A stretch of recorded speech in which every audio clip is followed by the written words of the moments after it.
वर्गों की महिलाएं, सभी समाज के सभी समूह के, गांव और शहर के युवा, हर समुदाय के, समाज के किसान और मेरे देश के गरीब, ये चार ऐसी महत्वपूर्ण जातियां हैं जिनका एम्पावरमेंट, उनके भविष्य को सुनिश्चित करने वाली ठोस योजनाएं और लास्ट माइल डिलीवरी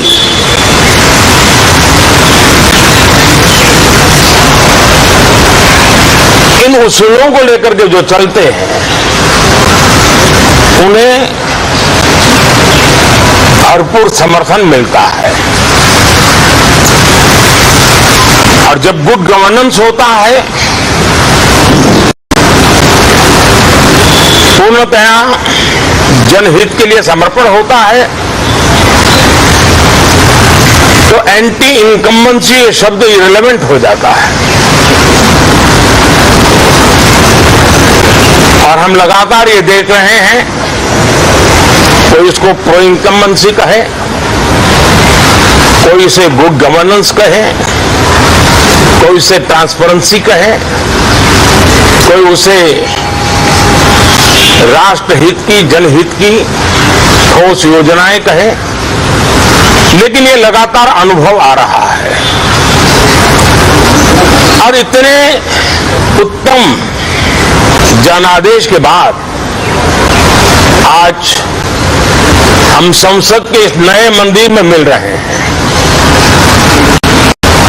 इस संसद भवन के नए परिसर का उद्घाटन हुआ, तब तो एक छोटा सा सत्र था, ऐतिहासिक निर्णय हुआ था, लेकिन इस बार लंबे समय तक इस सदन में कार्य करने का अवसर मिलेगा। नया सदन है, छोटी मोटी अभी भी शायद व्यवस्थाओं में कुछ कमियां महसूस हो सकती हैं। जब लगातार काम चलेगा, संसदों और विजिटर्स को भी, मीडिया के लोगों को भी ध्यान में आएगा कि इसको जरा अगर ठीक कर लिया जाए तो अच्छा होगा। और मुझे विश्वास है कि आदरणीय उपराष्ट्रपति जी और आदरणीय स्पीकर महोदय के नेतृत्व में उन चीजों की तरफ पूरी तरह निगरानी है। और आपसे भी मैं कहूंगा, कोई चीज ऐसी छोटी मोटी आपके ध्यान में आए तो जरूर आप ध्यान आकर्षित करना, क्योंकि ये चीजें जब बनती हैं तो आवश्यकता के अनुसार बदलाव की भी जरूरत होती है। देश ने नकारात्मकता को नकारा है। मैं लगातार सत्र के प्रारंभ में विपक्ष के साथियों के साथ हमारा विचार विमर्श होता है, हमारी मेन टीम उनसे चर्चा करती है, मिलकर के भी सबके सहयोग के लिए हम हमेशा प्रार्थना करते हैं, आग्रह करते हैं। इस बार भी इस प्रकार की सारी प्रक्रियाएं कर ली गई हैं और आपके माध्यम से भी मैं सार्वजनिक रूप से हमेशा हमारे सभी सांसदों से आग्रह करता हूं,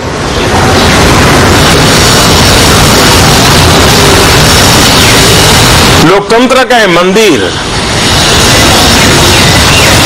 जन आकांक्षाओं के लिए, विकसित भारत की नींव को अधिक मजबूत बनाने के लिए बहुत महत्वपूर्ण मंच है। मैं सभी माननीय सांसदों से आग्रह कर रहा हूं कि वो ज्यादा से ज्यादा तैयारी करके आएं, सदन में जो भी बिल रखे जाए उस पर गहन चर्चा हो, उत्तम से उत्तम सुझाव आए और उन सुझावों के द्वारा, क्योंकि जब एक सांसद सुझाव देता है तो जमीनी अनुभव का उसमें बहुत ही उत्तम तत्व होता है, लेकिन अगर चर्चा ही नहीं होती है तो देश मुझसे यानी मिस करता है उन चीजों को, और इसलिए मैं फिर से आग्रह करता हूं। और अगर मैं वर्तमान चुनाव नतीजों के आधार पर कहूं तो जो विपक्ष में बैठे हुए साथी हैं, ये उनके लिए गोल्डन अपॉर्चुनिटी है इस सत्र में पराजय का गुस्सा निकालने की योजना बनाने के बजाय इस पराजय में से सीख करके पिछले 9 साल से चलाई गई नकारात्मकता की प्रवृत्ति को छोड़ करके इस सत्र में अगर सकारात्मकता के साथ आगे बढ़ेंगे तो देश उनके तरफ देखने का दृष्टिकोण बदलेगा, उनके लिए नया द्वार खुल सकता है। और वो विपक्ष में है तो भी उनको एक अच्छी एडवाइस दे रहा हूं कि आइए सकारात्मक विचार लेकर के आइए। अगर हम 10 कदम चलते तो 12 कदम का फैसला लेकर के आइए। हर किसी का भविष्य उज्जवल है, निराश होने की जरूरत नहीं है, लेकिन कृपा करके बाहर के पराजय का गुस्सा सदन में मत उतारना। हताशा निराशा होगी, आपके साथियों को आपका दम दिखाने के लिए कुछ न कुछ करना भी पड़ेगा, लेकिन कम से कम लोकतंत्र के इस मंदिर को वो मंच मत बनाइए। और अभी भी मैं कहता हूं, मैं मेरे लंबे अनुभव के आधार पर कहता हूं कि थोड़ा सा अपना रुख बदलिए, विरोध के विरोध का तरीका छोड़िए, देश हित में सकारात्मक चीजों का साथ दीजिए, अच्छी उसमें जो कमियां हो उसकी डिबेट कीजिए। आप देखिए देश के मन में आज जो ऐसी कुछ बातों पर नफरत पैदा हो रही है, हो सकता है वो मोहब्बत में बदल जाए। तो मौका है, ये मौका जाने मत दीजिए। और इसलिए हर बार मैं करबद्ध प्रार्थना करता रहा हूं कि सदन में सहयोग दीजिए। आज मैं राजनीतिक दृष्टिकोण से भी कहना चाहता हूं कि आपका भी भला इसमें है कि आप देश को सकारात्मकता का संदेश दें, आपकी छवि नफरत की और नकारात्मकता की बने, वो लोकतंत्र के लिए अच्छा नहीं है। लोकतंत्र में विपक्ष भी इतना ही महत्वपूर्ण है, उतना ही मूल्यवान है और उतना ही सामर्थ्यवान भी होना चाहिए। और लोकतंत्र की भलाई के लिए मैं फिर से एक बार अपनी ये भावना को प्रकट करता हूं। 2047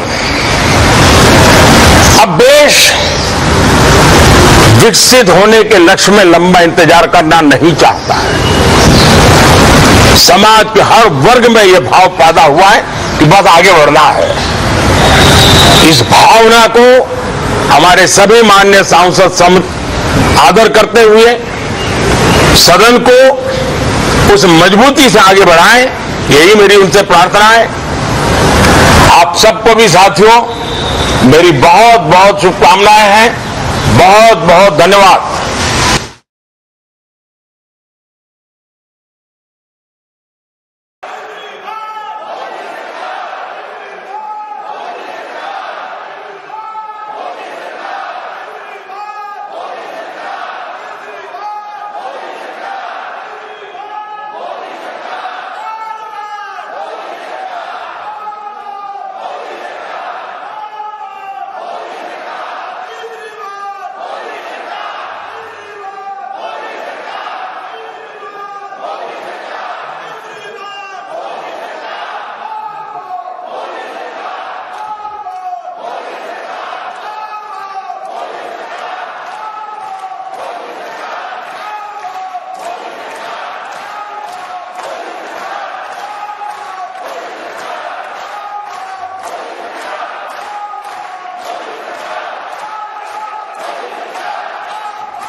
अध्यक्ष जी।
माननीय सदस्यगण, अत्यंत दुख के साथ मैं सभा को हमारे 6 पूर्व साथियों के निधन के बारे में सूचित करना चाहता हूं। श्री ताराचंद शिवाजी पटेल मध्य प्रदेश के खरगोन संसदीय निर्वाचन क्षेत्र से 13वीं लोकसभा के सदस्य थे। श्री पटेल ने कृषि संबंधी स्थायी समिति के सदस्य के रूप में कार्य किया। इससे पूर्व वे मध्य प्रदेश विधानसभा के सदस्य थे।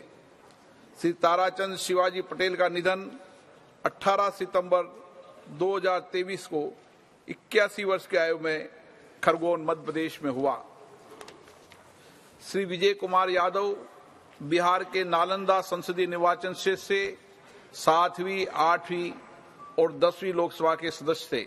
श्री यादव ने अनुसूचित जातियों तथा अनुसूचित जनजातियों के कल्याण संबंधी समिति, अधीनस्थ विधान संबंधी समिति तथा विशेषाधिकार संबंधी समिति के सदस्य रूप में कार्य किया।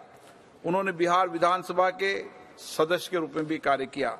श्री विजय कुमार यादव का निधन 23 सितंबर 2023 को 94 वर्ष की आयु में नालंदा, बिहार में हुआ। श्री सरताज सिंह चटवाल मध्य प्रदेश के होशंगाबाद संसदीय निर्वाचन क्षेत्र से 9वीं, 10वीं, 11वीं, 12वीं तथा 14वीं लोकसभा के सदस्य थे। श्री चटवाल ने केंद्रीय स्वास्थ्य और परिवार कल्याण मंत्री के रूप में कार्य किया। इनका दीर्घकालीन संसदीय अनुभव रहा। श्री चटवाल ने विभिन्न संसदीय समितियों के सदस्य के रूप में भी अपनी सेवाएं प्रदान की। श्री सरताज सिंह चटवाल का निधन दिनांक 12 अक्टूबर 2023 को 83 वर्ष की आयु में भोपाल, मध्य प्रदेश में हुआ। श्री प्रताप सिंह चौहान गुजरात के पंचमहल संसदीय निर्वाचन क्षेत्र से 15वीं और 16वीं लोकसभा के सदस्य थे। श्री चौहान विभिन्न संसदीय समितियों के सदस्य रहे। उन्होंने गुजरात सरकार में उपमंत्री और राज्य मंत्री के रूप में भी अपनी सेवाएं दी तथा वे 5 कार्यकाल तक गुजरात विधानसभा के सदस्य भी रहे। श्री प्रताप सिंह चौहान का निधन 26 अक्टूबर 2023 को 82 वर्ष की आयु में पंचमहल, गुजरात में हुआ। श्री DB चंद्रगौड़ा कर्नाटक के तत्कालीन चिकमंगलूर संसदीय निर्वाचन क्षेत्र से 5वीं और 6वीं लोकसभा तथा बेंगलोर उत्तर संसदीय निर्वाचन क्षेत्र से 15वीं लोकसभा के सदस्य थे। श्री चंद्रगौड़ा राज्यसभा के सदस्य भी रहे। श्री चंद्रगौड़ा ने विभिन्न संसदीय समितियों के सदस्य के रूप में काम किया। श्री चंद्रगौड़ा ने कर्नाटक विधानसभा के अध्यक्ष के रूप में भी कार्य किया। वे 3 कार्यकाल के लिए कर्नाटक विधानसभा के सदस्य तथा वे कर्नाटक विधान परिषद के सदस्य भी रहे। श्री चंद्रगौड़ा ने कर्नाटक सरकार में अनेक मंत्रालयों का कार्यभार संभाला तथा उन्होंने कर्नाटक विधानसभा और कर्नाटक विधान परिषद में नेता प्रतिपक्ष के रूप में भी कार्य किया। श्री DB चंद्रगौड़ा का निधन 7 नवंबर 2023 को 87 वर्ष की आयु में चिकमंगलूर, कर्नाटक में हुआ। श्री वसुदेव आचार्य पश्चिम बंगाल के बांकुरा संसदीय निर्वाचन क्षेत्र से 7वीं, 8वीं, 9वीं, 10वीं, 11वीं, 12वीं, 13वीं, 14वीं एवं 15वीं लोकसभा के सदस्य रहे। अपने दीर्घ संसदीय अनुभव के साथ श्री आचार्य ने सरकारी उपकरण संबंधी समिति, सरकारी आश्वासन संबंधी समिति, रेल संबंधी समिति, याचिका तथा कृषि संबंधी समिति के सभापति के रूप में कार्य किया तथा वे विभिन्न संसदीय समितियों के सदस्य भी रहे। श्री आचार्य 11वीं, 12वीं, 13वीं एवं 15वीं लोकसभा के दौरान लोकसभा की सभापति तालिका के सदस्य भी रहे। श्री वसुदेव आचार्य का निधन 13 नवंबर 2023 को 81 वर्ष की आयु में हैदराबाद, तेलंगाना में हुआ। मैं अपने 6 पूर्व साथियों के निधन पर गहरा शोक व्यक्त करते हैं। ये सभा शोक संतप्त परिवार के प्रति गहरी संवेदना व्यक्त करती है। अब ये सभा दिवंगत आत्माओं के सम्मान में मौन रहेगी।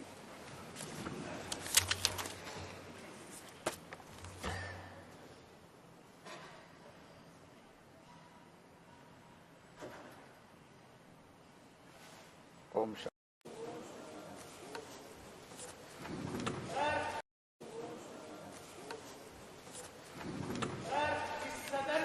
प्रश्नकाल।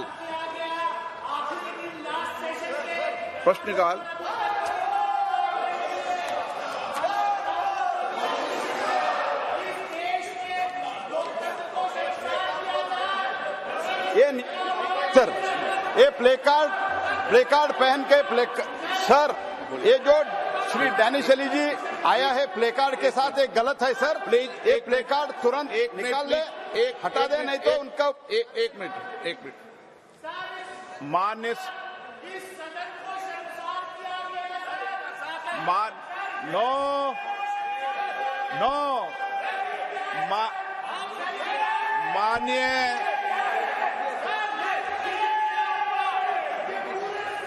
माननीय सदस्यगण, मैं सभी माननीय सदस्यों से आग्रह करता हूं कि संसद के भवन के अंदर प्लेकार्ड लेकर आना हमारे नियमों के खिलाफ है।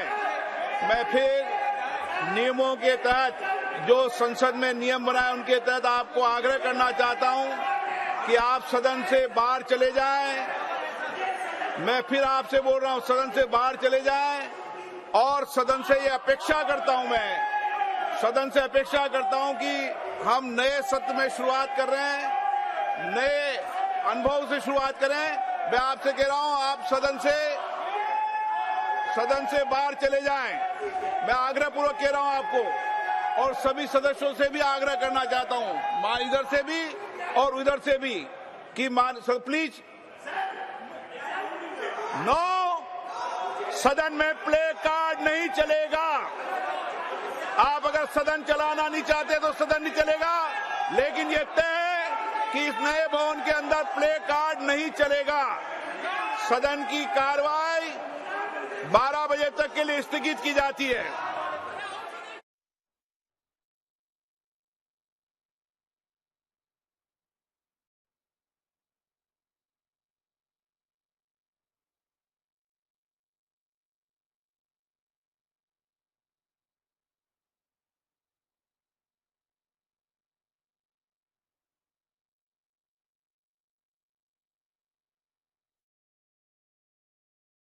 by Sri Lanka Navy. You have given a subject for, please, Sri Vaiko, please. You do not want to speak? You do not want to speak? So, Honorable Sri Alaram Karim ji, your issue is there. Mani Sri Alaram Karim, need to increase share of central government in various important government schemes like PMAY, etc. Mr. Chairman, sir, I have submitted Please, an important continue. issue related with the financial position of Kerala. My colleague Sandosh presented here that matter. With the development activities and other things, Kerala is facing acute shortage of finance.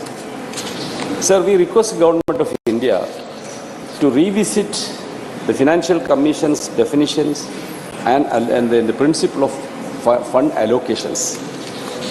Now, our borrowing limit is drastically reduced, and some public sector companies, those who have taken loan for their purpose, it is also calculated as state borrowing. Sir, that is a unfair practice. So far, such attitude was not taken against any state. Government of India's public sector, certain departments, particularly National Highway Authority, has taken huge loan. It is not calculated as the loan of Government of India. So these principles are to be revisited. And also the amount spent by the state towards land acquisition for National Highway, that is also introduced, taken by, borrowed by the KIFBI, the company constituted by the company. It is also calculated as a state borrowing. That is to be exempted from that calculation. And the decision... Question hour now. Question hour. Honorable members, the multimedia devices, MMDs, may not display the list of questions due to some technical glitch. Though it will be resolved very soon, the mics of honorable members may be switched off for a moment to reboot the system. Honorable members may kindly bear with the inconvenience. So now question hour.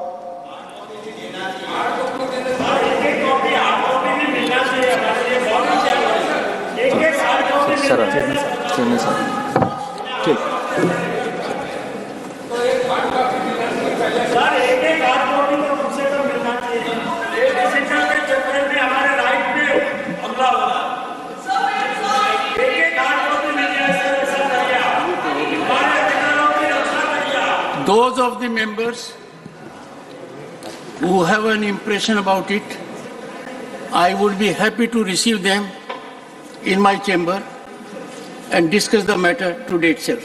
Question number 1, Shri Kartikeya Sharma.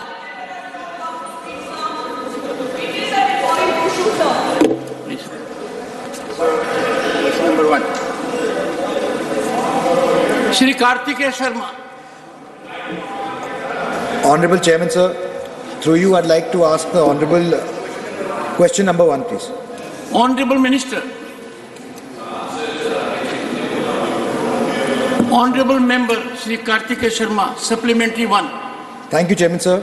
So I'd like to ask the Honorable Minister if the Ministry is considering to take any steps to safeguard the rights and the interests of the passengers of airlines, just like the rights of airlines and airline crews are defined. As there have been many instances that have come to light where passengers are mistreated, and especially older people and people who are first-time flyers coming from areas. So in the name of safety and procedure, if the government and the ministry is planning... Be pointed. Honorable Minister.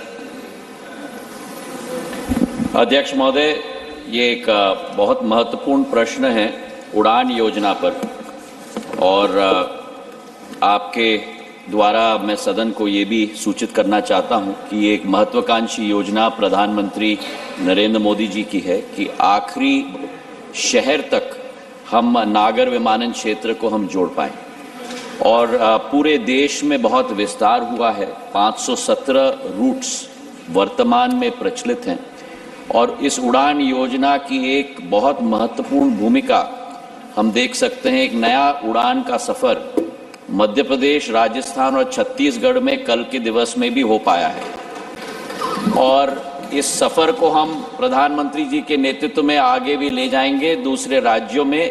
इसका विश्वास भी हम सदन को देना चाहते हैं। जहां तक प्रश्न कार्तिकेय जी ने आज इस सदन में पूछा है, मैं उनको विश्वास दिलाना चाहता हूं नागर विमानन मंत्रालय से कि सेफ्टी और सिक्योरिटी हमारे मंत्रालय की प्राथमिकता है।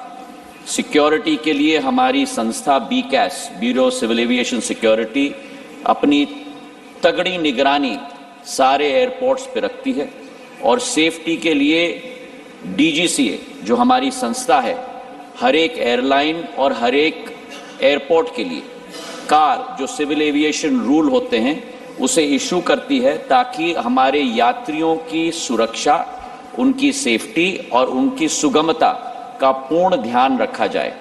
जो मुद्दा उन्हें उठाया है, कोई भी मिसट्रीटमेंट किसी भी पैसेंजर के साथ होगा जिसकी सूचना मंत्रालय को मिलती है, फौरन उस एयरलाइन या उस एयरपोर्ट दोनों को सूचित किया जाता है, जवाब लिया जाता है और जहां कोई भी एयरलाइन या एयरपोर्ट दोषी पाया जाए, पेनल्टी मंत्रालय के द्वारा पूर्ण रूप से फिक्स की जाती है। Second supplementary, Shri Kartikeya Sharma. Thank you, Chairman, sir. Through you, I would like to ask the Honourable Minister whether the Ministry has considered opening of or increasing the number of pilot training institutes in the country given the increase in demand in the aviation sector. Honourable Minister. Sir, ये बहुत महत्वपूर्ण प्रश्न कार्तिकेय जी ने उठाया है। हमारा नागर विमानन क्षेत्र की विस्तारता आने वाले दिनों में बहुत बढ़ने वाली है। प्रधानमंत्री जी के नेतृत्व में जिस देश में 65 वर्षों में केवल 74 एयरपोर्ट थे, आज 149 एयरपोर्ट, हेलीपोर्ट और वाटरड्रोम प्रचलित हो पा रहे। हमने इस संख्या को दुगना से ज़्यादा कर दिया है 9.5 वर्षों में और हमारी प्राथमिकता है कि इसे हम आगे जाके बढ़ाएं। हमारे एयरलाइंस की भी पूर्ण क्षमता आगे बढ़ने वाली है। एयर इंडिया ने 470 प्लेन की ऑर्डर डाली है, इंडिगो ने 500 प्लेन्स की ऑर्डर डाली है और आने वाले दिनों में इस क्षेत्र को एक बैकबोन आवागमन के क्षेत्र में पूरे देश का हम बनाने वाले हैं। ये विश्वास मैं सदन में आपके द्वारा मैं देना चाहता हूं। Dr. Fozia Khan. Sir, the UDAN scheme has been designed to make air travel more accessible to common man. But there are problems in bidding process, and that is why we are not able to operate the way we should be in remote areas, sir. Nanded Airport is an airport which was constructed because the Sikh communities have a sacred place there. But Nanded Airport is not functional. I had written to the minister and he very kindly replied to me saying that Nanded Airport would be available for bidding in the list of underserved airports. And if any airline submits a valid bid for the routes connecting Nanded, the same shall be considered as per the provisions of the scheme document. Sir, I want to know what happened about the Nanded Airport flights, because that's the flight we take to come to Delhi. अध्यक्ष महोदय, सांसद महोदय ने मेरे साथ पत्रचार इस विषय पर किया है और हमारे सलाहकार समिति में भी ये विषय उठी है। प्रश्न यहाँ है कि एयरलाइंस ने भी नांदेड़ में प्रचलन शुरू कर दिया था। कुछ एयरलाइंस जो इकोनॉमिक रिटर्न नहीं हो पा रही थी तो वहाँ थोड़े फ्लाइट्स कम हो गए थे, पर नांदेड़ को कनेक्टिविटी देना हमारी सरकार की प्राथमिकता है। वो इसलिए केवल नहीं क्योंकि नांदेड़ एक प्रमुख स्थान है महाराष्ट्र के अंदर, पर हमारे सिख समाज के लिए भी धार्मिक दृष्टिकोण से एक बहुत महत्वपूर्ण स्थान नांदेड़ है। कठिनाई इस विषय में एयरलाइंस की तरफ से नहीं है अध्यक्ष महोदय, कठिनाई इस क्षेत्र में नांदेड़ एयरपोर्ट के साथ है। महाराष्ट्र सरकार ने इस एयरपोर्ट को एक प्राइवेट सेक्टर एंटिटी को दी है क्योंकि ये एयरपोर्ट केंद्र सरकार की नहीं है, ये प्रदेश सरकार की है और ये एयरपोर्ट प्राइवेट सेक्टर एंटिटी को दी है, जिस एंटिटी ने आज तक एयरपोर्ट्स अथॉरिटी ऑफ इंडिया की फीस को भी रीएम्बर्स नहीं किया है। जो ATCOs हमने वहाँ लगाई थी उनको भी हमें विड्रॉ करनी पड़ी और जो उड़ान के 5.0 राउंड बिडिंग थी, नांदेड़ टू पुणे, हिंडन, बेंगलोर, नागपुर, हैदराबाद, गोवा और पटना और आदमपुर के रूट्स भी हमने अवार्ड किए।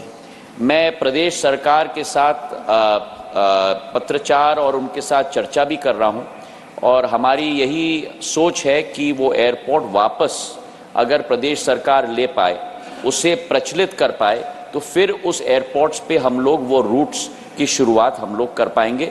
मैं निवेदन करूंगा आपके द्वारा हमारे सांसद महोदय को भी कि इस एफर्ट पे हमें भी मदद करें और अगर ये एयरपोर्ट वापस लिया जाए और महाराष्ट्र सरकार अपने अधीन कर पाए और उसे ऑपरेट कर पाए तो फिर ये रूट्स हम वहाँ प्रचलित कर पाएंगे। Supplementary number 4, Shri V Vijay Sai Reddy. So close and so far. Sir, according to the CAG report, under Udan scheme, only 54 routes or 7% of the awarded routes managed to sustain the operations beyond 3 years concession period. Sir, can the government explain what steps are being taken to resolve the problem in respect of the other routes unable to finish their concession period? Honorable Minister. Sir, Vijay Sai Reddy ji, as always, has raised a very erudite question, and I shall endeavor to try and satisfy him. In every situation, sir, you can always look at a glass half full or a glass half empty. Vijay Sai Reddy ji proposes to look at it from a half empty viewpoint. We in government look at it from a half full viewpoint. These were routes and airports that had been wiped off the civil aviation map. It is only due to the efforts of Prime Minister Narendra Modi ji that today under Udan Yojana, 76 airports that were never on the civil aviation map of India in its history have today reappeared on those maps. It is only due to the efforts of Prime Minister Narendra Modi and the government that today 1.30 lakh passengers have travelled through Udan Yojana who could never ever dream of travelling on a plane before. It is only because of his vision that today 2.75 lakh flights have operated in India due to the viability gap funding that has been proposed and given by the central government for this scheme in particular. And it is only because of his vision that the northeast that was looked at as always Purvottar, the furthest point of India, from the periphery has been brought into the mainstream. And 9 new airports have been constructed in the northeast of India, of which 6 have been possible only because of the Udan scheme. As far as his question is concerned, I'd like to correct his data. This scheme has been proposed as a VGF scheme for 3 years, where viability gap funding is given for 3 years for an airline. We hope that post that, the route sustains itself. If it doesn't, then we have to look for new routes to add on to these schemes. That's why we have a target of 1,000 routes over the period of the scheme. Today, 517 routes have been operational. His data is slightly dated because he relies on the CAG report. The current data, I'd like to correct him, is 78 routes are still continuing after 3 years. 40% of the routes are operational, 15% of those are continuing after 3 years, and it is our endeavor that as India grows, as people grow accustomed to air travel, this will only increase in the days to come. Our projection is that from 144 million travelers in 1920, by the year 2030, India will have 42 crore travelers by civil aviation in the days to come. Sri Rajiv Shukla, 5th supplementary. मंत्री जी ने उड़ान योजना के तहत तमाम connectivity तो बनवाई है, लेकिन मैं ये कहना चाहता हूँ कि कैंसिलेशन लास्ट मिनट पे जो होता है फ्लाइट्स का, उससे लोग बहुत परेशान हैं। एक, उनको लोड नहीं मिलता, इस वजह से जो एयरलाइंस है तुरंत लास्ट मिनट पे कैंसिलेशन कर देती है। दूसरे, अभी फॉग आ गया है, और इसमें जो है कैंसिलेशन से बचने के लिए क्या क्या उपाय उठा रही है सरकार, अगर बताने की कृपा करें तो बहुत अच्छा रहेगा। जवाब विस्तार में देते हैं, उसके लिए धन्यवाद पहले से ही। ऑनरेबल मिनिस्टर जी ने उड़ान योजना के साथ नहीं, लेकिन समूचे नागर विमानन क्षेत्र के साथ प्रश्न उठाया है। जहां तक कैंसलेशंस का सवाल है, हम लोगों के पास एक निर्धारित प्रक्रिया है जिसके आधार पर अगर कैंसलेशन होती है 1-2 घंटे फ्लाइट के पहले, तो एयरलाइन को पैसेंजर्स के लिए इमीडिएट कनेक्टिंग फ्लाइट का प्रावधान करना पड़ता है। अगर 5-6 घंटे के लिए फ्लाइट नहीं मिल पाती तो एयरलाइन की जिम्मेदारी होती है पैसेंजर्स को होटल का कमरा देना, उनका रिफंड देना उनको अगले फ्लाइट पर लगाना। तो ये नियम कार के आधार पर, सिविल एविएशन रूल्स के आधार पर निर्धारित है मंत्रालय के द्वारा। अगर कहीं भी उल्लंघन होता है तो मंत्रालय पूर्ण सतर्कता के साथ उस एयरलाइन के विरुद्ध प्रक्रिया और कार्रवाई इमीडिएटली करती है। जहां तक फॉग का विषय है, बहुत महत्वपूर्ण विषय है राजीव जी का, जो इस प्रश्न के साथ कोई ताल्लुकात नहीं रखता, लेकिन फिर भी उनके प्रश्न का उत्तर देने की मैं कोशिश करूंगा। फॉग एक ऐसा माहौल है जिस पर कोई डायरेक्ट कोरिलेशन हम नहीं रख पाते, किस दिन फॉग आएगा नहीं आएगा। इसलिए 2021 में जब मैंने मंत्रालय का प्रभार प्रधानमंत्री जी के द्वारा मुझे दिया गया था, जुलाई के माह में नवंबर के लिए फॉग रूटीन के लिए हमने एक नई प्रचलन शुरू की। उसके 3-4 भाग थे। पहले तो हमारे कैट 1, कैट 2 और कैट 3 ट्रेन पायलट्स की संख्या एयरलाइंस को में बढ़ोतरी होने के लिए हमने उनको सीधा प्रावधान बनाने को कहा। उसी के साथ जो कैट 2 और कैट 3 ट्रेन्ड एयरक्राफ्ट न हो, उदाहरण के तौर पर ATR और Q400 बॉम्बार्डियर के, उनको हमने नॉन फॉग आवर्स में चलाने का प्रावधान हमारे विंटर शेड्यूल में हमने पहले से बना के रखा है।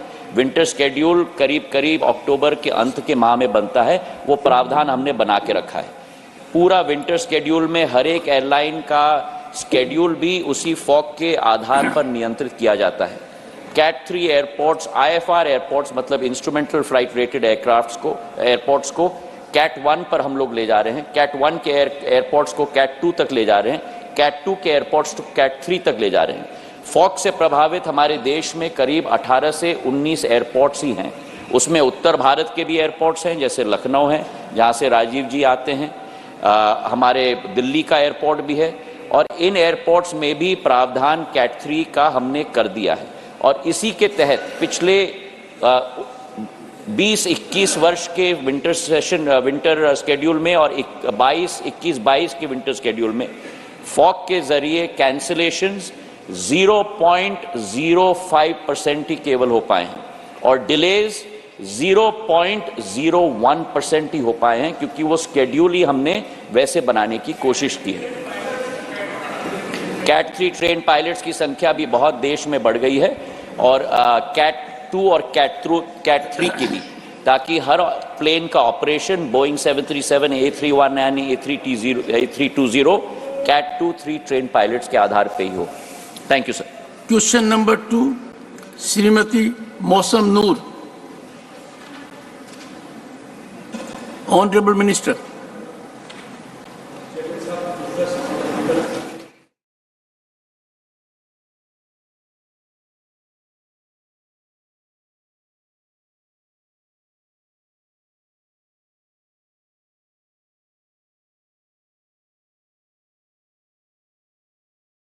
सर, इससे भी आगे अगर आप कोई नया ट्रैक्टर लेते हो, आप कंबाइन लेते हो, जहां कोई भी किसान फार्म इक्विपमेंट लेता है, तो आप हैरान रह जाएंगे 22% तक प्राइवेट बैंक जो उस पर ब्याज वसूलते हैं।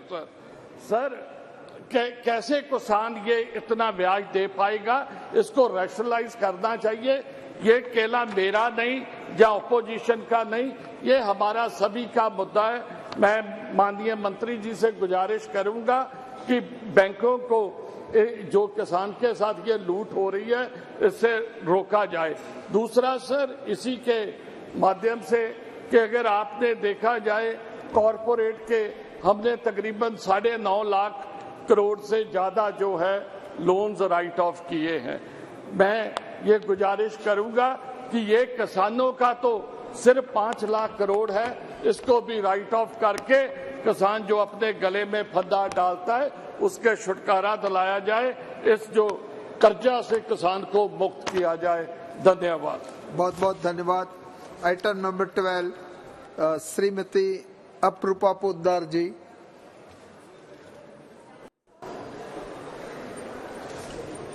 Thank you, sir, for giving me this opportunity, sir. Through you, I would like to draw the attention of this government that towards the vacancies position for the SC, STs and the other backward classes by the Union government. through the data provided by the Ministry of Railways and Education, it is evident that we are far behind in fulfilling our commitment towards the inclusion and equality towards the society. In the Indian Railways alone, there exist 86,211 vacancies for scheduled caste, scheduled tribe and other backward classes. It is disheartening that 18,600 of these vacancies have been carried over to this previous year. Even the parallel pattern is even witnessed in the central universities, where 46% of the reserved are of OBCs, 44% of ST and 37% for SCs in central universities still remain unoccupied. Even in our most prestigious institutions like IITs, 2,750 faculties of SC, ST, OBCs and EWS are remaining vacant. This highlights the magnitude of underrepresentation in our society. It is the constitutional duty of the government to ensure the livelihood and the social upliftment of these communities. In 2014, this government promised to create 25 crore more jobs. It is imperative that the government fulfill this commitment. I appeal to the government to address the vacancies reserved for SC, STs and OBCs with a sense of urgency and transparency in this recruitment process. Thank you, sir. Thank you very much. Item number 13, Sri Antony ji. Thank you, Chairman. Chairman, I request the government to kindly enhance the upper limit of salary from rupees 21,000 to 40,000 for availing ESA benefits to all eligible workers in the private sector. An employee getting a monthly salary above 21,000 is out of the ESA coverage benefits. It should be noted that, having understood the growing cost of living in the country, the 6th Pay Commission under Congress-led UPA government recommended a salary hike for government jobs. After this, employees in the private sector also revised the salaries of their employees. As a result, a significant section of workers in the private sector receive monthly salaries beyond 21,000. Hence, these employees and their dependents get out of the purview of the ESA benefits. Therefore, I request the government to enhance the salary limit up to rupees 40,000 per month, so that several lakhs of beneficiaries will continue to get ESA benefits. Thank you. Thank you very much. So we are associated with. Thank you. आप लिख कर दे दीजिए. Item number 14, Sri Kotagiri Sridhar ji. Thank you, sir. Speaker, sir. Exactly 10 years ago, in the 16th Lok Sabha, the great state of Andhra Pradesh was divided by making several promises under the AP Reorganization Act. One of the promise was for providing a South Coastal Railway Zone in Visakhapatnam. It was finally approved in this Lok Sabha, the 17th Lok Sabha, but in 2019, but it hasn't still come under reality. The DPR I hear is still under review. No fixed time frame was fixed to make this an operational railway zone. While special status is still pending, people of Andhra Pradesh are eagerly appealing for making other promises a reality. And I request government to make our dream for a South Coastal Railway Zone a reality, Speaker, sir. Also, on a side note, there is a new Vande Bharat Express from Hyderabad to Visakhapatnam. And my constituency is Eluru. It's a district headquarters with almost 2 lakh people and almost 1 million people around Eluru. But unfortunately, there is no stop in Eluru, which the next stop from Eluru is almost 200 kilometers in Rajahmundry. So I request Railway Minister and Railway Ministry to consider Eluru to have a stop for Vande Bharat Express between Hyderabad and Visakhapatnam.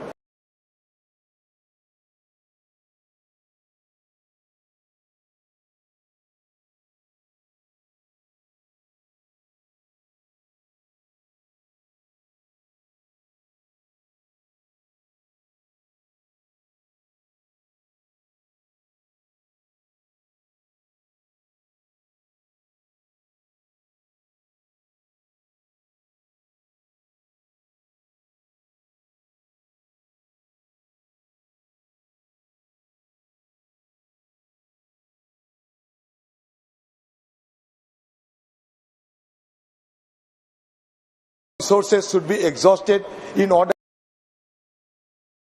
to persuade the Qatar government in order to get rid of those ex-Navy personnel from the custody and from this kind of charges, because it is the concern of the nation, it is the concern of those families. So I would suggest the government that they should be proactive and they should strive hard to get rid of those hapless ex-Navy personnel of our country. Thank you. Sri Suresh Kodikunil ji. Sir, the famous and well-known agriculture scientist, Dr. M.S. Swaminathan, Padma Vibhushan Dr. M.S. Swaminathan, passed away 3 months back in Chennai.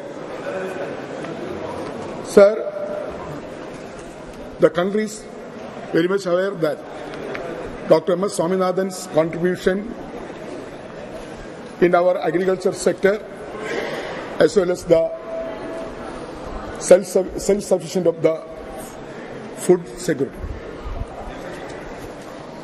But at the same time, the NDA government chose to disrespect the legend when he passed away, as the government did not accord any rightful honor or paid tributes or marks of respect to Dr. M.S. Swaminathan and displayed their arrogant and ungrateful attitude towards the great scientist. The government also did not send a proper representative of the union government to be present throughout the funeral function in Chennai. So his family belongs to my constituency, Kuttanad, and also he has given so many contributions to the agriculture sector in Kerala also. Sir, I demand through you, sir, at least now the government must take steps in granting the rightful honors to Dr. M.S. Swaminathan by awarding the citation of Bharat Ratna posthumous, and further Dr. M.S. Swaminathan's life-size statue be erected in the new Parliament building along with a portrait installed in the central hall of the Parliament. And also, I suggested to be named Indian Council of Agriculture Research, ICAR, to be immediately renamed Dr. M.S. Swaminathan Institute of Agriculture Research.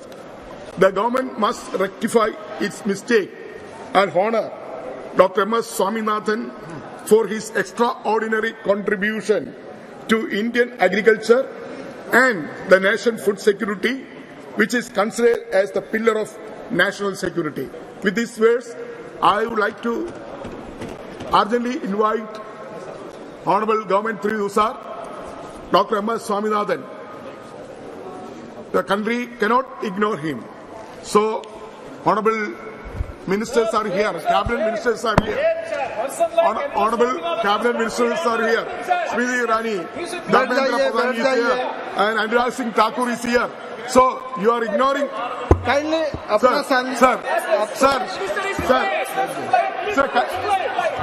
Sir, kindly.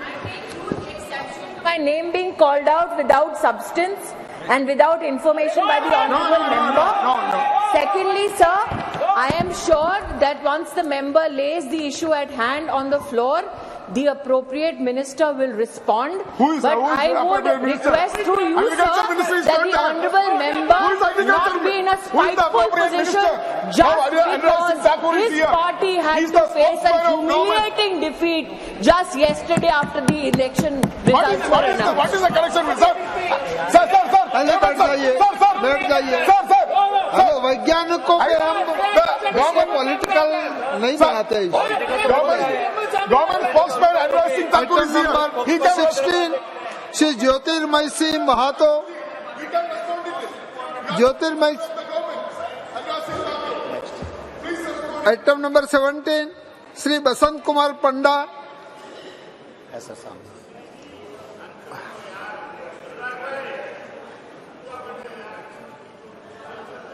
उनका mic करो। Sir, मैं इधर race करना चाहूंगी जो 2019 में 550 साल गुरु नानक देव जी के गुरपुरब पे इस सरकार की तरफ से पंडा जी बोल रहे हैं, बसंत कुमार पंडा। मैडम आपका नहीं है, बसंत कुमार।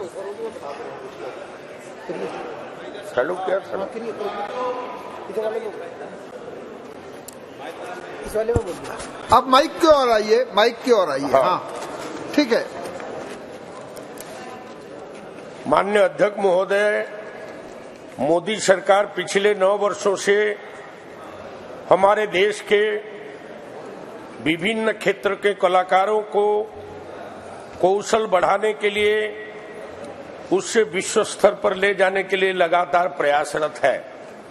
इसलिए मैं धन्यवाद देता हूं अपनी सरकार को और भारत सरकार द्वारा विभिन्न राज्यों और देशों में कलाकार प्रतियोगिता, कलाकार कला संगमों के द्वारा आयोजित करवाया जाता है। मैं आपका ध्यान उड़ीसा के पश्चिम क्षेत्र के और आकर्षित करना चाहता हूं, जहां ऐतिहासिक, सांस्कृतिक और प्राकृतिक सौंदर्य से भरपूर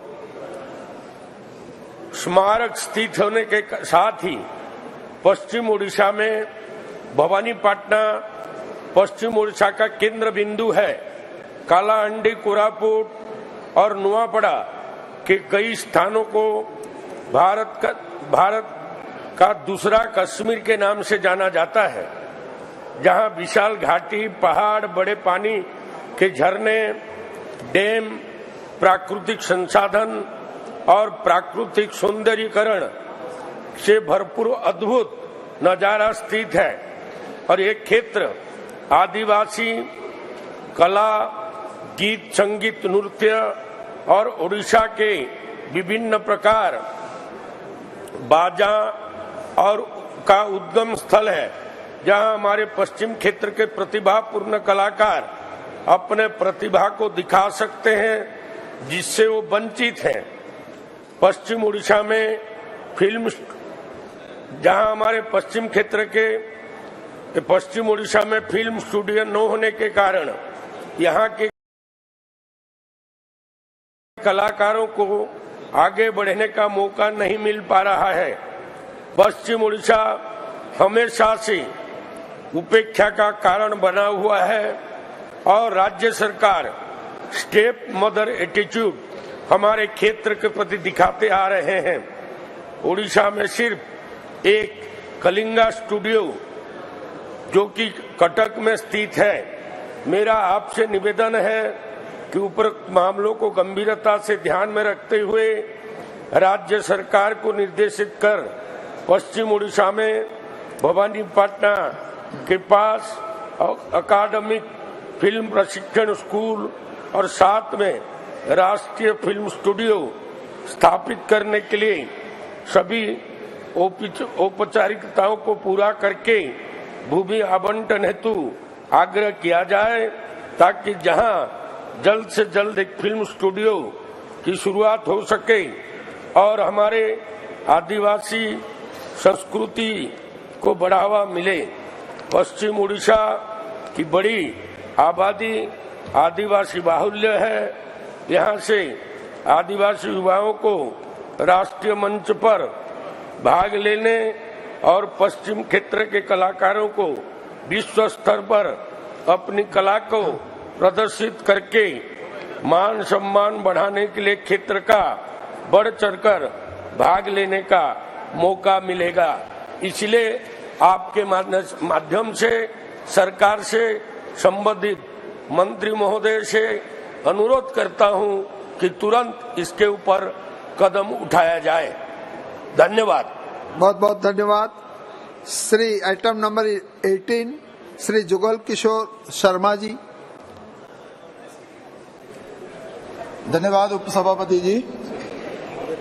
महोदय, मैं सदन के माध्यम से जल संसाधन मंत्रालय का ध्यान अपने संसदीय क्षेत्र अखनूर, खोड़ और जोड़ियां की तरफ ले जाना चाहता हूं। जहां पर बहुत बड़ा एक दरियाए चिनाब है और दरियाए चिनाब में जब भी बाढ़ आती है तो सारे क्षेत्र की जो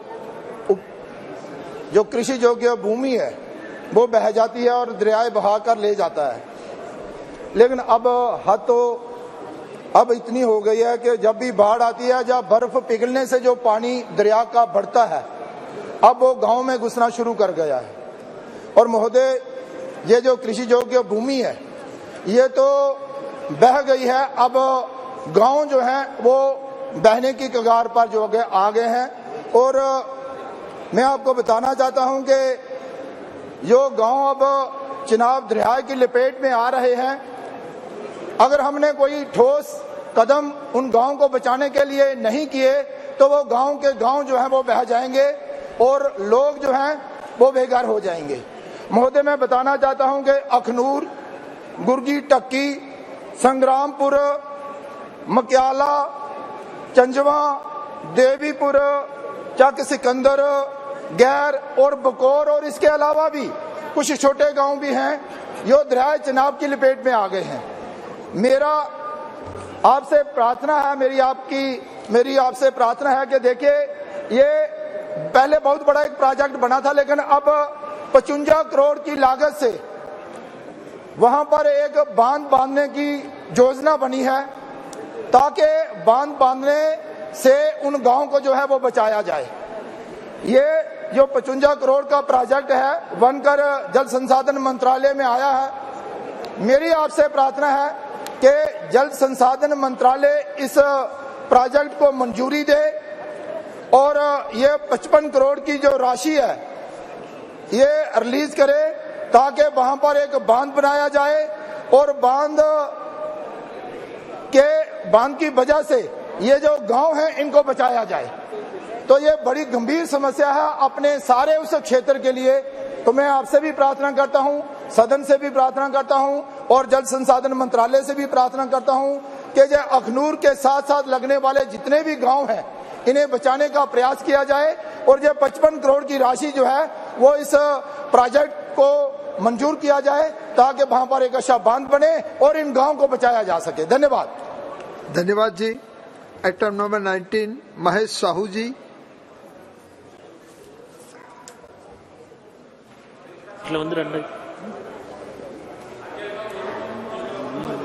काइंडली माइक ऑन।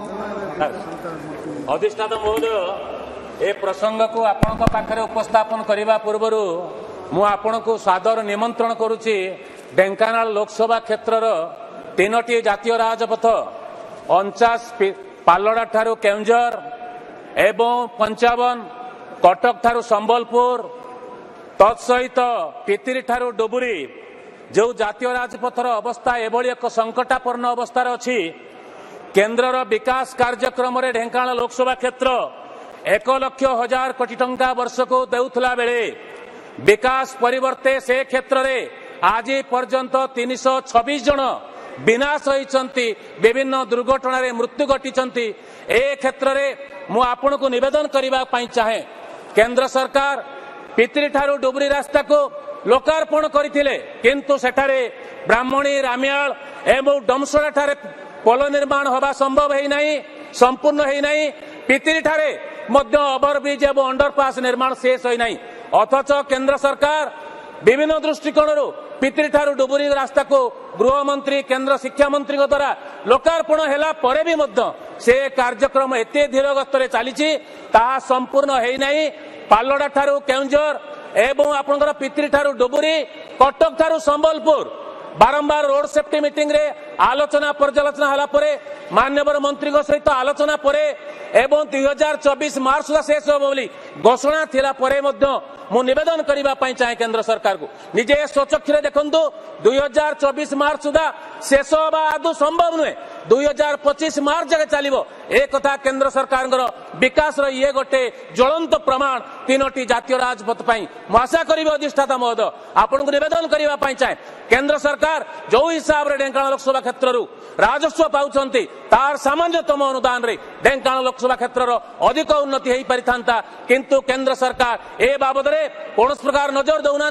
मु आशा करी आपण जरिया केंद्र शिक्षा मंत्री पाखरे बसिचंदी शुणुचंती से अनुभव करवा दरकार केंद्र प्रति राज्यर जो दायित्व एवं लोकसभा क्षेत्र जो सैक्रिफाइस से कथा को गुरुत्व प्रदान करी कार्यक्रम को आगक नवा पाई आपण जरिया रे केंद्र सरकार को अनुरोध करने सहित चेतावनी देउछि।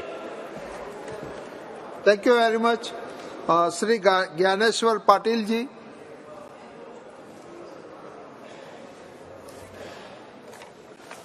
Shri Sudip Bandyopadhyay ji. Sir, I want to raise one important issue related to my state. Sir, Manrega, Awas Yojana, health issues, National Health Mission, all money allotted by Government of India have been kept blocked since last 2 years, amounting up to rupees 18,000 crores. We few MPs and our ministers came to Delhi to meet Honorable Minister, not the Cabinet Minister, sir. It is Minister of State. Surprisingly, we were kept waiting for 2 hours in the waiting hall, were offered tea, and ultimately after 2.5 hours, when we went for the meeting, then she left behind the door. We were lifted bodily. आपका issue की बात करो। मेरा issue ये है, we were lifted by bodily. Senior MPs, 10 ministers, and were taken 20 kilometers away from Delhi. We demand, sir, that Manrega allotment, Awas Yojana allotment should be sent to state government without further delay. We are keen to place our demand to Prime Minister of India, including Chief Minister, and we hope this issue to be discussed on the floor of the House without further delay, and economic blockade should not be allowed to be created in the state of West Bengal. माननीय मंत्री जी धर्मेंद्र प्रधान जी। सभापति महोदय, दादा नहीं चित भी मेरी पट भी मत करो भाई। सभापति महोदय, मैं आपकी अनुमति से सदन की वरिष्ठ सदस्य सुदीप जी ने कुछ विषय उठाया भारत सरकार के बारे में, मनरेगा के बारे में, प्रधानमंत्री आवास योजना के बारे में। उनको भारत सरकार ने ब्लॉकेड किया है। अध्यक्ष महोदय, ये तथ्य सही नहीं है। ये भारत सरकार की ओर से बंगाल की गरीबों की पैसा ले जाते हैं और उसको तोलाबाजी करते हैं, कटमनी रखते हैं। यही मूल कारण है। देश की सभी राज्य वित्तीय श्रृंखला में रहते हैं। बंगाल उसके ऊपर खुद को मानता है, बंगाल की सरकार खुद को उसके ऊपर मानता है। सर, मैं on record on the floor of House, I would like to remind and like to mention, in the PM Poshan Yojana, in the midday meal scheme, they have misappropriated 4,000 crore. 4,000 crore. Government of India has given inquiry to CBI. Everything will come out on the front. Everything will come out to the table. इनकी दिक्कत है, ये गरीबों की पैसा लूट करते हैं, पार्टीबाजी में पैसा खर्चा करते हैं। इनके ऊपर इंक्वायरी होगा। ये सब इनके आधे डजन मंत्री जेल में है। सभापति महोदय, इनकी शिक्षा मंत्री जेल में है, इनके आधे डजन मंत्री जेल में है। इनको डर लगने लगा है, इनकी लीडरशिप जेल में जाएगा। इसी डर से ये सदन के समय को खराब करते हैं। श्री हसनैन मसूदी जी, श्री हसनैन मस्काली, बैठ जाइए। जनाब मसूदी जी बोलेंगे, वो रिकॉर्ड में जाएगा। जनाब, जम्मू कश्मीर को कई एक संगीन मसाइल का सामना है। सबसे बड़ा मसला है कि वहाँ कोई लोकशाही नहीं है, अफसरशाही से हम जूझ रहे हैं पिछले 6 साल से। आज जबकि जश्न मनाया जा रहा है 5 रियासतों में इंतखाबात के नतीजे का, जम्मू कश्मीर में पिछले 6 साल से हमें इंतजार है इंतखाबात का। अब वो संगीन मसला है, लेकिन सबसे बड़ा संगीन मसला जो आज है वो बिजली का बहरान है। जनाब, 3215 मेगावाट हम बिजली पैदा करते हैं, जनरेट करते हैं, लेकिन आजकल 16 घंटे का वहाँ पर शटडाउन रहता है, ठिठुरती सर्दी में, सब जीरो टेम्परेचर में। सर, मेरा मुतालबा होगा पहले ये रैशनलाइज किया जाए जो बिजली की कटौती है वो रैशनलाइज की जाए। दूसरी बात ये हमारे जो एनएचपीसी के साथ पास हमारे जो पावर जनरेशन जो हाइड्रो इलेक्ट्रिक जो यूनिट्स है वो वापस दे जाए, क्योंकि बहुत सारा पैसा एनएचपीसी ने उससे हासिल किया। सलाल वाला एग्रीमेंट था 25 साल तक रहेगा, लेकिन आज वो 50 साल से सेंट्रल गवर्नमेंट के पास है। तो तब तक बिजली का मसला हल नहीं होगा जब तक कि आप हमारे एनएचपीसी के जो हमने दिए थे वो उड़ी 1 हो, उड़ी 2 हो, बागलियार हो या सलाल हो, और जो भी वहां पर वो वापस दीजिए। दूसरी बात यह है कि आज भी स्मार्ट मीटर के नाम पर जो हमारे एसटी हैं, बीपीएल हैं और जो आखिरी पायदान पर है उनसे बिजली फीस 100,000 से ज्यादा लिया जा रहा है, जबकि पास की रियासतों में 0 बिजली बिल आता है। पंजाब में, दिल्ली में, आपके जो शासन है उत्तराखंड में, और आपने जो वादे किए राजस्थान में, एमपी में बिजली कम कीमत पर देने का या 0 बिल देने का, जम्मू कश्मीर के साथ एक अलग ही व्यवहार किया जाता है, जैसे कि जम्मू कश्मीर देश का हिस्सा है ही नहीं, ऐसा व्यवहार किया जाता है। पास की रियासत पंजाब में आधी आबादी को 0 बिल आता है और हमारे एसटी को, बीपीएल को, एससी को और जो आखिरी पायदान पर है उनसे इतना बिजली बिल देता है बिजली फराहम करने के बजाय। तो मेरा ये मुतालबा होगा कि एनएचपीसी के पास जो हमारे प्रोजेक्ट्स हैं वो वापस दिए जाए। पीरियड खत्म हो चुका है, फिर भी ले रही है एनएचपीसी। और दूसरी बात है वहां पर रैशनलाइज किया जाए जो भी शटडाउन है, ताकि लोगों को ज्यादा मुश्किलात का सामना हो। Thank you. श्री जगदम्बिका पाल जी।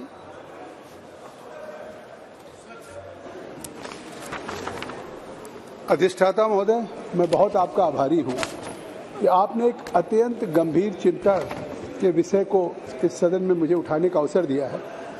ये चिंता केवल हमारे लिए नहीं है, सत्ता पक्ष के लिए नहीं, बल्कि चाहे सत्ता पक्ष हो, प्रतिपक्ष हो, संपूर्ण समाज के लिए।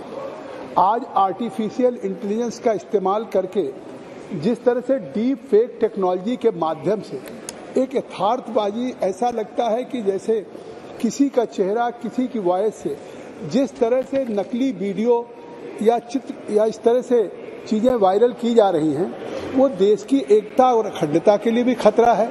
समाज में एक इस तरह की गलत सूचनाएं प्रसारित करके लोगों के बीच में जिस तरीके का चरित्र हनन हो या इस तरह के राष्ट्रीय सुरक्षा के प्रश्न हो, तो ये अभी तक इस डीप फेक के लिए जो आर्टिफिशियल इंटेलिजेंस के तकनीक से ये इसका प्रचार प्रसार कुछ दिनों से इतना बढ़ा है, अभी तक इस पे कोई लेजिस्लेशन भी नहीं है, कोई विधायी कानून भी नहीं है।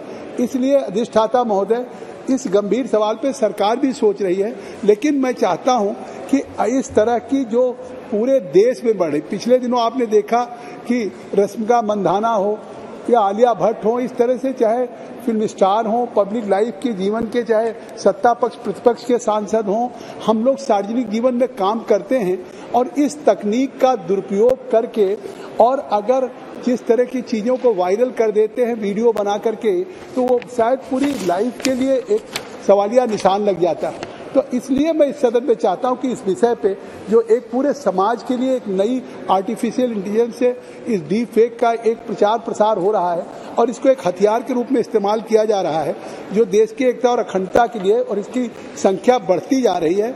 इसलिए जनता की राय हो, जनता का मैंडेट हो, उसके बावजूद भी एक डीप फेक के माध्यम से प्रधानमंत्री श्री मोदी जी ने भी पिछले दिनों इसकी बहुत बहुत धन्यवाद। तो मैं समझता हूं कि इस सदन के माध्यम से मैं सरकार से मांग करता हूं, धन्यवाद जी, इस पे निश्चित तौर से प्रभावी कार्रवाई हो, आवश्यकता हो तो इसके लिए मजबूत लेजिस्लेशन बनाने का कार्य करे सरकार। धन्यवाद। श्री अमर सिंह जी।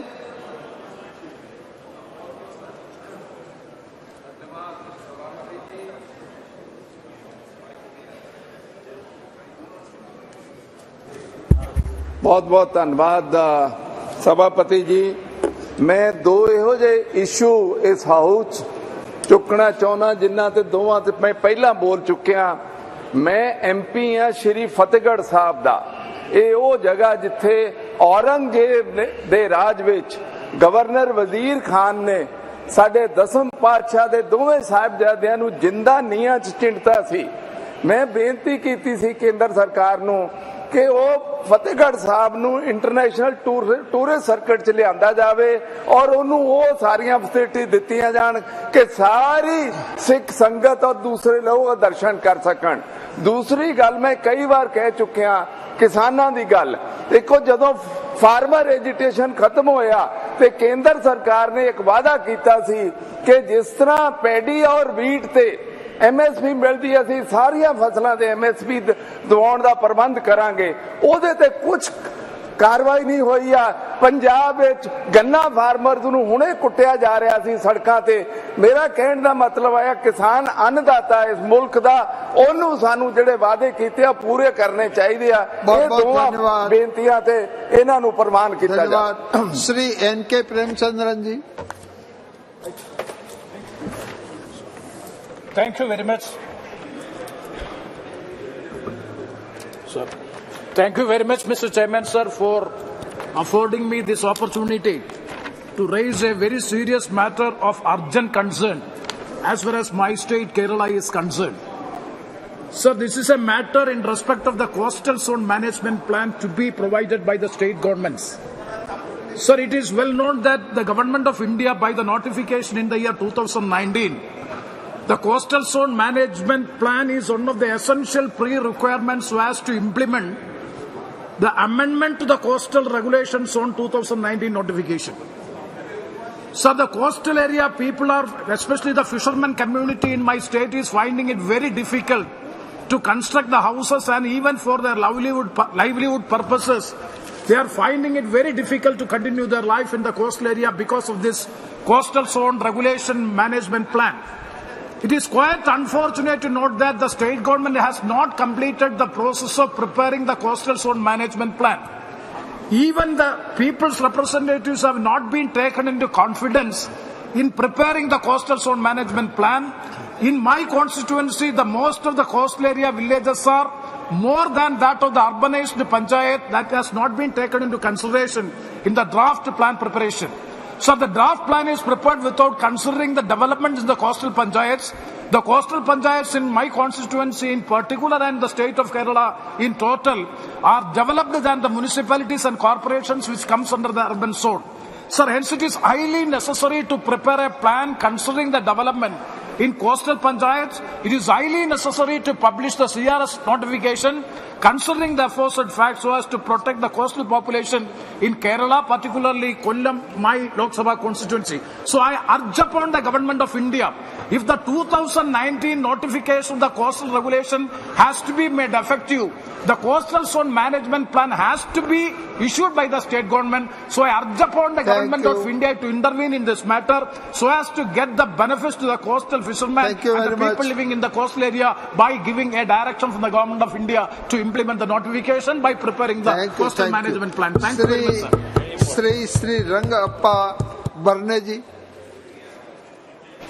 माननीय अध्यक्ष महोदय, मेरे चुनाव क्षेत्र में पुणे से लोनावाड़ा तक लोकल ट्रेन चलती है, जबकि कोविड के बाद दोपहर के समय का 11:30 से 2:30 बजे के समय लोकल ट्रेन बंद की, जबकि उसी समय सभी मालगाड़ियां उस रूट पे चलती है। जब मैं रेलवे मिनिस्टर को मिला था, उसने बताया कि मेंटेनेंस के टाइम दोपहर के टाइम लोकल ट्रेन नहीं चलाएगी, जबकि मालगाड़ी चलती है तो लोकल ट्रेन क्यों नहीं चलती?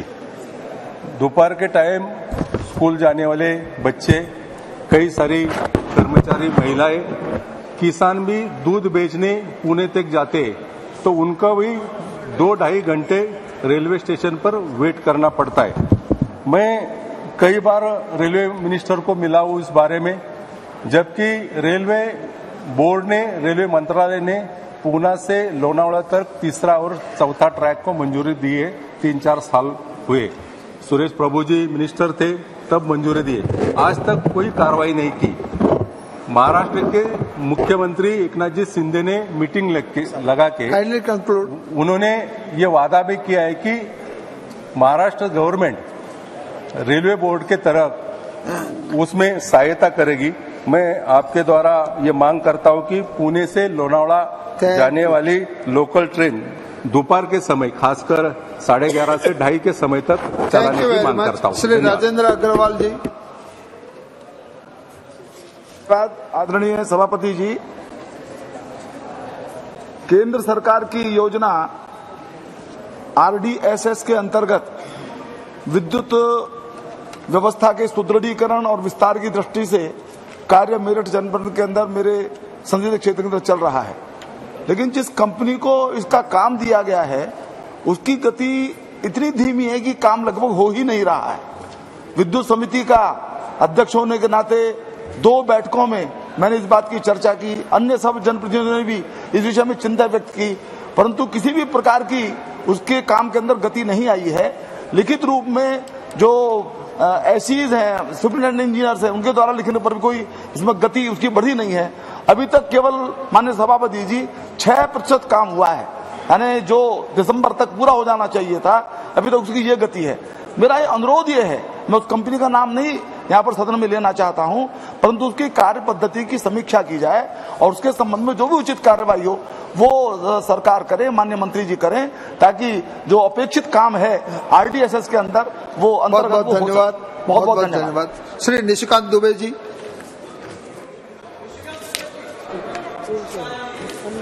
धन्यवाद सभापति महोदय। मेरे जिले में सर, जो मेरे लोकसभा का तो पार्ट नहीं है, लेकिन एनआरएचएम का अध्यक्ष होने के नाते मैं उस जिले का अध्यक्ष हूं। मुख्यमंत्री जी का क्षेत्र है सुंदर पहाड़ी, और पिछले 1 महीने से प्राइमेटिव ट्राइबल ग्रुप जो पहाड़िया जनजाति है उनके 20 बच्चों की मौत हो गई है। मलेरिया या इसी तरह का कोई ऐसा वायरल है जिसको कि राज्य सरकार देख नहीं पा रही है। मैं और हमारे जो नेता हैं बाबूलाल मरांडी जी दोनों विजिट कर चुके हैं। लिट्टी पाड़ा और सुंदर पहाड़ी का ये हाल है, और हालात ये हैं सर कि ना वहां डॉक्टर की कोई व्यवस्था है, और ना आपको आश्चर्य होगा जो पीटीजी को 100% हम प्रधानमंत्री आवास देते हैं उनका नाम लिस्ट तक में नहीं है सर। एक भी आदिवासी परिवार को, आदिवासी के नाम पर राजनीति करने वाली पार्टियां, एक भी आदिवासी को वहां ना प्रधानमंत्री आवास है, ना डॉक्टर की सुविधा है, और रोड का ये हालत है सर कि हम लोग जो है, मेरा ये हाथ छिल गया है सर कि मैं खुद ही मोटरसाइकिल से गिर गया, मोटरसाइकिल से भी मैं वहां चढ़ नहीं पाया सर। मेरा आपके माध्यम से भारत सरकार से आग्रह है कि इस तरह आदिवासियों के खिलाफ माहौल बनाने वाला, आदिवासियों के खिलाफ नहीं काम करने वाला और बांग्लादेशी घुसपैठियों को बढ़ाने वाला मेरे इलाके में जो सरकार है उसको बर्खास्त किया जाए, यहां से केंद्रीय टीम को भेजा जाए, और बच्चे जो मर रहे हैं प्राइमेटिव ट्राइबल ग्रुप पहाड़िया के, उनकी जान बचाएगी। Thank you very much. सभा की कार्यवाही 2 बजे तक के लिए स्थगित की जाती है।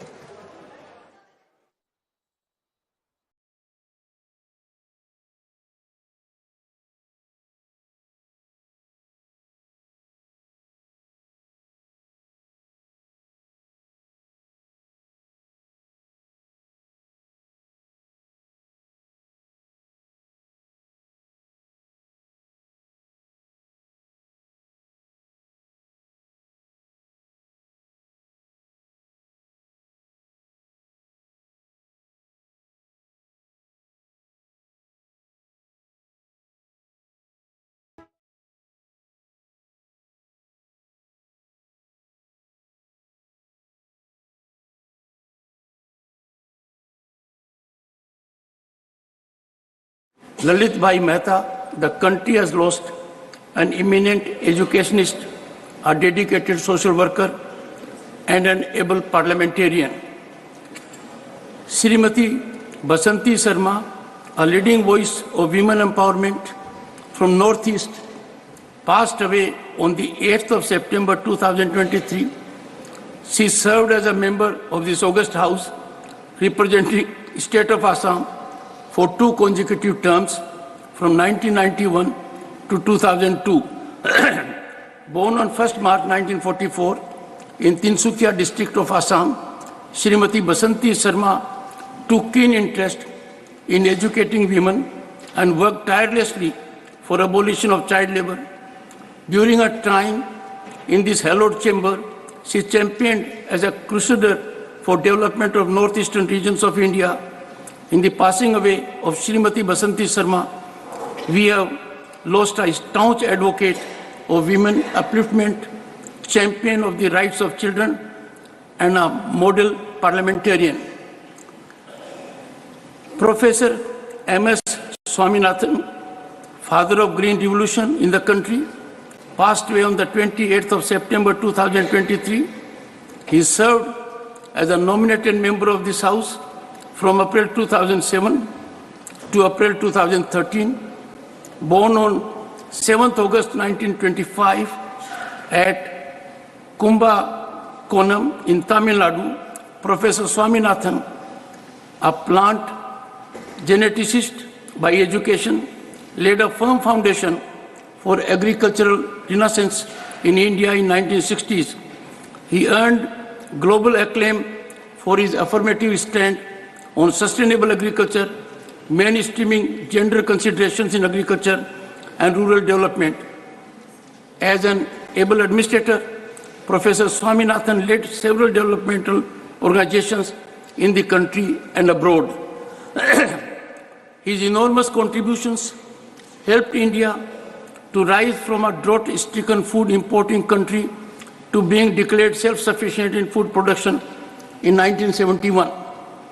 His seminal contributions were duly recognized through the first World Food Prize in 1987, Padam Shri in 1966, Raman Magsaysay Award in 1971, Padam Bhushan in 1972, and Padam Vibhushan in 1989, among others.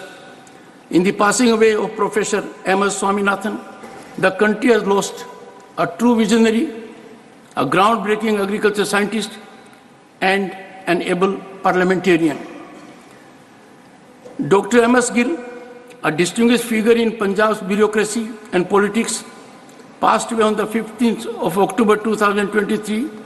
He served as a member of this House representing the state of Punjab for 2 consecutive terms from 2004 to 2016. Born on 14 June 1936 in the state of Punjab, Dr. Gill joined the prestigious Indian Administrative Service in the year 1958 and served in various capacities under Union and Punjab state government. Dr. Gill, an outstanding administrator, also served as the Chief Election Commissioner from 1996 to 2001. And it was during his tenure that electronic voting machines were successfully introduced in Indian elections. He also served as a minister in the Union Council of Ministers, holding portfolios of youth affairs and sports, and statistics and program implementation. Dr. Gill received several awards, including the prestigious Padam Vibhushan, awarded in the year 2000. In the passing away of Dr. M.S. Gill, the country has lost a capable administrator, a prolific writer, and an illustrious parliamentarian. Sri D.B. Chandra Gowda passed away on the 7th of November 2023. He served as a member of the Distinguished House representing the state of Karnataka from April 1986 to December 1989. Born on 26th August 1936 in Chikmalgaru district of Karnataka, Sri Chandra Gowda had an illustrious political career spanning over 4 decades. An advocate by profession, he had an illustrious political career which included being a member of Lok Sabha for 3 terms from 1971 to 1984, member of Legislative Assembly 3 terms, and Legislative Council of Karnataka. He was also a cabinet minister in the government of Karnataka from 1979 to 1980. In the passing away of Sri D.B. Chandra Gowda, the country has lost an able administrator and a distinguished parliamentarian. Honorable members, we deeply mourn the passing away of Sri Lalit Bhai Mehta, Srimati Basanti Sharma, Professor M.S. Swaminathan, Dr. M.S. Gill, and Sri D.B. Chandra Gowda. I request the honorable members to rise in their places and observe silence as a mark of respect to the memory of the departed.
Secretary General will convey to the members of the bereaved families our sense of profound sorrow and deep sympathy. Papers to be laid on the table. Secretary General. And permission, I rise to lay on the table a copy of the Constitution 128th Amendment Bill 2023, passed by the House of Parliament during 261st session of Rajya Sabha and assented to by the President. Shri Rao Sahib Dada Rao Danve. सभापति महोदय, मैं आज की कार्यसूची में मेरे नाम के सामने क्रम संख्या 3 पर उल्लेखित कागजों को सभा पटल पर रखता हूं। श्री कौशल किशोर जी, आपकी अनुमति से मैं आज की कार्यसूची में क्रम संख्या 4 पर मेरे नाम के समक्ष सूचीबद्ध कागजातों की एक एक प्रत हिंदी व अंग्रेजी में सभा पटल पर रखता हूं। Shri V Muraleedharan. Respected Chairman, sir, with your permission, on behalf of my colleague Sri Ajay Bhattji, I rise to lay the papers listed against his name at serial number 5 in today's revised list of business.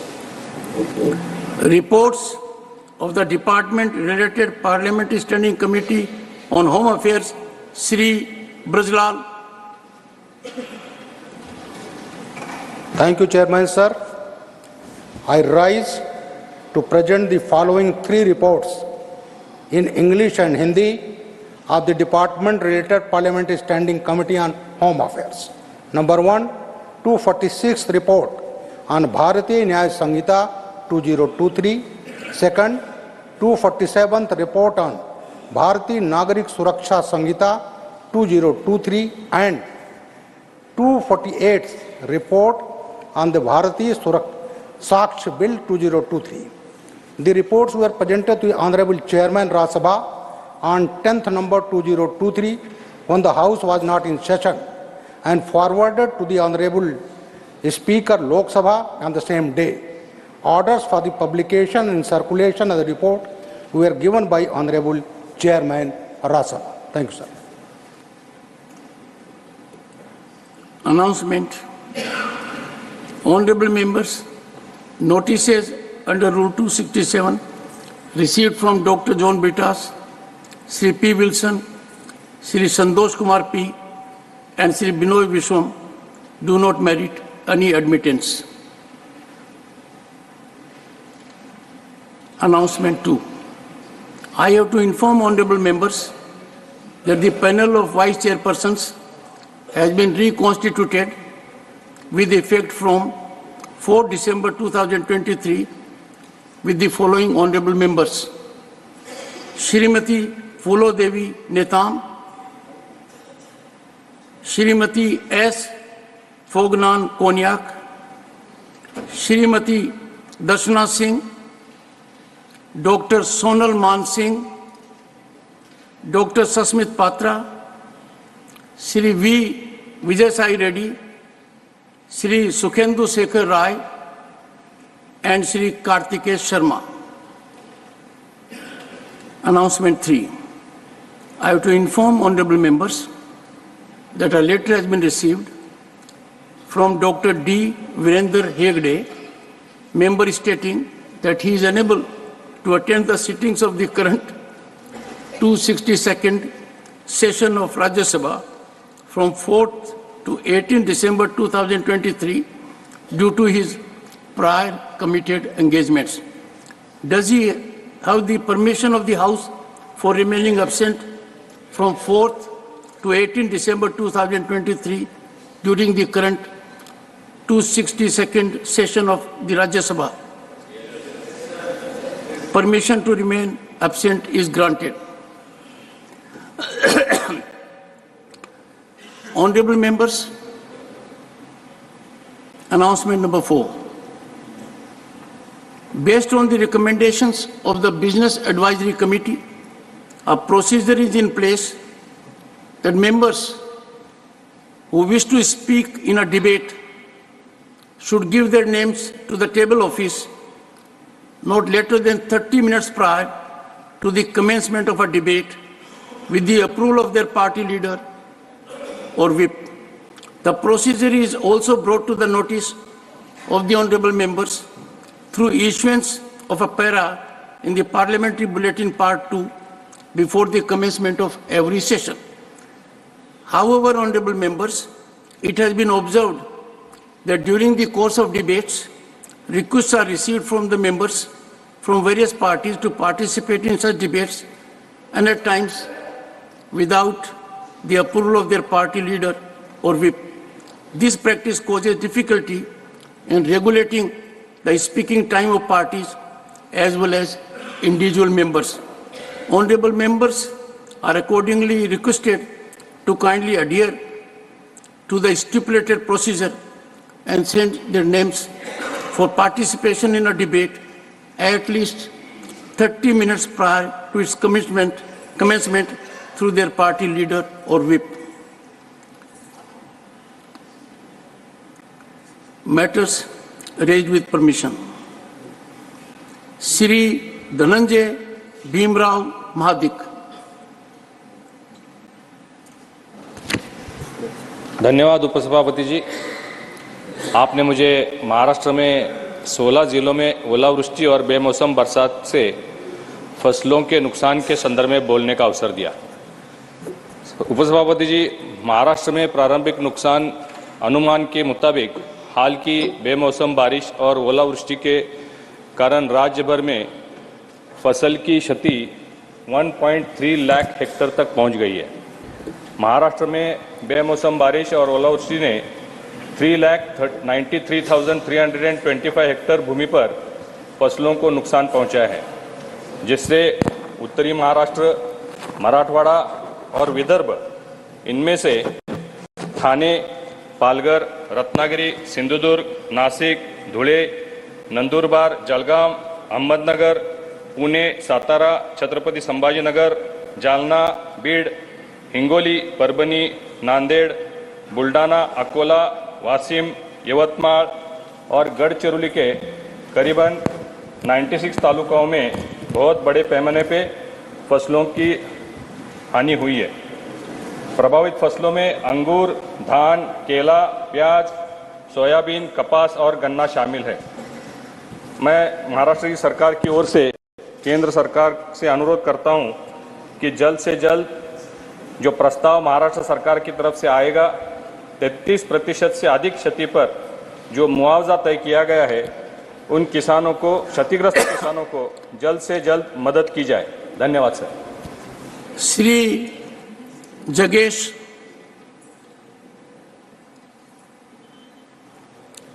Thank you, sir. I'll speak in my language. Print desk ಉದ್ಯೋಗಿಗಳಿಗೆ ಸ್ಥಳೀಯ ಭಾಷೆ ಮಾತನಾಡುವ ಸಿಬ್ಬಂದಿ ನೇಮಕಕ್ಕೆ ಬೇಡಿಕೆ.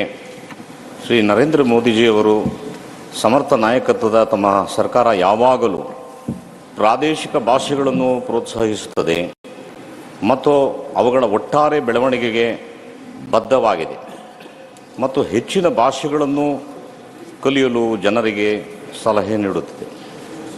ನಮ್ಮ ಗೌರವಾನ್ವಿತ ಹಣಕಾಸು ಮಂತ್ರಿಗಳು ಫ್ರಂಟ್ ಡೆಸ್ಕ್ ಕೆಲಸಗಳಿಗೆ ಸ್ಥಳೀಯ ಭಾಷೆ ಮಾತನಾಡುವ ಸಾಕಷ್ಟು ಸಿಬ್ಬಂದಿಯನ್ನು ನೇಮಿಸುವಂತೆ ಬ್ಯಾಂಕುಗಳಿಗೆ ಸೂಚಿಸುತ್ತಿರುವ ನಿರಂತರ ಪ್ರಯತ್ನವನ್ನು ನಾನು ಪ್ರಶಂಸಿಸುತ್ತೇನೆ.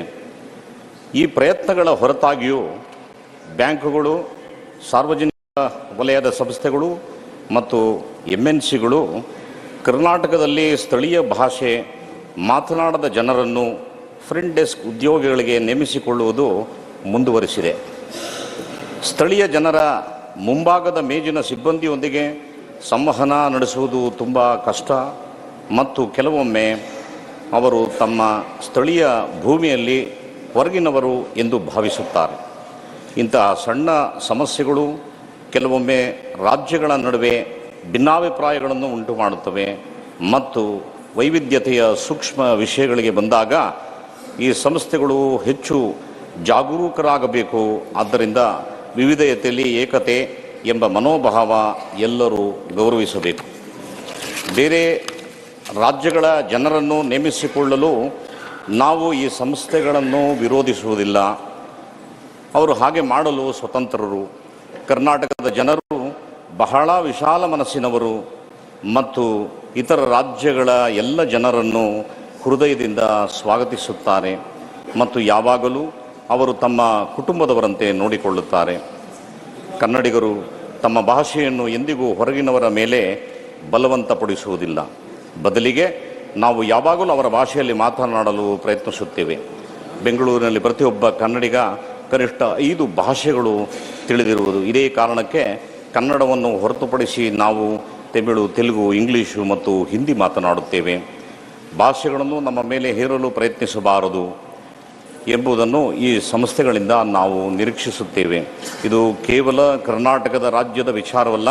ಪ್ರತಿ ರಾಜ್ಯಗಳಲ್ಲೂ ಫ್ರಂಟ್ ಡೆಸ್ಕ್ ಉದ್ಯೋಗಗಳ ಸ್ಥಳೀಯ ಭಾಷೆ ತಿಳಿದಿರುವ ಜನರನ್ನು ಮೀಸಲಿಡಬೇಕು.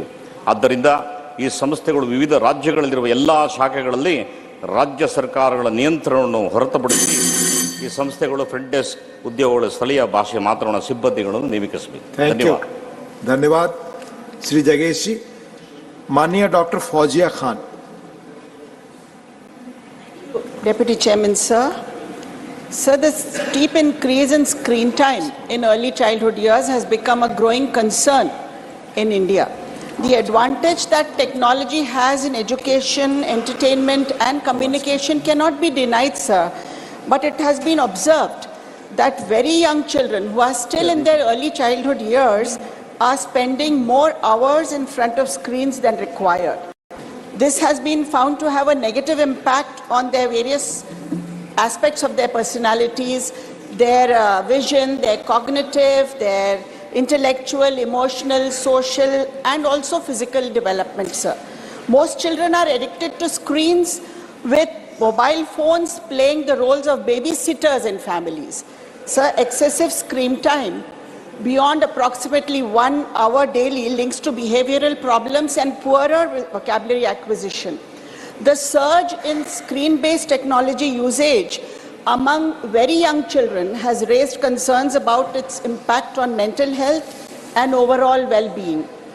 A study reveals a connection between increased screen exposure from 6 to 18 months of age and adverse outcomes including heightened emotional reactivity, aggression, externalizing behavior.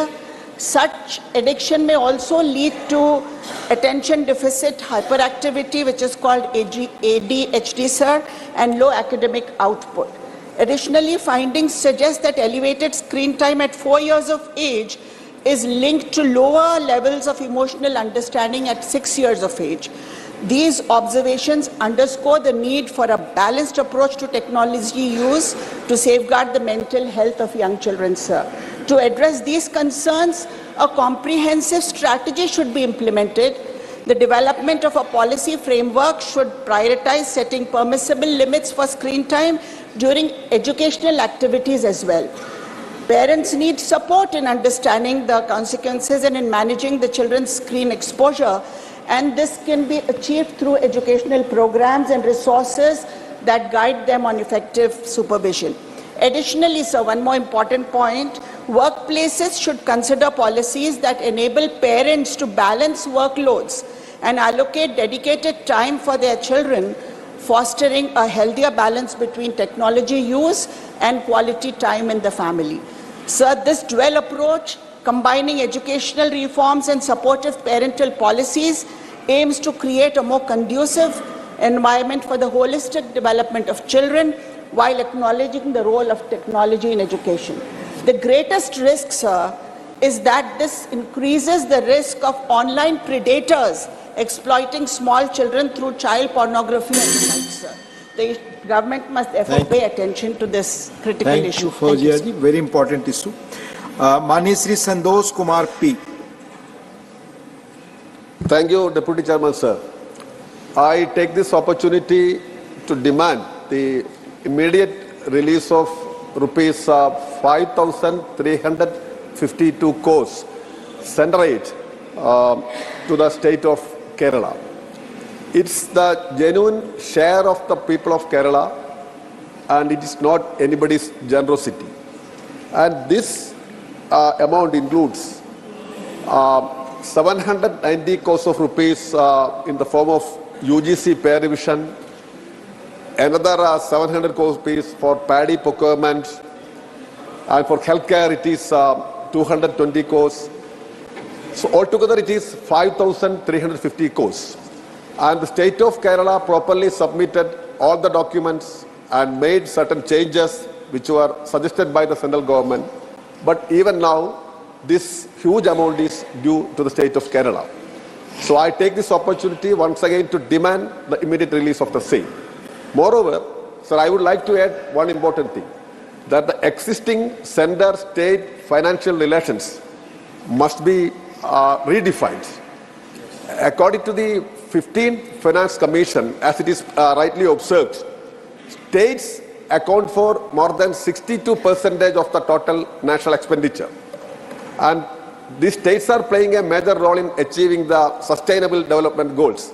But whereas their income share is just 37%.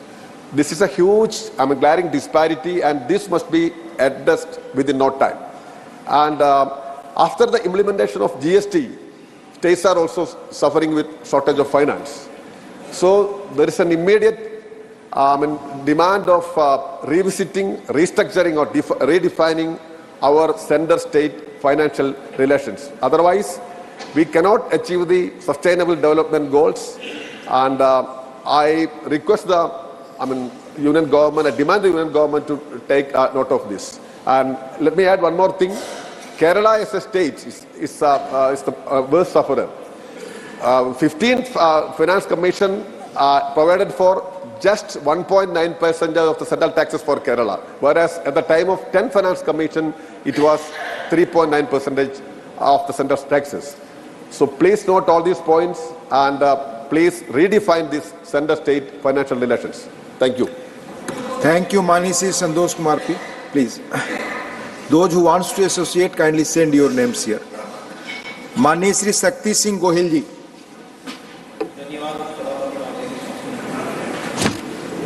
मैं एक गुजरात के मछुआरों का issue आपकी इजाज़त से उठाना चाहता हूँ। हमारा गुजरात का दरिया किनारा पाकिस्तान से सटा हुआ है। आज भी 156 मछुआरे पाकिस्तान की कैद में हैं। सर, पाकिस्तान का कानून कहता है कि अगर आपने गलती से बॉर्डर क्रॉस की है तो maximum imprisonment is for 3 years, 3 साल से ज़्यादा कैद में नहीं रख सकते हैं। पर 3 साल बीत जाने के बाद भी वो वहीं पे कैद में है।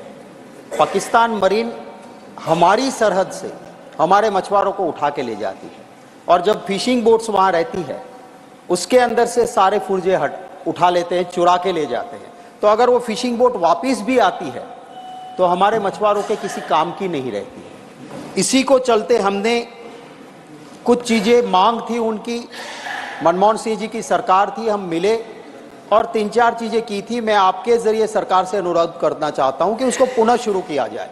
एक हमने शुरू करवाया था कि यहाँ मछुआरा का फैमिली अगर डाक भेजेगा, खत लिखेगा तो उसे कैद में मिलेगा और कैद से मछुआरा जो पाकिस्तान की कैद में है वो अपने फैमिली को खत लिख सकता था। वो शुरू हुआ था, इस सरकार के रेजिम में वो बंद हो गया है। एक परिवार का बंदा किसी दुश्मन देश की कैद में है और उसके हालचाल भी परिवार नहीं जान सके, आप उनकी मानसिकता समझ सकते हो। तो वो शुरू होना चाहिए। दूसरा हमने करवाया था, उस सरकार ने उस वक्त किया था कि जो भी मछुआरा फिशिंग बोट वहां गया और फिशिंग बोट वहां रख ली है तो उसके लोन की जो किस्तियां उसको रोक दिया जाता था और उसको सब्सिडी फिशिंग बोट के लिए दी जाती थी। वो भी आज शुरू नहीं है। तीसरी हमारी मांग थी और वहां पे हुआ था पर राशि बहुत कम है कि जो भी कमाने वाला जो है वो तो चला गया कैद में और जनरली ये फिशिंग बोट में परिवार के जितने भी मेल मेंबर्स या कमाने वाले होते हैं वो साथ में होते हैं, वो चले जाते हैं, इधर सिर्फ बच्चे और महिलाएं बचती हैं। तो उनको कुछ सब्सिडीज मिलनी चाहिए।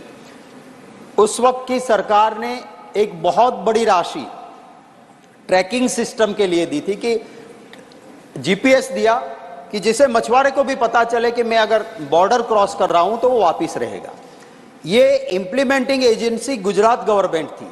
C&AG ने कहा कि भारत सरकार ने जो पैसे फिशरमैन की सेफ्टी के लिए दिए, GPS सिस्टम के लिए, उसमें बहुत बड़ा भ्रष्टाचार हुआ है और इसी वजह से GPS का सिस्टम चल ही नहीं रहा है। मैं सरकार से अनुरोध करता हूं, भारत सरकार की ये राशि थी, C&AG ने कह दिया है तो हम तो मानते हैं कि बहुत सीरियस चीज है, तो इसकी जांच भी होनी चाहिए CBI के जरिए। Thank you sir. माननीय श्री अनिल प्रसाद हेगड़े जी।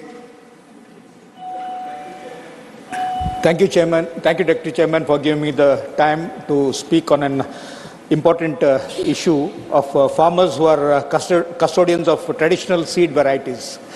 So, India had rich agrodiversity. Scientist Dr. Richaria had documented thousands of valuable paddy varieties which were evolved and selected by our ancestral farmers. Though Green Revolution paradigm eroded this rich agrodiversity wealth, our farmers continue to conserve some of them in their farms. Despite great logistical hardships and financial hardships, these farmers are conserving thousands of varieties of different crops.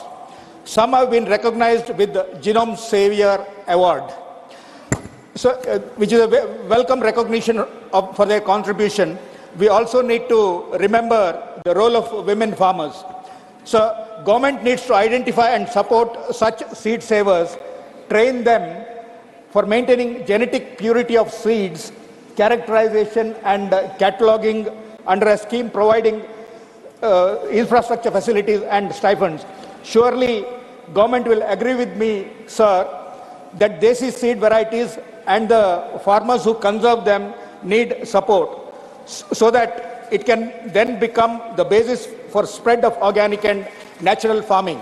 Sir, while George Fernandes, who led an aggressive campaign against the signing of GATT and WTO treaty, who was an inspiration for me, I am proud that in 2009, when the regulator GEAC approved BT Brinjal, it was again my party leader Nitish Kumar who opposed this.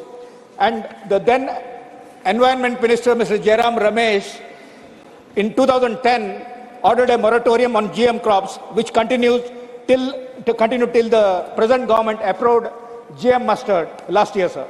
In seed saving, natural and organic farming, I got trained by people like Dr. Debal Dev, who have conserved 1,400 paddy varieties, and Subhas Palekar, who makes Jivamrita out of desi cow dung, and the millet man of India, Dr. Khadar Wali, all of whom advocate desi seeds, sir. Two of them are recipients of Padma Awards by the present government. Each of them believe that there cannot be organic or natural farming without desi seeds. Definitely not GM crops. Thank you. Thank you, माननीय हेगड़े जी। माननीय श्रीमती संगीता यादव जी।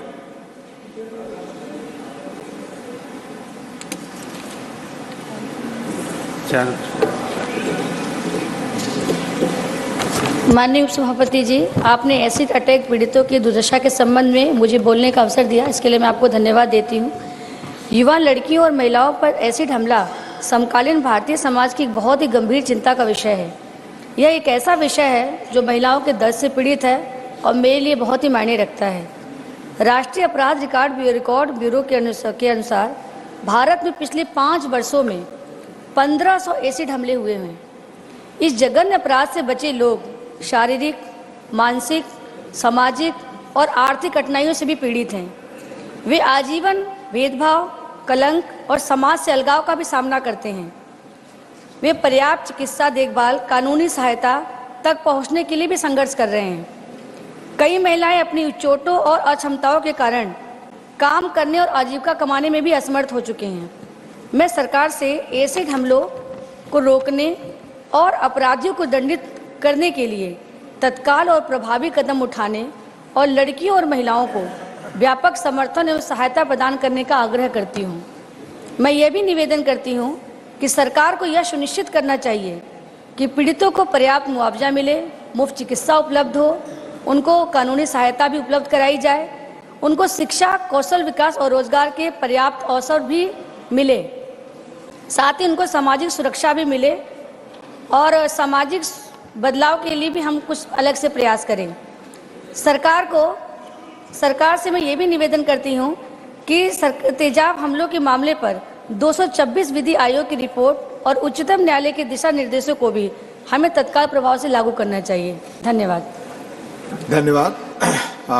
माननीय श्री कनक मेदला रविंद्र कुमार जी।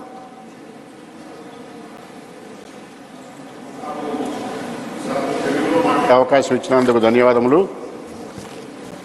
Sir. నా సబ్జెక్టుకు సంబంధించినటువంటిది voter ఎన్యూమరేషన్కు సంబంధించి జెన్యూన్గా పద్ధతి ప్రకారం election commission రూల్స్ను అనుసరించి ఓటర్ ఎన్యూమరేషన్ జరగవాలని చెప్పేసింది నా డిమాండు. దానిలో భాగంగా ఓటు హక్కు అనేటటువంటిది నిర్భయంగా వినియోగించుకున్నప్పుడే ప్రజాస్వామ్యం బలోపేతం అవుతుంది. ఓటు హక్కు పరిపాలనా విధానానికి ఆయుధం వంటిది. ప్రజాస్వామ్యానికి దిక్చూచి అయిన అలాంటి ఓటు హక్కును కొన్ని రాష్ట్రాల్లో ఎటువంటి నోటీసులు లేకుండా తొలగిస్తున్నారు. అధికారంలో ఉన్నటువంటి అధికార పక్షం వారు ఓటర్లు తొలగించడానికి రాష్ట్ర యంత్రాంగాన్ని ఉపయోగించుకుని అధికారాన్ని దుర్వినియోగం చేసేటటువంటి పరిస్థితి కనపడుతున్నది. అలాగే ఓటర్ల కోసం ప్యారలల్గా రాష్ట్రాల్లో కొన్ని చోట్ల ప్రాంతీయ సమాంతర వ్యవస్థను నిర్వహిస్తున్నారు. పంచాయతీరాజ్ బదులు పంచాయతీ సచివాలయాలని, మున్సిపాలిటీలో గృహ సారథులని అనేక మందిని ఇట్లాంటి వాళ్లను నియమించి ఓటర్ ఎన్యూమరేషన్ కార్యక్రమంలో నిబంధనలకు విరుద్ధంగా ఓటర్లలో తొలగించు కార్యక్రమంలో భాగంగా చేస్తున్నారు. అది ముఖ్యంగా మాకు ఆ రాష్ట్రానికి సంబంధించి ఆంధ్రప్రదేశ్లో ఎక్కువ జరుగుతున్నది. ఈ విషయంలో మాకు ఇంతకుముందు గతంలో ఎలక్షన్ కమిషన్కి మేము చాలా రిప్రజెంటేషన్స్ ఇచ్చి ఉన్నాము. అలాగే ఉదాహరణకు అనకాపల్లి పరిధిలో 70,000 ఓట్లు తీసివేశారు, నర్సీపట్నంలో 17,000 ఓట్లు తీశారు, మాడుగుల్లో 9,500 ఓట్లు తీసివేశారు. ఎన్నికల కమిషన్ లెక్క ప్రకారమే, రాష్ట్ర ఎన్నికల కమిషన్ లెక్క ప్రకారమే దాదాపు 10 లక్షల ఓట్లు గోల్మాల్ చేసేటటువంటి ప్రయత్నం జరిగింది. వాటిని సరిచేయలేదు ఈ రోజు వరకు. వాటిని సరిచేయమని చెప్పేసి సెంట్రల్ ఎలక్షన్ కమిషన్కి, చీఫ్ ఎలక్టరల్ ఆఫీసర్కి, అలాగే డిస్ట్రిక్ట్ ఎలక్షన్ ఆఫీసర్లకి కూడా రిప్రజెంటేషన్ ఇవ్వడం జరిగింది. అయినా కూడా ఎటువంటి చర్యలు తీసుకోలేదు. వాటిని తొలగించడం కోసం రాష్ట్రంలో ఉన్నటువంటి అధికార యంత్రాంగం ప్యారలల్ యంత్రాంగాన్ని ఉపయోగించి ఎలక్షన్ కమిషన్ నిధులకు నిబంధనలకు విరుద్ధంగా ఆంధ్రప్రదేశ్లో ఓట్లు తొలగిస్తున్నటువంటి వైనాన్ని ఎన్నికల కమిషన్ దృష్టికి తీసుకువెళ్ళినప్పటికీ కూడా సరిదిద్దనందువల్ల మేము ఈ రోజున పార్లమెంట్లో ఇక్కడ లేవదీయవలసి వచ్చింది. ప్రజాస్వామ్య పరిరక్షణకు వజ్రాయుధమైన ఓటు హక్కును పౌరులకు లేకుండా ఎన్నికల్లో దొడ్డిదారిని గెలవాలనేటువంటి ప్రయత్నంతో జరుగుతున్నటువంటి ఈ చర్యను మేము తీవ్రంగా ఖండిస్తూ మొత్తానికి ఎన్నికల కమిషన్ ఇప్పటికైనా దృష్టి పెట్టి మేము చెప్పిన అవకతవకలపైన వీటిపైన సరైనటువంటి చర్యలు తీసుకోవాలని, ఎలిజిబుల్ ఓటర్లను చేర్పించాలని ఫారం 7 బల్క్గా ఇస్తూ ఓటర్లను తొలగించడానికి అధికార పార్టీ వాళ్ళు తయారు చేస్తున్న సందర్భంలో వాటిని పరిశీలించి చేయాలని, తొలగించే ముందు ఓటర్కు నోటీసులు ఇవ్వాలని మేము ప్రత్యేకించి కోరుతున్నాము. దీనిపైన రాష్ట్ర అధికార యంత్రాంగం దుర్వినియోగం చేస్తుంది కనుక వేరే రాష్ట్రాలను అధికారులను నియమించి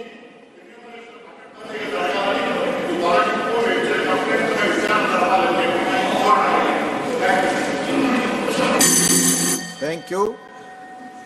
माननीय कनक मेदला रविंद्र कुमार जी, स्टेट गवर्नमेंट्स पे जो आपके कमेंट है as per rules will examine whether it will go और नॉट, प्लीज। माननीय Shri V Vijay Sai Reddy. Deputy Chairman, sir. Sir, the provisions for reservation were introduced in the Constitution of India to provide education and employment opportunities to the backward classes, that is BCs, so that they could be at par with others in the society, with other sections in the society. Sir, in fact, the Mandal Commission has recognized the BCs are historically marginalized and made recommendations to provide reservations for backward classes whose income is less than the mandated ceiling. Though the mandate other BCs whose income is higher than the mandated, the labeled mandated limit were excluded, and they are called as creamy layer and excluded from the reservation, sir. Sir, the creamy layer was introduced and it was first raised to 2.5 lakhs in 2004, revised it to 4.5 lakhs in 2008, revised again to 6 lakhs in 2013, and last revision took place in 2017 at 8 lakhs per annum. Sir, the enhancement is done to adjust for the inflation once in 3 years. However, the existing limit for creamy layer has not been revised for the last 6 years. During this time, the inflation increased manifold. Applying 3-year formula, the revision of creamy layer limit is twice overdue till now, sir. The delay in revising the creamy layer limit has denied the reservations to many needy and deserving backward classes, that is BCs. There is an urgent need to revise the income criteria. The Ministry of Social Justice also recommended increase the limit from present 8 lakhs to 12 lakhs of rupees. Therefore, I strongly urge the Union government to revise the creamy layer limit and ensure that 3-year interval of revising the creamy layer limit is strictly adhered to. This will ensure the true social equality for all BCs in the country. Thank you very much, sir. Thank you, Vijay Sai Reddy ji. Mani Shri M. Muhammad Abdullah.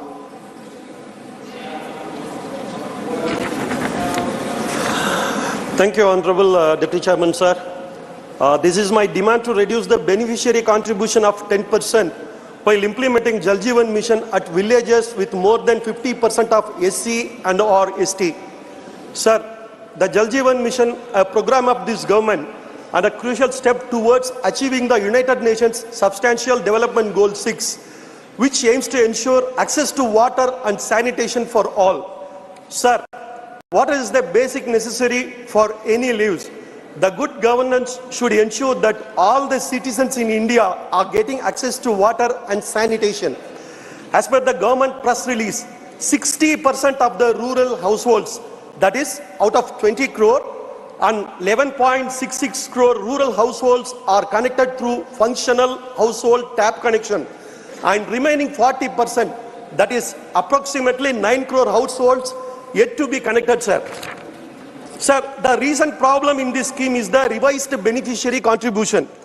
While launching this scheme, it is mentioned villages having more than 50% ST and ST population, where community contribution would be 5% of the capital cost. Recently, the ministry has increased the community contribution to 10% of the capital cost, and earlier it was 5% only. This has posed a difficulty in implementing the scheme now. Honorable Deputy Chairman, sir, SC/ST population in our country are the most marginalized and economically weaker section. Good governance should empathize their situation and devise the scheme and guideline in favor of the citizens. Increasing the beneficiary contribution for the villages with 50% or more SC and ST households had reduced the interest of the people to avail this scheme, and no wonder this will be the bottleneck for this scheme implementation. Sir, I humbly request the Honorable Minister via this August House to take necessary steps to reduce the beneficiary contribution at these said villages down to 5% or nil. Thank you, sir. Thank you, Mani M. Muhammad Abdullah ji. Mani Shri Balveer Singh ji, Sant Balveer Singh ji. बहुत धन्यवाद उप सभापति जी, तुसीं आपां ने समां दिता। सो अज असीं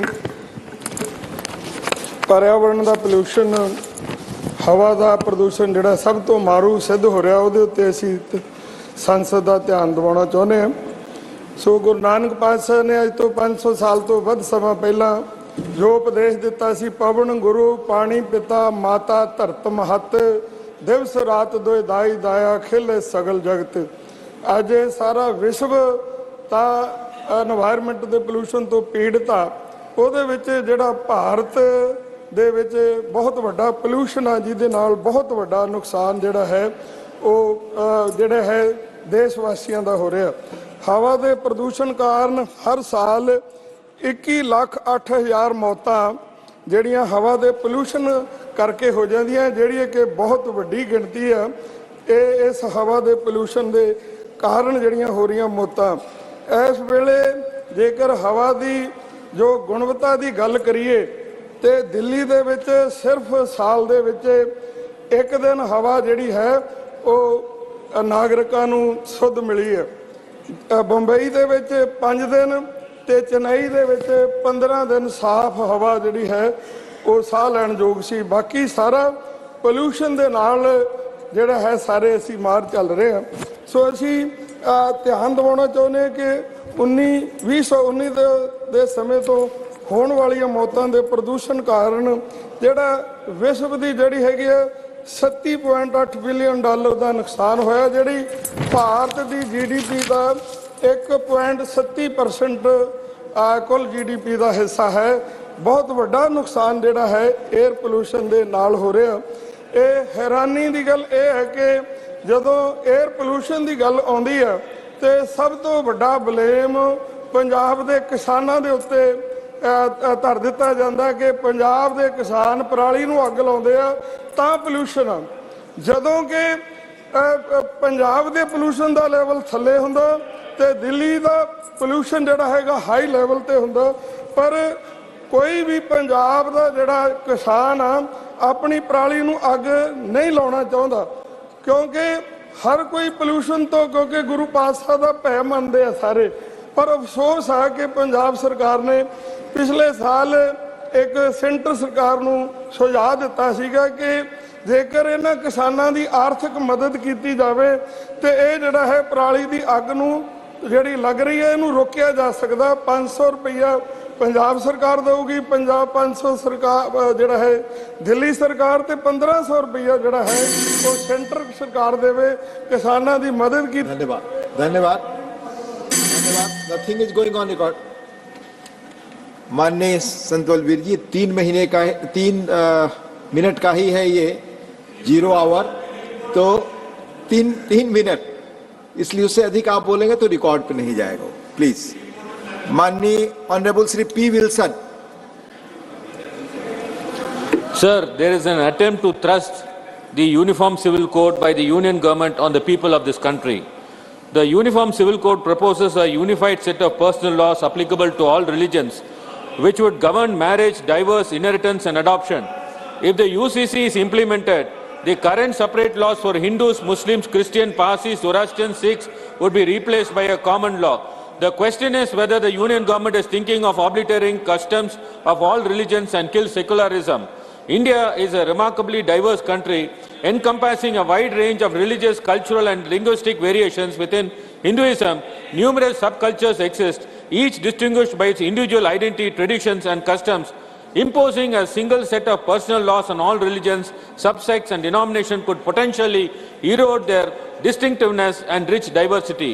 Sir, the first casualty of UCC would be the Hindu tribes, especially from states like Assam, Nagaland, Mizoram, Meghalaya, Tripura, Manipur, Arunachal Pradesh, Goa, Karnataka, who have a unique customs and traditions, who are all protected by Article 371, A to H of Constitution, and the UCC would destroy this constitutional guarantee. The second casualty is freedom of religion, guaranteed by Article 25 of the Indian Constitution, not only for minorities, but also for the majority religion. Additionally, Article 29, which protects the rights of the minorities to preserve and protect their distinct culture, will erode the unique culture and traditions of minorities. Thirdly, UCC would affect the advantages given to the Hindu undivided family in property and taxation laws. Most religious treat marriages as a holy sacrament. UCC will reduce it to a civil transaction like property transaction and will destroy the sanctity of these sacraments. Tying a thali or Mangal Shustra or taking 7 steps around the fire or performing Sirdhartha self-respect marriages introduced by Pair Arranger Anna will be wiped out by UCC. Already the 21st Law Commission, after 2 years of consultation, recommended not to bring UCC. The Constituent Assembly itself assured while enacting Article 44 that unless there is a consensus by all citizens of this country, the Uniform Civil Code should not be implemented. I would like to urge the Honorable Prime Minister through this august house that instead of thrusting a uniform civil code that wipes out customs, we should adopt a rights-based approach to bring in equal rights for women, children and disadvantaged groups by encouraging dialogues, understanding and bring in gradual reforms within communities through social engineering to weed out undesirable practices. It is through these means that we can strike a balance between individual rights, freedoms and communal harmony. I thank the Deputy Chairman for giving me this opportunity. Sir, you should listen to us than shouting, sir. Thank you. Please, no. Mani Sri Dr. V. Sivadasan. Dr. V. Sivadasan, please. Please, nothing is going on record. Sir, please. Jagatarji, please. Please. Mani Sri V. Sivadasan, please. Respected Chair. The painful incident has occurred in You have to Silkyara speak for Tunnel. 2 minutes because Mr. Sri Sir, Ajay Pratap Singh, sir. Honorable Employee Associate. Sir, I am not here. Please speak for 2 minutes because Honorable Sri Ajay Pratap Singh will associate for 1 minute on the same issue. Yes, there is time, sir. Sir, the Silkyara Tunnel incident, that is a very painful incident, sir. There, all security measures and the rule and norms are violated in that area. The company has violated, sir. Why this sad incident was happened?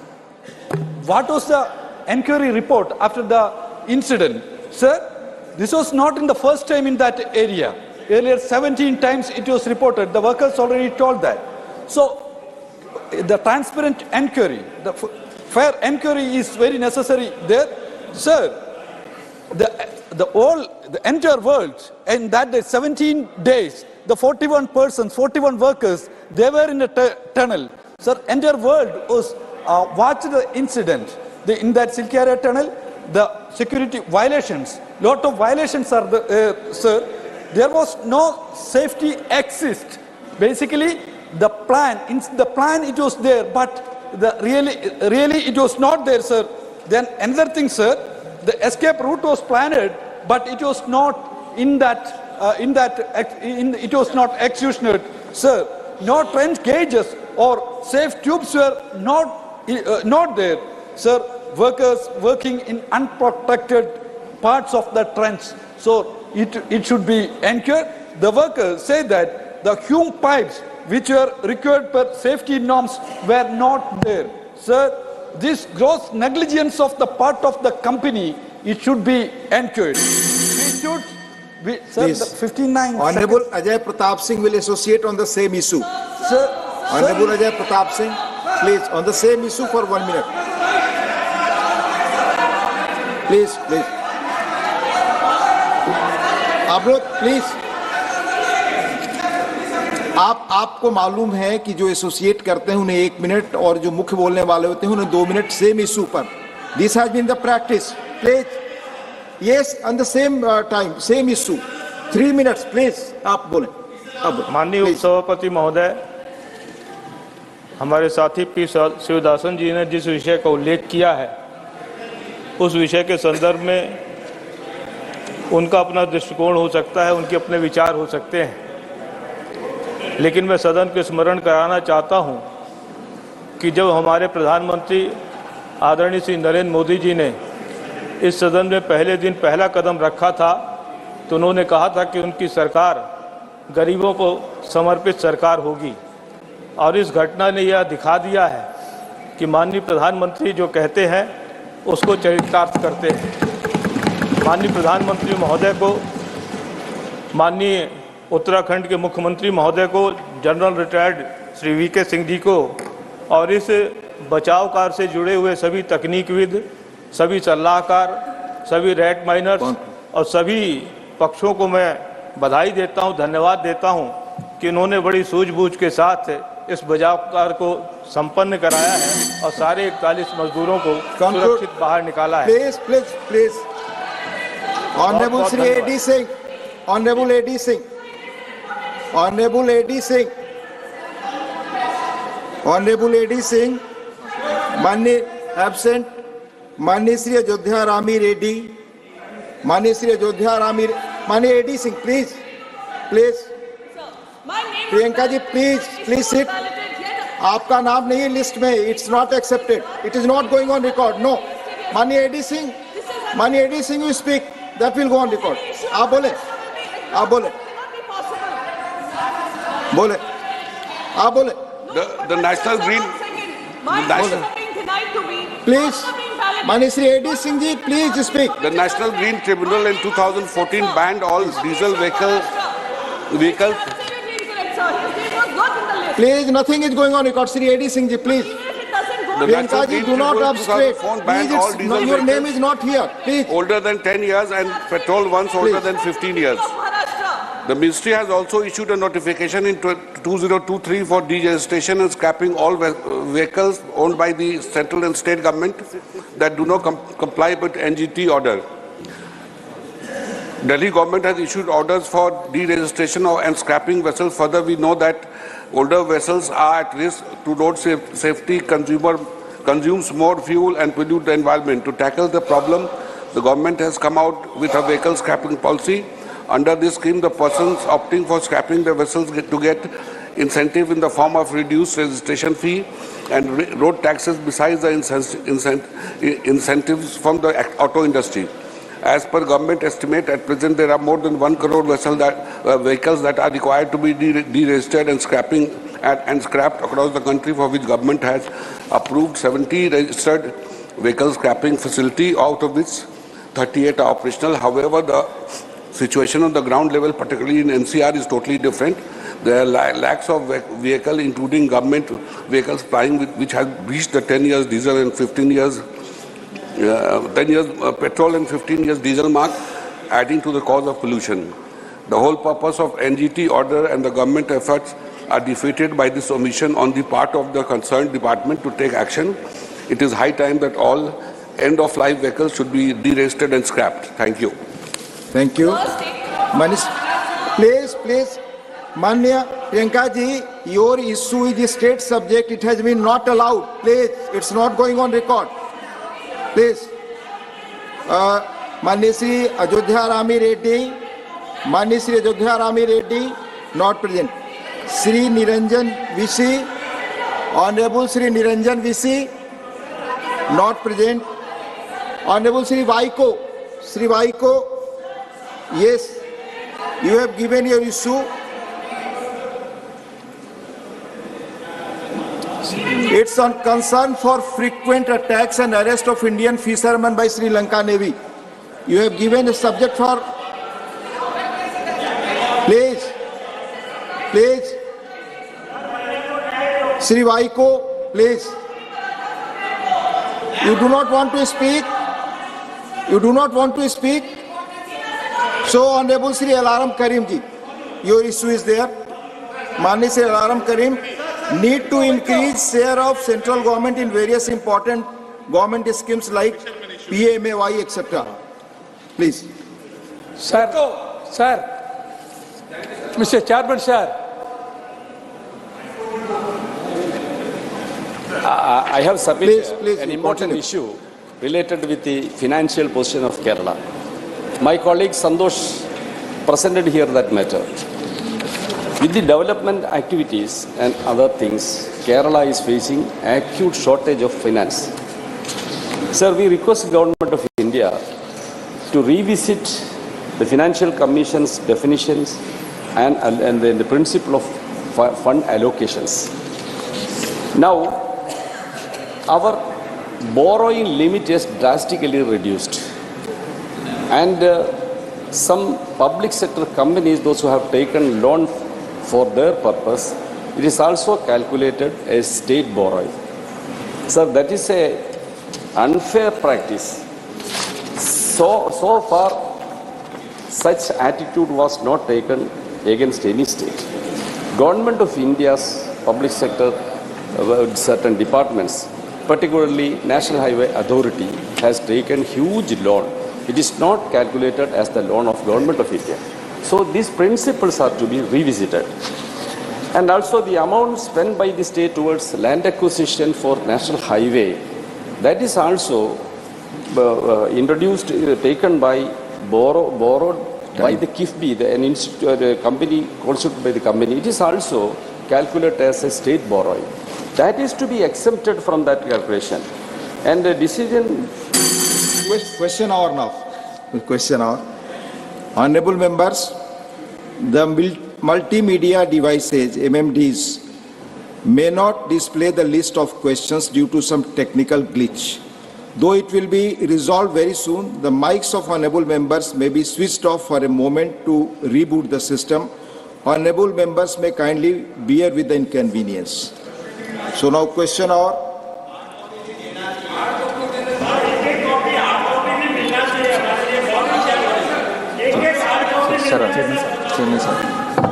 ठीक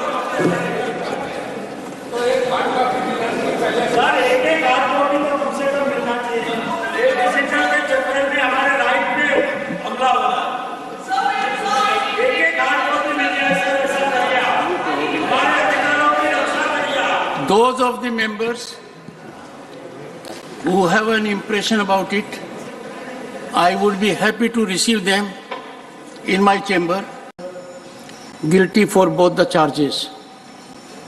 Charge 1, that he intentionally and deliberately presented misleading facts to the media, misinterpreted proceedings of the council, resulting in affront to the authority of the chairman Rajya Sabha, and engaged in outrageous defiance of the resolutions of the House and directives of the Honorable Chairman Rajya Sabha. And charge 2, for including the names of members in proposed select committee without their consent in blatant transgression of Rule 72 of Rules of Procedure and Conduct of Business in the Council of States, Rajya Sabha. As regards the sentence, the committee finds the suspension suffered by him since 11th August 2023 from the House thus far as sufficient sentence that will meet the ends of justice. The committee stands committed to upholding the sanctity of parliamentary proceedings and safeguarding the integrity of the institution. The committee expresses hope that Sri Raghav Chadha, member, will reflect and introspect. The committee expects Sri Raghav Chadha to uphold the expected standards of conduct and decorum befitting a member of parliament.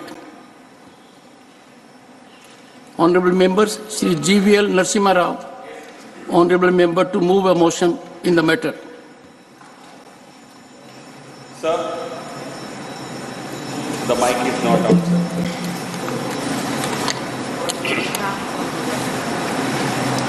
Press. Go ahead, sir. Okay. Sir, I move the following motion under proviso to Rule 256(2) of the Rules of Procedure and Conduct of Business in the Council of States, Rajya Sabha, that this House resolves that Sri Raghav Chadha, member, be held guilty of breach of privileges and the suspension suffered by him so far be taken as sufficient punishment, and the House may consider discontinuance of suspension of Sri Raghav Chadha, member, from the service of the Council from this day. Motion moved. Those in favor will please say aye. Aye. Those against will please say no. I think the ayes have it. The ayes have it. The ayes have it.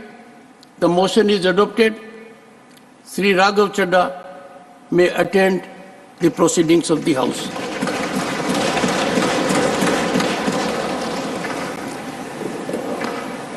The Post Office Bill 2023,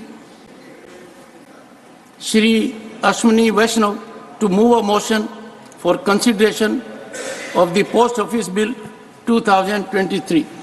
Honorable Chairman, sir, I rise to move that the Post Office Bill 2023 be taken into consideration. माननीय मंत्री जी, आप बोलना चाहेंगे? Honorable Chairman, sir, 125 साल पुराने Indian post office act को amendment करने के लिए बिल लेके आया गया है, पोस्ट ऑफिस बिल 2023। जैसा हम सब जानते हैं माननीय सभापति महोदय, डाक और डाकघर और डाकिया ये एक ऐसे इंस्टीट्यूशंस हैं जिन पे देश भर में जन जन में बहुत ही एक बड़ा विश्वास है। 125 साल पुरानी संस्था को एक समय था जब लग रहा था कि ये इररिलेवेंट हो जाएगा। विशेषकर जो यूपीए का पीरियड था, उस पीरियड में तो प्रैक्टिकली डाक और डाकघर को एक तरीके से फेज आउट करने की नौबत आ गया था। लेकिन पिछले 9 वर्षों में जिस तरह से पोस्ट ऑफिस और पोस्टल इंस्टीट्यूशन को रिवाइव किया गया है, उस रिवाइवल का रिफ्लेक्शन है इस नए बिल में।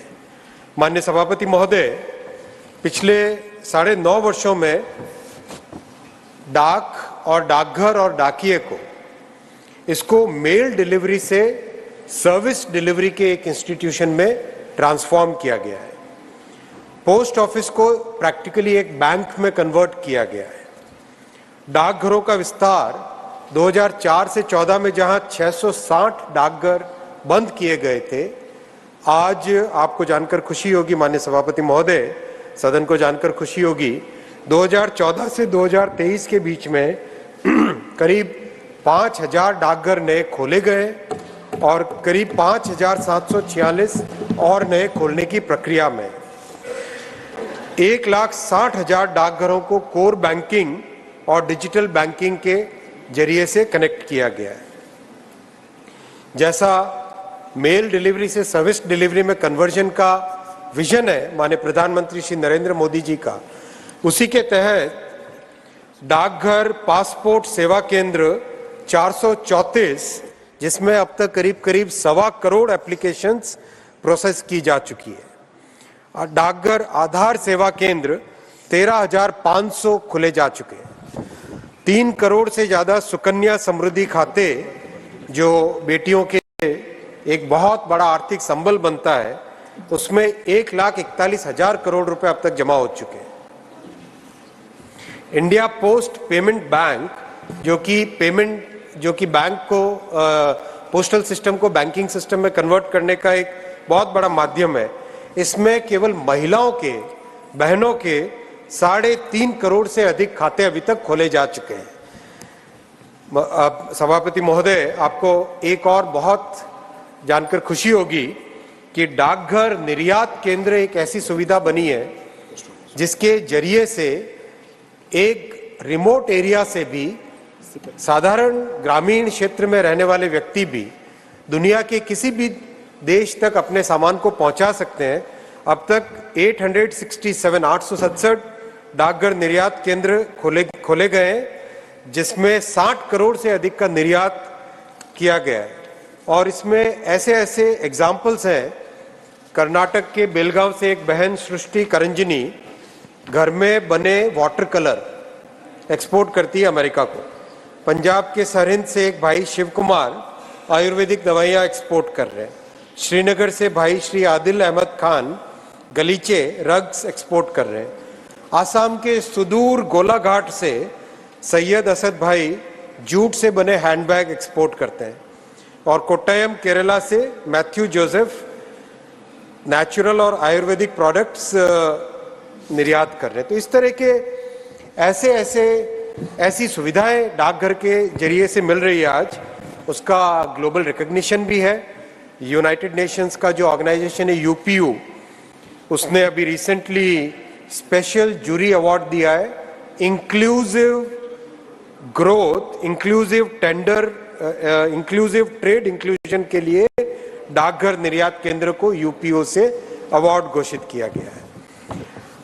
माननीय सभापति महोदय, डाकघरों में नवीनतम टेक्नोलॉजी का उपयोग हो रहा है। अभी हाल ही में आपने देखा होगा कि एक 3 डायमेंशनल प्रिंटेड डाकघर बना बेंगलुरु में, और एक नया एक्सपेरिमेंट किया गया जिसमें 4 लाख से अधिक श्रमिक सुरक्षा बीमा खाते खोले गए। ओवरऑल इस 125 साल पुराने कानून की एवज में जो नया कानून लाया गया है, अति सरल भाषा में बना है। छोटा सा कानून है 17 क्लॉजेस का, और सारा का सारा फोकस है मेल डिलीवरी से सर्विस डिलीवरी पे, और डाकघर से बैंकिंग सर्विसेज पे शिफ्ट होने का। धन्यवाद। धन्यवाद। Motion moved. माननीय सदस्यगण, इस बिल पर बोलने वाले माननीय सदस्यों को मैं आमंत्रित करूं, इसके पहले एक announcement. I have to inform honorable members that the Business Advisory Committee in its meeting held today, that is on the 4th December 2023, has allotted time for government legislative business as follows. Number 1, consideration and passing of the Chief Election Commissioner and the other election commissioners appointment, conditions of service and terms of office bill 2023, 6 hours. Consideration and passing of the following bills as reported by a standing committee after they are passed by Lok Sabha: the Bharatiya Nyaya Sanhita 2023, the Bharatiya Nagrik Suraksha Sanhita 2023, the Bharatiya Sakshya Adhiniyam 2023, 12 hours to be discussed together. Consideration and passing of the Central University Amendment Bill 2023 after it is introduced, considered and passed by Lok Sabha, 2 hours.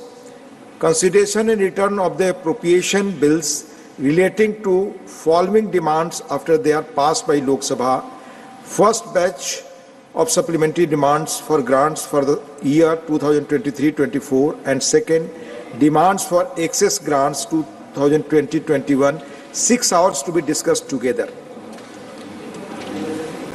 Now, list of speakers.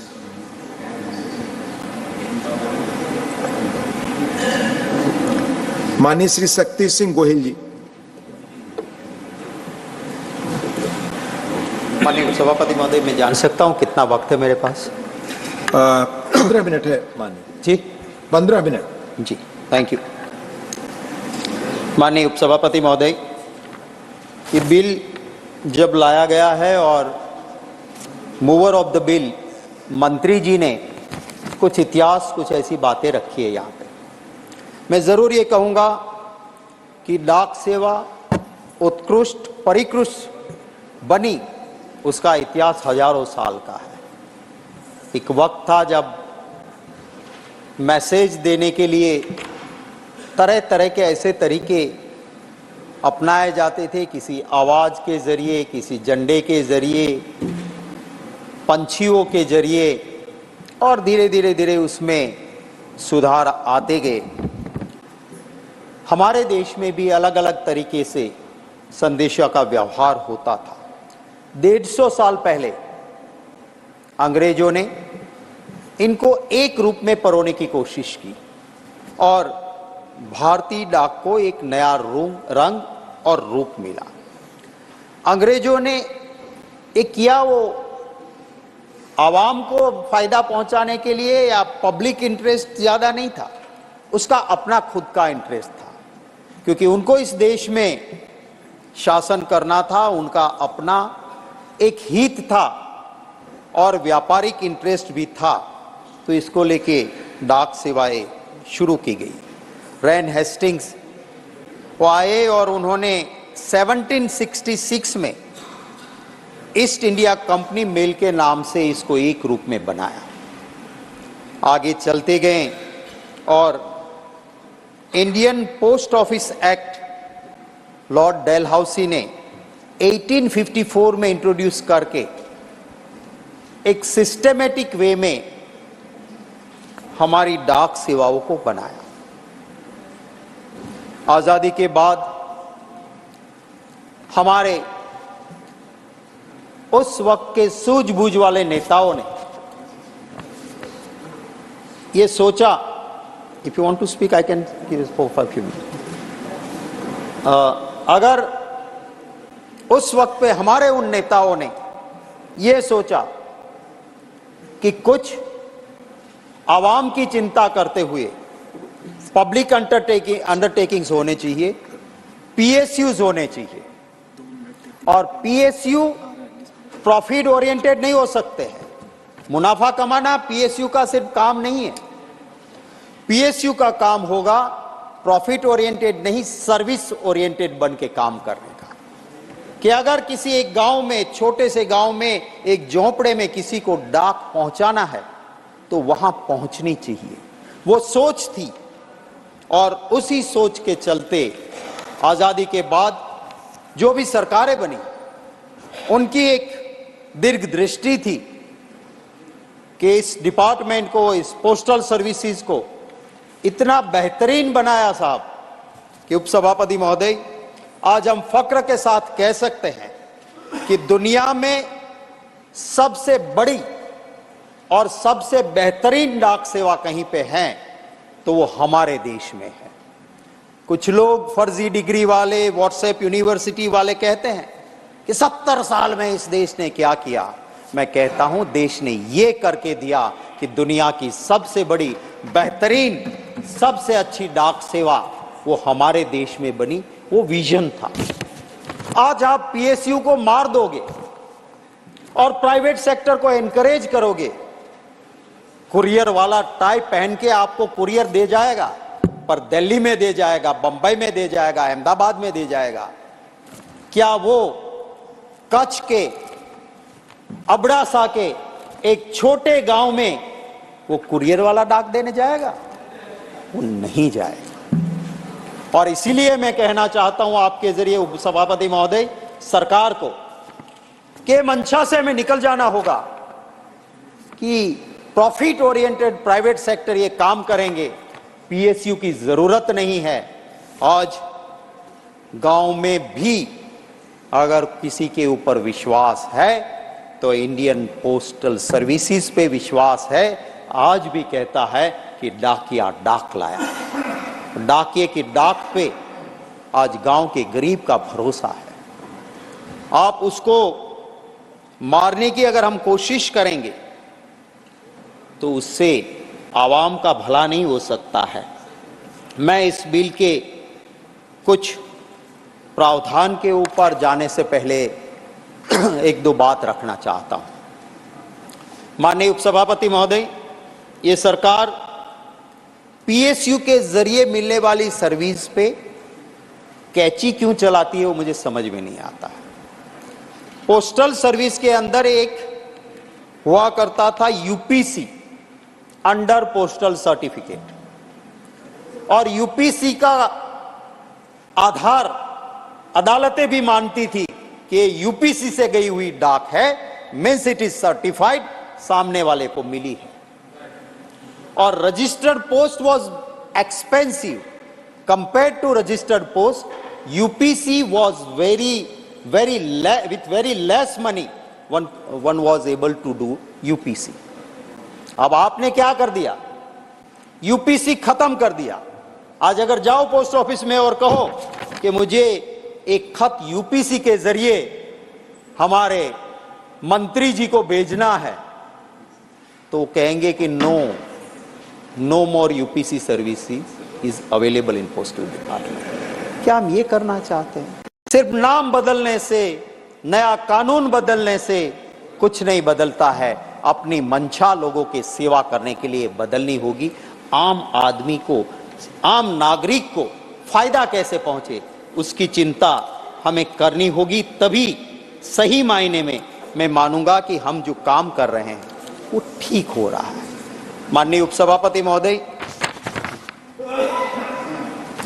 Department of post, DOP, also known as the Indian Post, has been backbone of the country's communication, has played a crucial role in country's social and economic development. बहुत crucial role इसने किया है। आप इसको corona काल आया, समझ सकता हूं, सभी को लॉसेस हुआ, और इसकी सबसे ज्यादा इंपैक्ट अगर कहीं हुई होगी तो वो इस डिपार्टमेंट के ऊपर हुई होगी। आप दीजिए उनको सब्सिडी, आप दीजिए उनको पैसा, आप इनको मजबूत बनाइए। मैं आपके जरिए मंत्री जी को कहना चाहता हूं, पोस्टल डिपार्टमेंट में हमारा स्पोर्ट्स का कोटा रहता है। इस देश के नाम रोशन करने वाले हमारे रमतवीरों को इस डिपार्टमेंट में नौकरियां मिलती थी। मुझे खुशी होगी मंत्री जी जवाब देंगे कि कितने वक्त से आपने वो स्पोर्ट्स कोटा के उन हमारे नौजवान लड़के लड़कियों को जॉब में नहीं लिया है? और क्यों नहीं लिया है? और आप जब लेते हो किसी को तो थोड़ी निगाह उधर भी रखिए कि अगर आपने एक नेशनल प्लेयर जो टेबल टेनिस की है और उसको नौकरी दी है, और अगर उसकी पोस्टिंग आपने ऐसी जगह की है कि जहां पे टेबल टेनिस के बच्चों को वो प्रशिक्षित नहीं कर सकती या खुद की भी प्रैक्टिस नहीं कर सकती है, तो उसका क्या फायदा होगा? आप रखिए उसको उस जगह पे जहां टेबल टेनिस में इंटरेस्टेड बच्चे हो। उस तरह से इस डिपार्टमेंट में नहीं हो रहा है। मैं इंडिविजुअल केसेस यहां डिस्कस नहीं करता हूं, पर मंत्री जी कहेंगे मैं उसकी इंफॉर्मेशन भी उनको जरूर दूंगा। Exclusive privilege of central government, ये जो नया कानून लेके आए हैं, the act provides wherever the central government established posts, it will have an exclusive privilege conveying letters by post as well as incidental services such as receiving, collecting, sending, delivering letters. The bill does not certain such privileges. The bill also states that the post office will have the exclusive privilege of issuing postage stamps. मैं एक और प्रावधान पे माननीय उपसभापति महोदय आपके जरिए सरकार का ध्यान आकर्षित करना चाहता हूं। ये जो आप प्रावधान कर रहे हो उसमें प्रावधान है इस नए कानून की वजह से। The act specifies the services provided by the post offices include the delivery of postal articles including letters, postcards, parcels, money orders. The bill provides that the post office will provide services prescribed by the central government. आप क्यों नहीं clarity करते हो कि आप ये इनसे करवाना चाहते हो? कानून बनाना संसद का अधिकार है। उस अधिकार के ऊपर कोई भी कंट्रोल करने की कोशिश नहीं होनी चाहिए। सरकार ऐसा ग्रे एरिया ना रखे कि कानून बन गया है तो बाद में मुझे जो ठीक लगेगा वो सर्विसेज लूंगा मैं इनसे। कल कोई पॉलिटिकल पार्टी है वहां से सोचेगी कि मेरे पॉलिटिकल पार्टी के ये पैम्फलेट्स भी इनसे बंटवाना है और इसके लिए मुझे ये रूट करना पड़ेगा, तो मैं रूट करूंगा।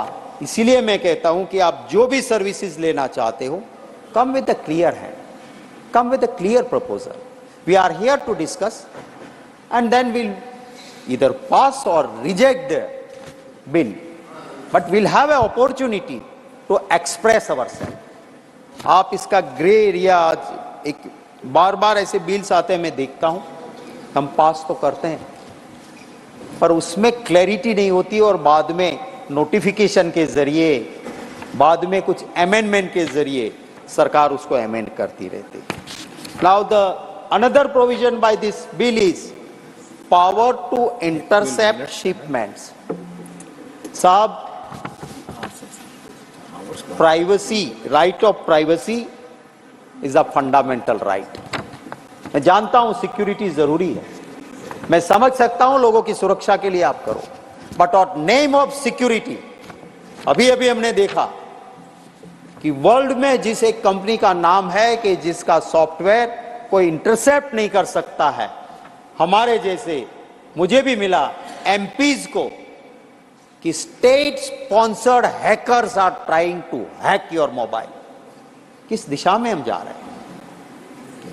और अगर आप राइट टू प्राइवेसी को कॉम्प्रोमाइज करवाते हो on the name of security, मैं मानता हूं इस बिल के इस प्रावधान को। और आप पावर्स कैसे देते हो? Sir, I will take you to those provisions, I will read what will happen after this bill. Powers to intercept shipments. The act allows the interception of a shipment being transmitted through the post on certain grounds. Now just look at what are the grounds. An interception may be carried out on the occurrence of any public emergency. Is there any clarity? What is public emergency? when you have objects and reasons. I fail to understand why government in objects and reasons not clarify what is the public emergency. Thereafter, or in the interest of public safety or tranquility, एक wide range आपने दे दी. उसके बाद आगे आप कहते हो such interception may be carried out by the central government, state governments or any officer specially authorized by them. Why don't you clarify? किस level के ऑफिसर को आप स्पेसिफाई करोगे? क्या एक छोटे लेवल के अधिकारी को आप करना चाहते हो या किसी जिम्मेवार आदमी को करना चाहते हो? I'll come. An interception of shipment can be detained or disposed of by the officer in charge. The officer also have a powers to open, detain or destroy the shipment. डाकिया के ऊपर का भरोसा आपके ऐसे प्रावधान से चला जाएगा. आज एक 50 पैसे का पोस्ट कार्ड के ऊपर भी लोगों को भरोसा होता है कि मैंने लिखा तो ये पहुंचेगा. आप ये प्रावधान करके आप क्या करने जा रहे हैं? हम बात करते हैं डेवलप्ड कंट्री की, हम बात करते हैं विश्व गुरु की, और हम विश्व गुरु जहर की बात कर रहे हैं, ऐसा मुझे यहाँ पे लग रहा है. इस बात को गौर से देखिए और मंत्री जी से अनुरोध है कि ऐसे प्रावधानों में आप क्लैरिटी लेके आइए कि किसको आप कब, कौन, कहां और कैसे करेगा. मैंने पहले ही कहा कि फंडामेंटल राइट ऑफ प्राइवेसी के साथ एक कॉम्प्रोमाइज हम नहीं कर सकते हैं.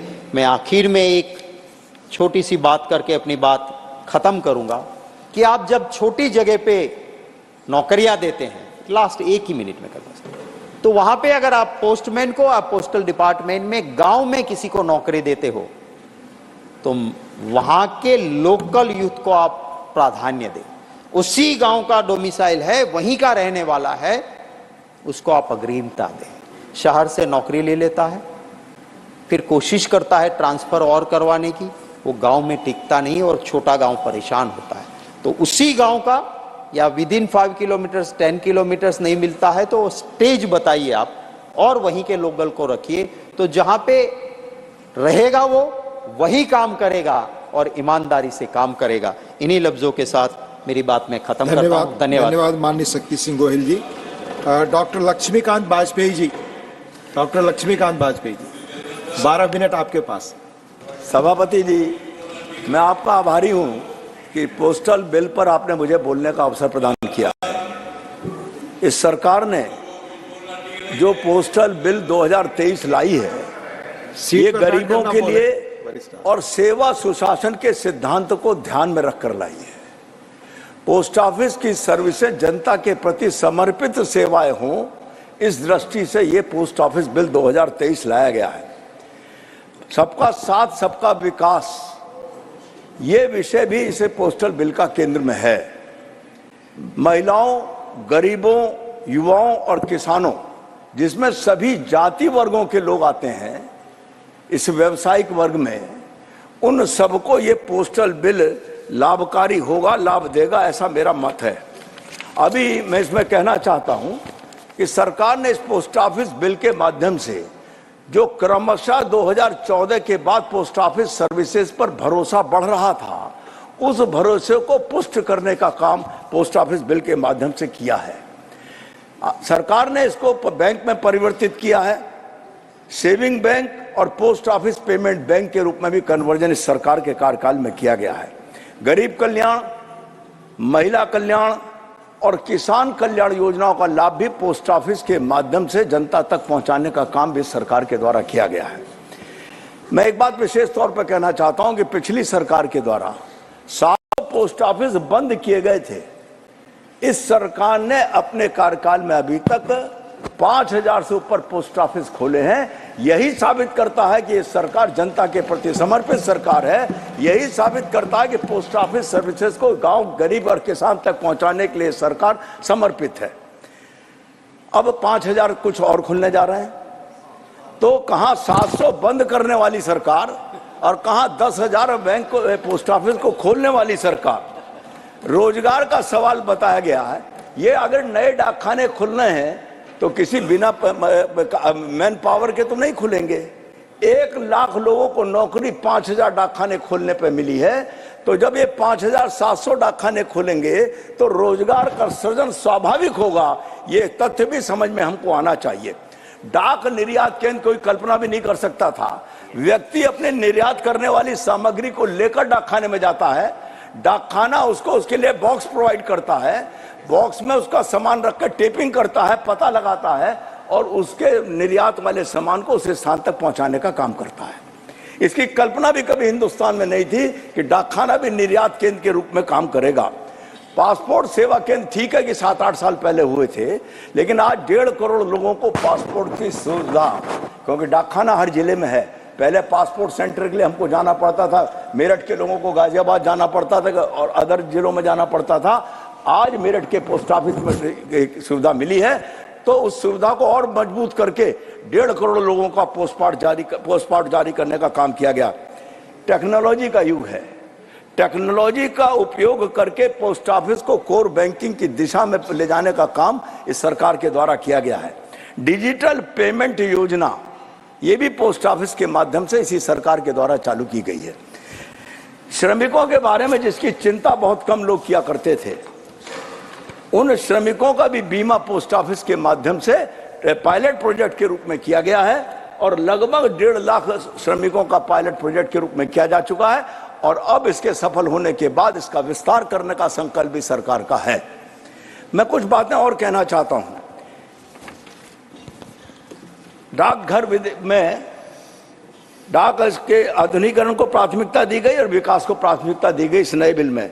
लेकिन मैं कुछ और बताना चाहता हूं। पिछली सरकार का इस डाक के जो संबंध में विधेयक है, इसमें पिछली सरकार भी विधेयक लाई थी, लेकिन 1986 में विधेयक आया था जिसको राष्ट्रपति जी की सहमति के लिए भेजा गया और जुलाई 1987 में अपने पद पर रहते हुए भी उस बिल को सहमति नहीं दिला पाई थी सरकार और वो बिल वापस हो गया, ना उन्होंने संसद को वापस किया गया। उसके बाद जब अगले महामहिम राष्ट्रपति जी आए तो जनवरी 90 में उन्होंने पुनर्विचार के लिए संसद को लौटाया और 2002 में वो बिल वापस हो गया। वर्ष 2002 में भी इस प्रकार का एक प्रयास हुआ पोस्ट ऑफिस के सेवाओं में सुधार के लिए बिल कानून लाकर, लेकिन वो भी स्टैंडिंग कमेटी को भेज दिया गया और स्टैंडिंग कमेटी के बाद ये बिल भी लैप्स हो गया। 2006-2011 में 2 ड्राफ्ट बिल जारी किए गए सदन के विचार के लिए, लेकिन वो ड्राफ्ट बिल भी स्टैंडिंग कमेटी में पहुंच गए और उसके बाद सदन में उसका मतलब वो बिल कार्य रूप में परिणित नहीं हुए मान्यवर। ये बिल 2023 सरकार ने अपनी संकल्प शक्ति के द्वारा लाई है और पास भी होगा। पास होगा तो पिछले इतिहास को अगर हम देखते हुए कहें तो इस सरकार की संकल्प शक्ति मजबूत संकल्प शक्ति है। आदरणीय मोदी जी के नेतृत्व में ये सरकार इस बिल को जब पास कराएगी तो ये पोस्ट ऑफिस सेवाएं आम जन का भाग बनेंगी, ऐसा मुझको कहना है। सारी चीजें सरकार पर निर्भर नहीं होंगी। इस बिल के बाद महानिदेशक को भारतीय डाक का प्रमुख नियुक्त किया जाएगा और उसको प्रभावी बनाया जाएगा और महानिदेशक के जो निर्णय होंगे उस निर्णय को संसदीय अनुमोदन की आवश्यकता नहीं होगी।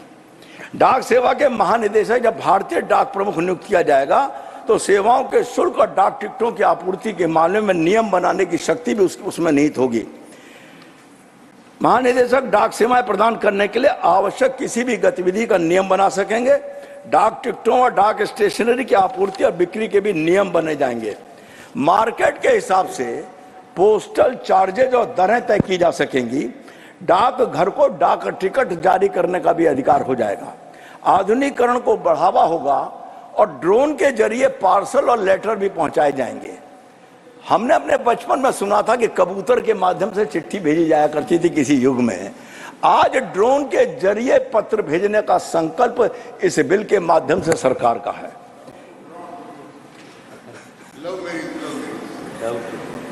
लेकिन एक बात जरूर मैं कहना चाहूंगा कि कानून व्यवस्था वर्तमान आतंकवाद के युग में और निजता, इसके बीच की रेखा बहुत धुंधली हो गई है। इंटरसेप्शन करने का अधिकार जो है वो सुरक्षित तरीके से हो, ये मेरा इस संबंध में निवेदन है। लेकिन सरकार इस बात की सावधानी रखेगी, इसका मुझे विश्वास भी है।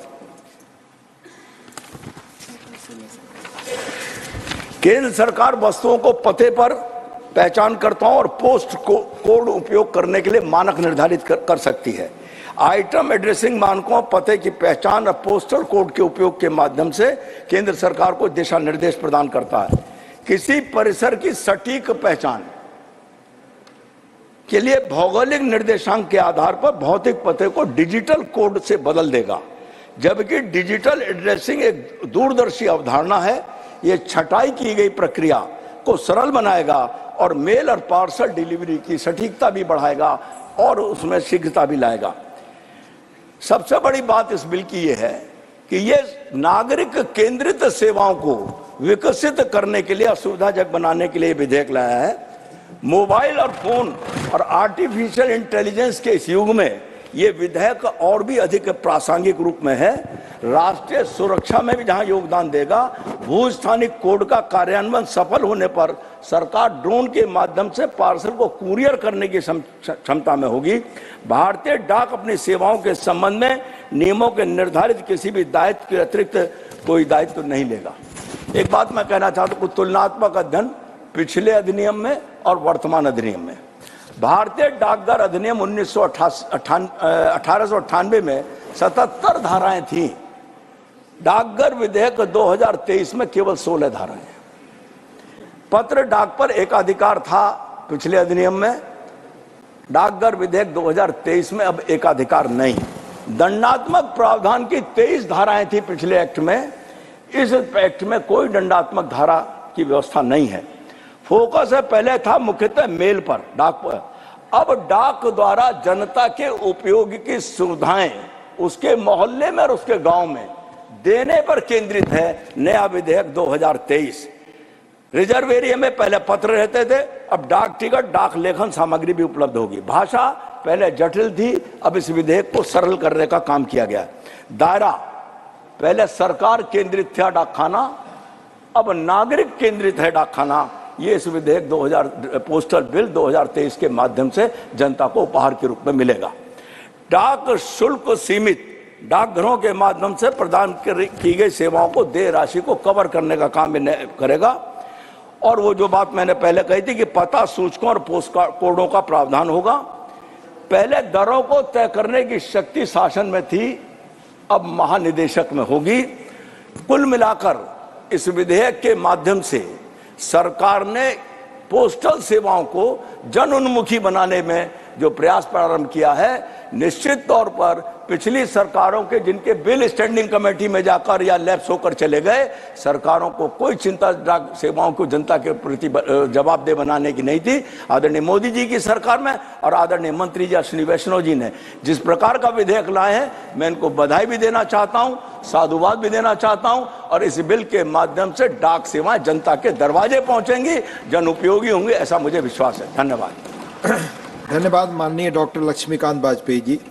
Now honourable Shri Sukhendu Sekhar Ray ji. Thank you sir. आज मुझे लगता है कि ट्रेजरी बेंच का माहौल ऐसा है, शायद उनका मन में ये पुराने गीत गुनगुना रहे हैं कि कोई तूफानों से कह दे मिल गया साहिल मुझे, दिल के ए धड़कन ठहर जा, मिल गया मंजिल मुझे। मैं बधाई देता हूं उन लोगों को, कांग्रेस पार्टी को भी, जो भी सफलता जिनको मिला है। लोकतंत्र में ऐसा होता है। और आज के दिन एक ऐसा बिल लाया गया जिसके लिए मेरे मन में बहुत अफसोस है। मैं वो अफसोस जताना चाहता हूँ। पहले तो एक बात है कि मैं सिर्फ 2 क्लॉज का रेफर करूंगा। Clause 9 sub clause 1, Shakti Singh ji बोला, central government may empower any officer to cause any item in course of transmission by the post office to be intercepted, opened, or detained in the interest of the security of the state, friendly relations with foreign states, public order, emergency, or public safety, or upon the occurrence of any contravention of any of the provision of this Act or any other law for the time being in force. Now, before I come back to this, if we look at clause 16, subclause 1, it says, the Indian Post Office Act 1898 is hereby repealed.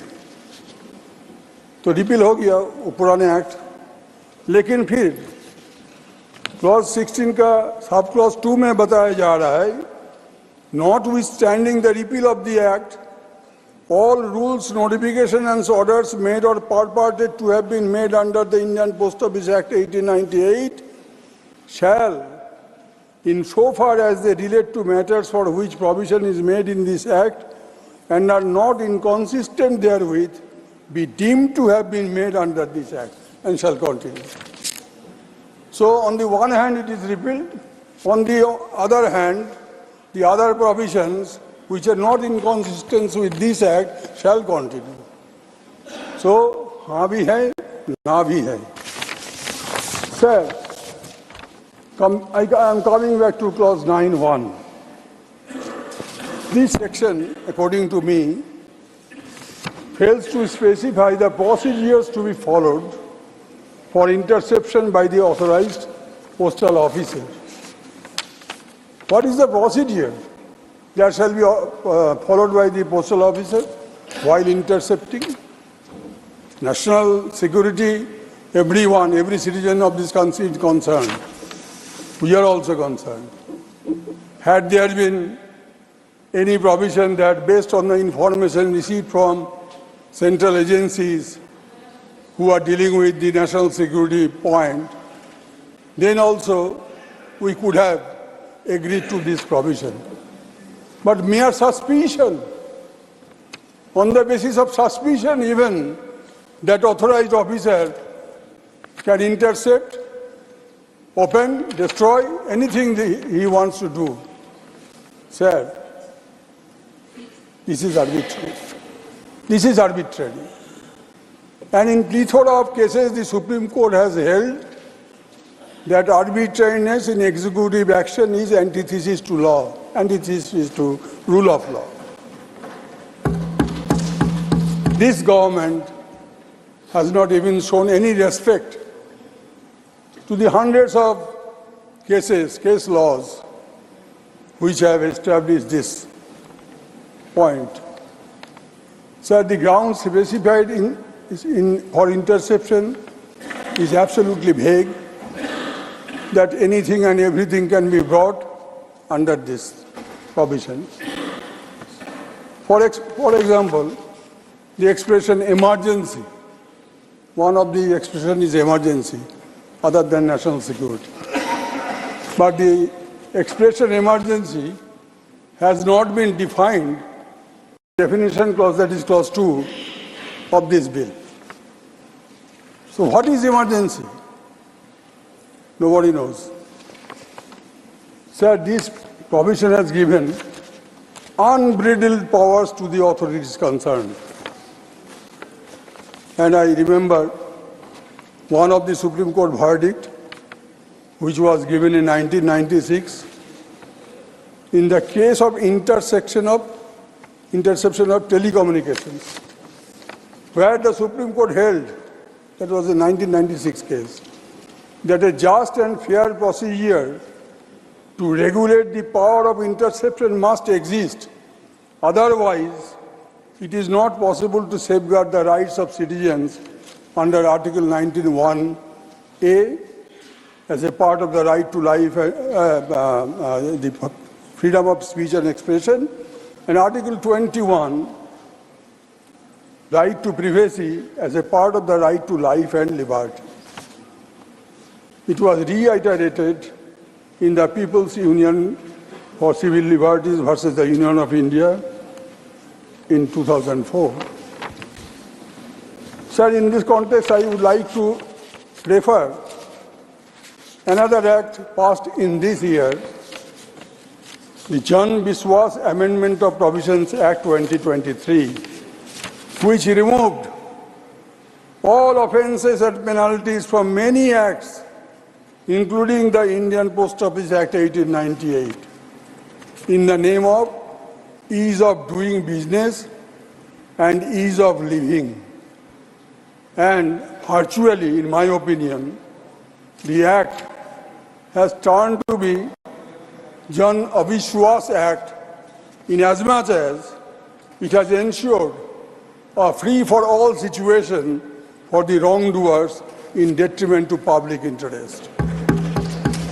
So in this bill also, Clause 10, Subclause 2 provides, and I quote, "No officer of the post office shall incur any liability with regard to a service provided by the post office unless the officer acted fraudulently or willfully caused loss, delay or misdelivery of service." However, what would be the consequences if any postal officer fraudulently act or willfully cause loss to service? There is no such provision. Sir, kindly, 1 minute. In the Parent Act of 1898, there was provision for imprisonment up to 2 years and fine or both. That has been removed.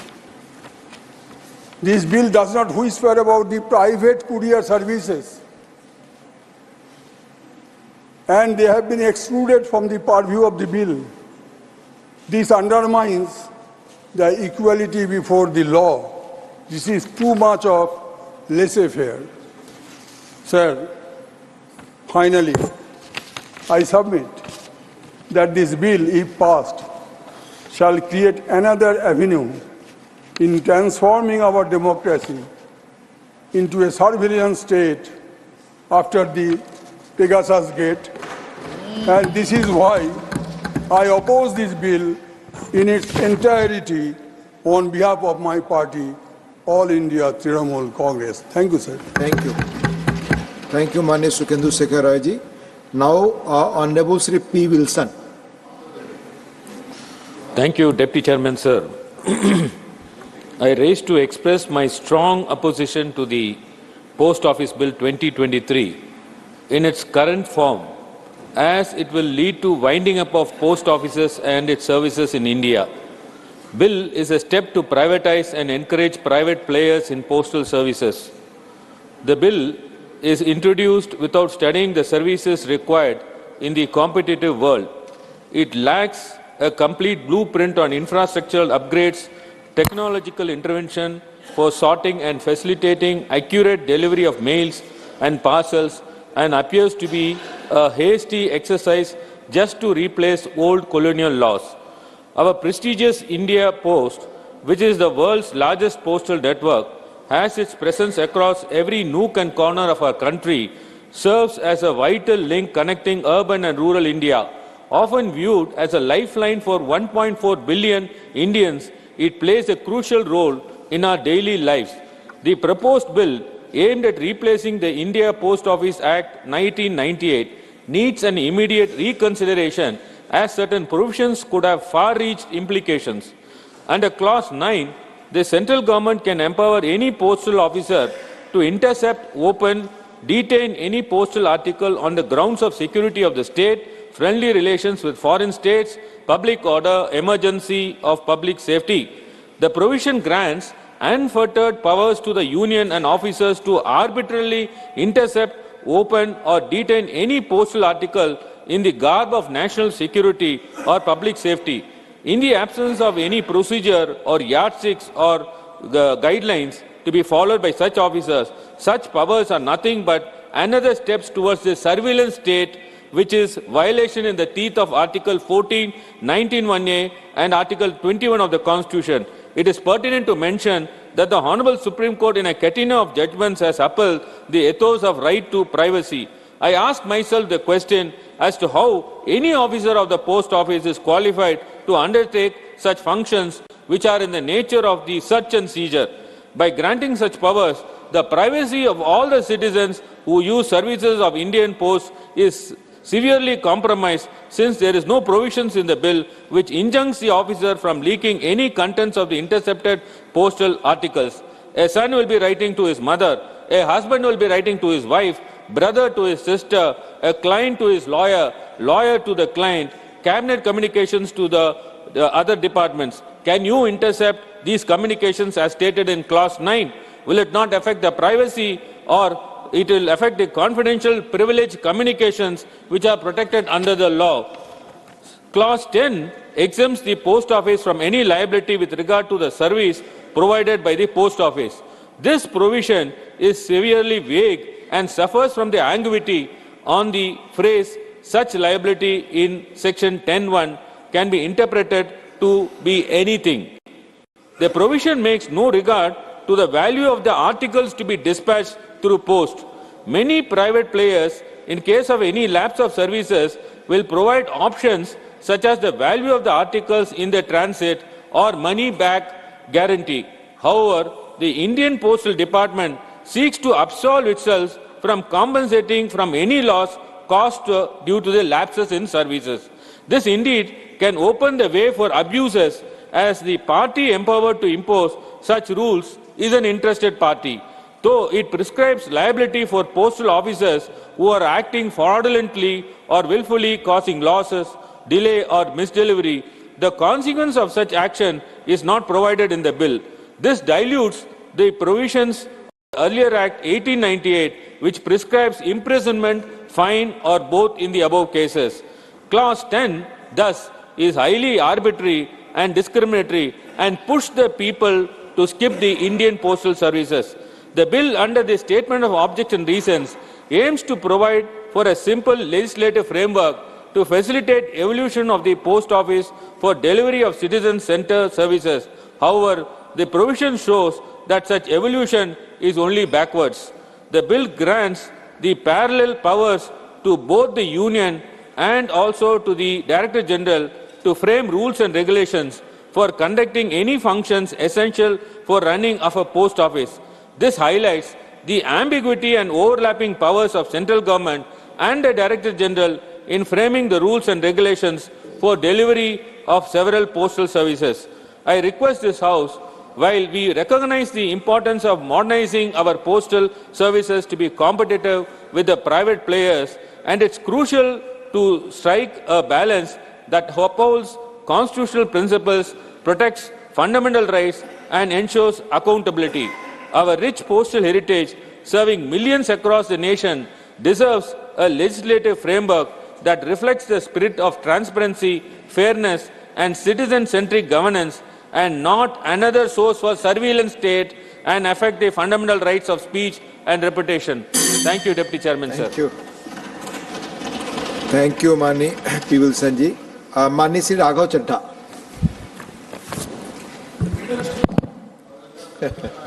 Sir, अपने 115 दिन के suspension समाप्त होने पर पहली बार इस सदन में बोलने जा रहा हूं और इस नए संसद भवन में पहली बार बोलने जा रहा हूं, तो आपका संरक्षण चाहूंगा सर। 5 मिनट समय आपका। आप इसे मेडन स्पीच भी मानकर मुझे अधिक समय दे सकते हैं अगर चाहें तो।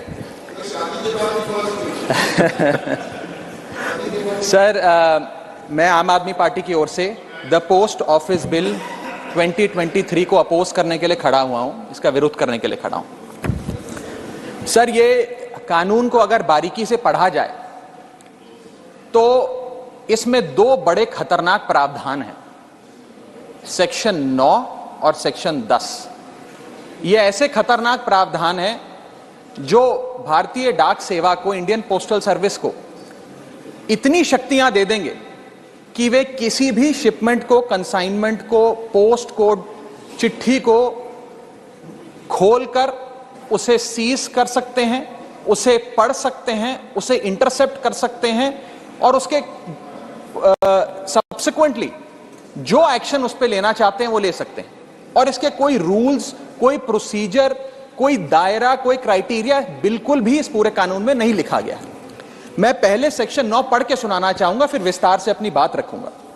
सेक्शन 9 कहता है, द सेंट्रल गवर्नमेंट में by notification empower any officer to cause any item in course of transmission by the post office to be intercepted, opened or detained in the interest of 1, security of state, 2, friendly relations with foreign states, 3, public order, 4, emergency, and 5, upon the occurrence of any contravention of any provisions of this act or any other law for the time being in force. यानी कि इन 5 scenarios में पूरी शक्ति है Indian postal office को कि वो किसी के भी डाक को या कंसाइनमेंट शिपमेंट को इंटरसेप्ट कर सकती है, डिटेन कर सकती है, खोल सकती है। इसमें 7 बड़ी समस्याएं हैं जो मैं आपके सामने रखना चाहूंगा। पहला है बिग ब्रदर सिंड्रोम, यानी कि हर तरीके से अपने नागरिकों पर सर्वेलेंस रखना, वो क्या कम्युनिकेट कर रहे हैं, क्या बातचीत कर रहे हैं, चिट्ठी पत्र में क्या लिखकर भेज रहे हैं, उस पर सरकार की आंखें रहें, सरकार को मालूम रहे। ये एक बिग ब्रदर सिंड्रोम है जिससे ये बिल पूरी तरीके से पीड़ित नजर आता है सर। दूसरा सबसे बड़ा इसमें जो समस्या निकल कर आती है वो ये है कि ये बिल प्रोसीजर स्पेसिफाई करने में फेल हो जाता है कि वो कौन से ऐसे प्रोसीजर है जिसके तहत आप किसी डाक को इंटरसेप्ट कर सकते हैं, खोल सकते हैं या डिटेन कर सकते हैं। ये एक आर्बिटरी शक्ति नहीं हो सकती है, ये शक्ति निर्धारित होनी चाहिए कि ऐसे कौन से इमरजेंसी या फ्रेंडली स्टेट्स को आप फायदे पहुंचाने चाहते हैं जिसके चलते, या खास तौर पे किसी भी प्रावधान, किसी भी कानून का कोई वायलेट होता है तो वो आपको शक्तियां दे देता है कि आप किसी की भी डाक रोक लें। ये इसमें दूसरी बड़ी खामी है सर। तीसरी बड़ी खामी है कि जिन ग्राउंड्स को स्पेसिफाई किया गया है कि किन ग्राउंड्स के तहत आप किसी के भी डाक को या शिपमेंट को खोल सकते हैं, कॉन्फिस्केट कर सकते हैं, इंटरसेप्ट कर सकते हैं, वो ग्राउंड्स बहुत वेग हैं। वो किसी भी शिपमेंट को रोकने के लिए या किसी भी कंसाइनमेंट या चिट्ठी या डाक को रोकने के लिए कोई भी कानून पकड़कर या कोई भी मनगढ़ंत कहानी बनाकर आप उसे रोक सकते हैं। इतने वेग ग्राउंड्स ये कानून भारतीय डाक सेवा को देने जा रहा है। चौथा और सबसे बड़ा खतरा जो इस बिल से है कि जो अफसर इसको इंटरसेप्ट करेगा या कॉन्फिस्केट करेगा, अगर वो अफसर गलत पाया जाता है तो उसके खिलाफ कोई एक्शन नहीं लिया जाएगा, उसे पूरी आजादी है। पांचवा, आर्टिकल 19 और आर्टिकल 21 का वायलेशन है। सर इसके साथ एक और मैं खतरनाक चीज बताना चाहूंगा कि ये राइट टू प्रिवेसी जो है, ये राइट टू प्रिवेसी का वायलेशन है। और राइट टू प्रिवेसी का एक हाल ही में वायलेशन मेरे साथ और इस सदन के कई सदस्यों के साथ हुआ, जब हमें अपने स्मार्टफोन पर, एप्पल के स्मार्टफोन पर एक नोटिफिकेशन आया, जिस नोटिफिकेशन में सर ये लिखा गया कि स्टेट स्पॉन्सर्ड अटैकर्स ने आपके फोन को इन्फेक्ट कर दिया है और इसके जरिए वे आपके कैमरा, आपके माइक, फोन का जो माइक होता है और फोन के अंदर जितने भी डॉक्यूमेंट्स, पासवर्ड्स, कॉन्टैक्ट्स हैं, वो सारे स्टेट स्पॉन्सर्ड हैकर जो है उसके निगरानी में आ जाते हैं, उसकी पोजीशन में आ जाते हैं। ये किसी साधारण व्यक्ति के साथ नहीं सर, देश के कई सांसदों के साथ हुआ।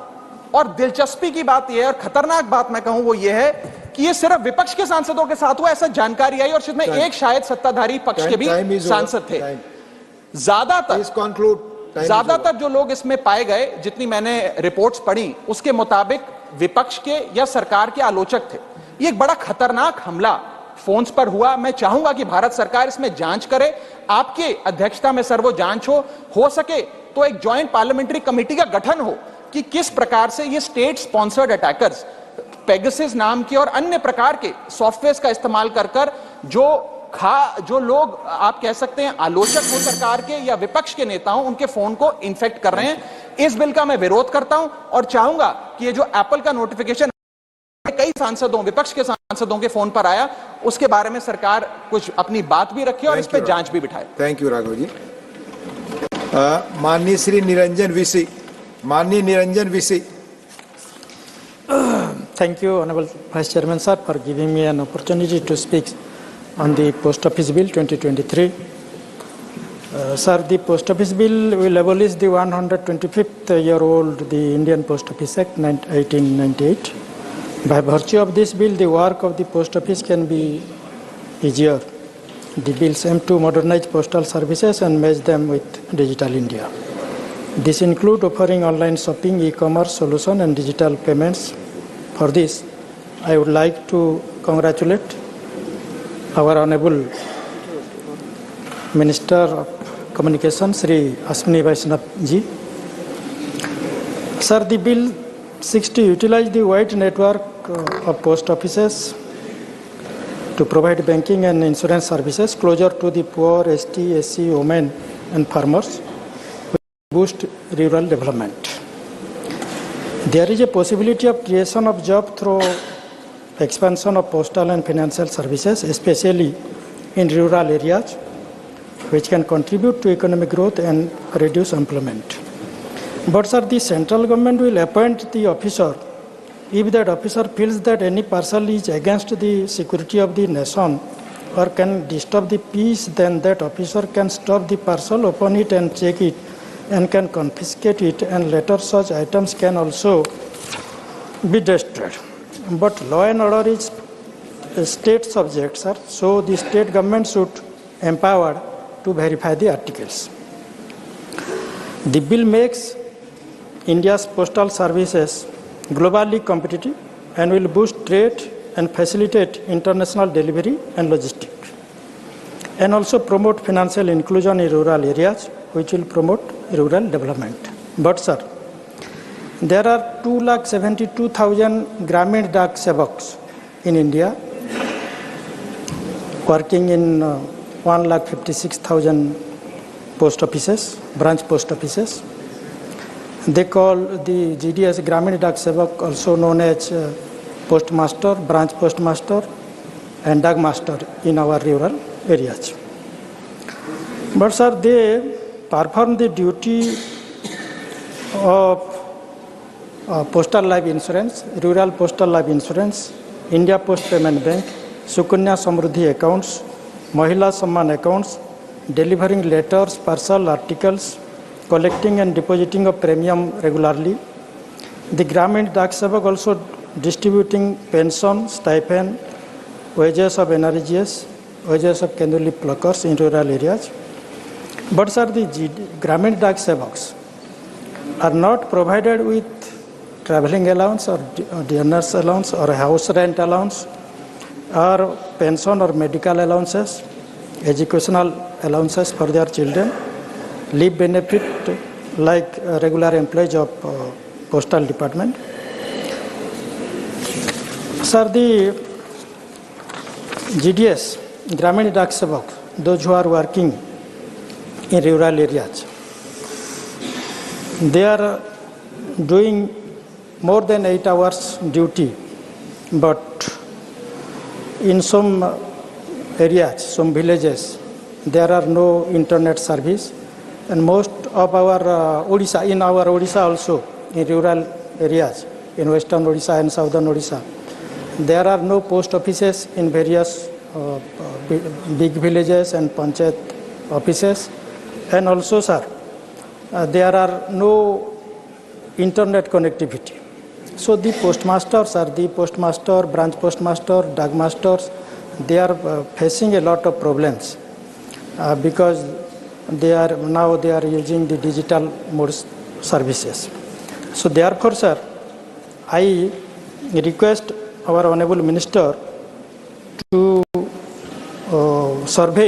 conduct survey in rural villages, rural areas, to provide better service for the farmers and women self-help groups and the students living in the forest villages, rural areas, and to make provision of internet connectivity and also communication facility. Sir, I draw the kind attention of Honorable Minister of Communications, Sri Ashwini Vaishnav ji, through you, sir, that the GDS, the Gramin Dak Sevak, the postmaster, branch postmaster, should be provided with departmental status and their service should be regularized. Also, their insurance benefit, group insurance benefit and gratuity should be enhanced from 1.5 lakh to 5 lakhs. Encashment of unutilized leave bill for 180 days, and increase service discharge benefit scheme from 3% to 10%, sir. And, sir, the implementation of the recommendation of Kamalesh Chandra Committee report in favor of Gramin Dak Sevak. The committee observed that the Postal Department depends on the successful management of the Gramin Dak Sevak. So, the Gramin Dak Sevak are the soul of Postal Department, sir. And it is difficult to survive without a soul. So, their demand be fulfilled. Sir, with this, on behalf of my party BJD, Thank you. and my leader, Honorable Chief Minister, Thank you. respected Sri Naveen Patnaik ji, I support this. Thank you. Mani Sri Ajodhya Rami Reddy Ala. Thank you, Deputy Chairman, sir, for allowing me to share a few of my thoughts on the proposed amendments to the Post Office Bill 2023. Sir, there haven't been any amendments to this colonial act in the past 125 years, and I appreciate the introduction of such an essential piece of legislation in Parliament. There are few positives of this amendment. This bill increases the authority of the central government to intervene in such situations involving vital aspects such as security, maintaining public order, responding to emergencies, and ensuring public safety. More specifically, the bill allows for the interception, examination, or temporary detention of any item in transit through the postal system under the aforementioned circumstances. Such a provision can be a game changer in terms of countering illicit smuggling and unauthorized transportation of drugs and contraband products via postal services. Thus, I applaud this positive approach in addressing the evolving nature of threats and risks associated with the postal network. Flexibility in pricing. There is also an enhanced pricing flexibility is considered in this bill, which is critical, especially in the context of an increasingly competitive business, which lets the postal services promptly respond to the market's ever-changing expectations. Furthermore, the service's independent pricing allows it to stay adaptable in the face of changing economic situation. The ability to alter service charges and pricing structures allows the department to ensure that its service remain affordable, accessible, and sustainable even with economic conditions getting changed. In essence, this empowerment aligns with the Postal Department's mandate to deliver a diverse spectrum of citizen-centric services. Also, generalizing the nomenclature of interception of parcels. Sir, in contrast to the outdated provisions of the existing 1898 Act, the bill introduces a significant shift in its approach to the interception of objects within India's postal system. The key distinction is in the usage of technology, wherein the present Act explicitly defines seized postal products as those carrying explosive, dangerous, filthy, noxious, or deleterious substances, while the new bill, on the other hand, has broader and more inclusive phrasing. Recent data shows an increase in security threats and illegal activities related to postal system, not only in India but also globally. This purposefully change in terminology serves an important purpose as it broadens the scope of interception beyond the constraints of specified items, embracing a broader range of potential security threats and criminal activity involving mail shipments. By taking a more general stance, the measure recognizes the changing nature of security concerns. However, there are certain problems pertaining to this bill, and I would like to highlight a few of them, and I provide my suggestions to this. Powers relating to interceptable postal articles. It lacks procedural safeguards, raising concerns about potential violation of individuals' freedom of speech, expression, and privacy. Additionally, the ground of emergency as a basis for interception may surpass reasonable restrictions outlined in the Constitution. The term emergency lacks a precise definition, providing a broad scope for interception. This goes against constitutional principles established by the Supreme Court and requires more clarity. Exemption from liability for lapses in services, that also need to be looked at. The removal of offences and penalties. The absence of provisions for offences and penalties as they were removed in Jan Vishwas Act 2023 remains another issue. As per the earlier Act, various offences committed by officers of a post office, which included the illegal opening of postal articles by a postal officer were punishable. However, now such actions would have effectively no consequences. It raises questions about ensuring the privacy of individuals and may have adverse implications. Regulation of courier enterprises. Although the bill gives India Post Authority to improve its postal service operation, it is critical to recognize that regulatory environment for courier enterprises is still relatively underdeveloped. This regulatory void presents a number of significant questions.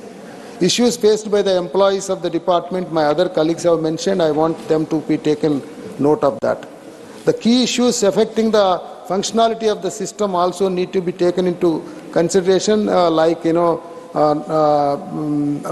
post offices lack necessary infrastructure to function successfully as points of service and information transformation.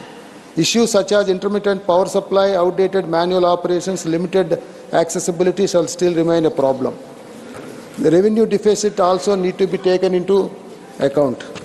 So, while I see that there are few issues that where we have given suggestions, but we strongly believe that this amendment is coming at the right time. The passage of this bill is an important step in the restructuring of India's postal services.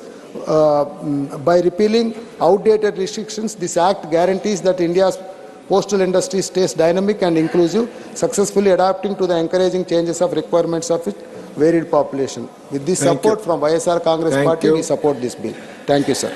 Thank you, Manya Ajodhya Rami Reddy ji. Honorable Shri A. Rahim. Honorable A. Rahim. Thank you, sir. Thank you for this opportunity, sir. I express my deep concerns and critique over Post Office Bill 2023. My objections against this bill are very specific. Sir, my first point is that this bill is against the Constitution and breaching the fundamental rights provided by the Constitution. Secondly, this bill is against the federal principles. Thirdly, through this bill, government is giving up the liabilities invested upon them. My fourth and final point is about the concern over the privatization of the postal services. Sir, I would like to start from my last point. Sir, I am bringing your attention to the objects and reasons for this bill, which states that this bill facilitates the evolution of postal services. In the light of this line, through you, I would like to ask the Minister that what the Modi government has done for the prosperity of the postal services. Sir, I would like to expose that since 2014, not even a single post has been created in the postal services. Sir, also I would like to remind, I would like to remind all of you that as of now, 90,000 existing posts are lying vacant. Sir, is this the evolution and prosperity of the postal services, sir? Sir, in this context, I have a deep concern over the privatization of the postal department. Sir, it is evident that when it comes together, non-creation of posts, lack of recruitment, with the introduction of this bill, paved the way for the privatization.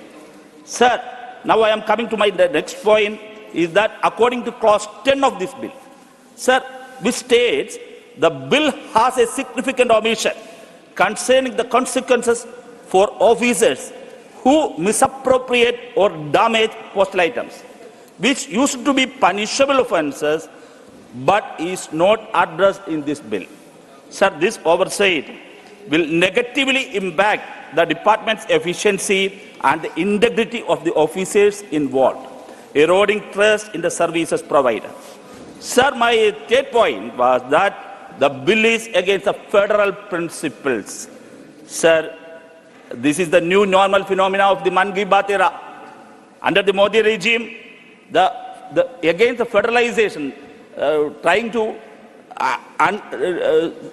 this is new normal. This is new normal in the Man Ki Baat era. The bill removed the authority of state government or their authorized officers to intercept a shipment, wasting this power entirely on the union government or its designated officers. Time is over. Sir, this is a direct attack on a federal principle. Sir, just 1 minute. Sir, I am going to my first and my prime point. Sir, this bill, according to the existing law, sir, this bill intentionally trying to breach the privacy. Sir, as we know that, according to the Constitution of India, privacy is part of our life. So privacy is the main thing, the fundamental right. So fundamental right. Sir, I would like to add one more thing, that the government is trying to change the grounds for interception. Sir, the interception of the shipment, and the government, according to this bill, intentionally trying to breach the privacy. So this government, I would like to conclude my saying that we have to right to protect our privacy, and urging this Augusta House to omit the centralization and privatization tendencies of the Post Office Bill 2023. Thank you. Thank you, sir. Honorable Sri Abdul Wahab. Honorable Abdul Wahab ji, not present.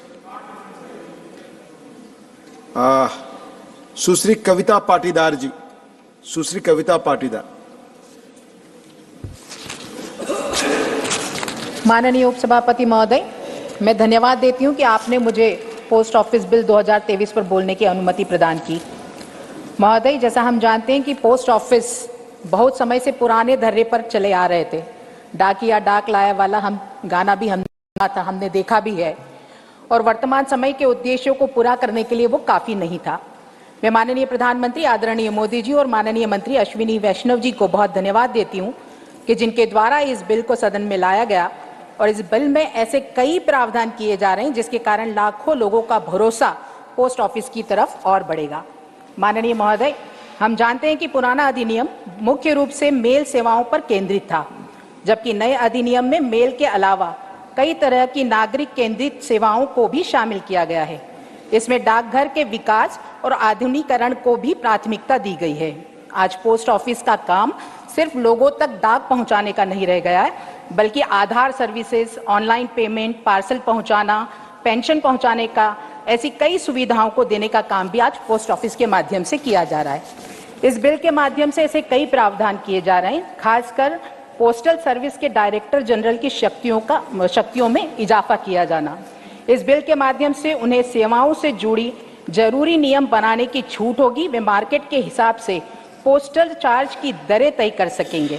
अभी सदन में एक माननीय सदस्य ने कहा था कि इस बिल से लोगों की प्राइवेसी पर खतरा है, जबकि मैं क्लियर कर देना चाहती हूं कि इस बिल में सुरक्षा बहुत महत्वपूर्ण है। इस बिल के माध्यम से अगर अधिकारी को लगता है कि पार्सल के अंदर कोई ऐसी चीज है जिससे राष्ट्र की सुरक्षा को खतरा हो सकता है, तो अधिकारी के पास ये शक्ति होगी, वे खुद पार्सल को खोलकर देख सकेंगे और उसे रोक सकेंगे और जब्त भी कर सकेंगे। ये किसी प्राइवेसी पर खतरा नहीं, बल्कि इस देश की सुरक्षा को सुनिश्चित करने का प्रावधान इस बिल के माध्यम से किया गया है। साथ ही यदि किसी पार्सल को डाक का अधिकारी अगर संदिग्ध पाते हैं, या उसकी ड्यूटी नहीं भरी गई हो, या उसमें किसी तरह का कोई गैर कानूनी सामान हो, तो डाक अधिकारी सीधे कस्टम विभाग को सूचित करेगा, जिसके बाद कस्टम विभाग कानून के अनुसार कार्रवाई करेगा। पोस्ट ऑफिस बिल 2023 में डाकघर को डाक टिकट जारी करने का विशेषाधिकार भी दिया गया है। इसके अलावा डाक स्टेशनरी की आपूर्ति और इसकी बिक्री से संबंधित नियम भी दिए गए हैं। मैं माननीय प्रधानमंत्री जी को बहुत बहुत धन्यवाद देना चाहती हूं कि पिछले 9 वर्षों में डाकघर को माननीय मोदी सरकार द्वारा एक जीर्ण होती संस्था से ट्रांसफॉर्म करके विकसित बनाया गया है।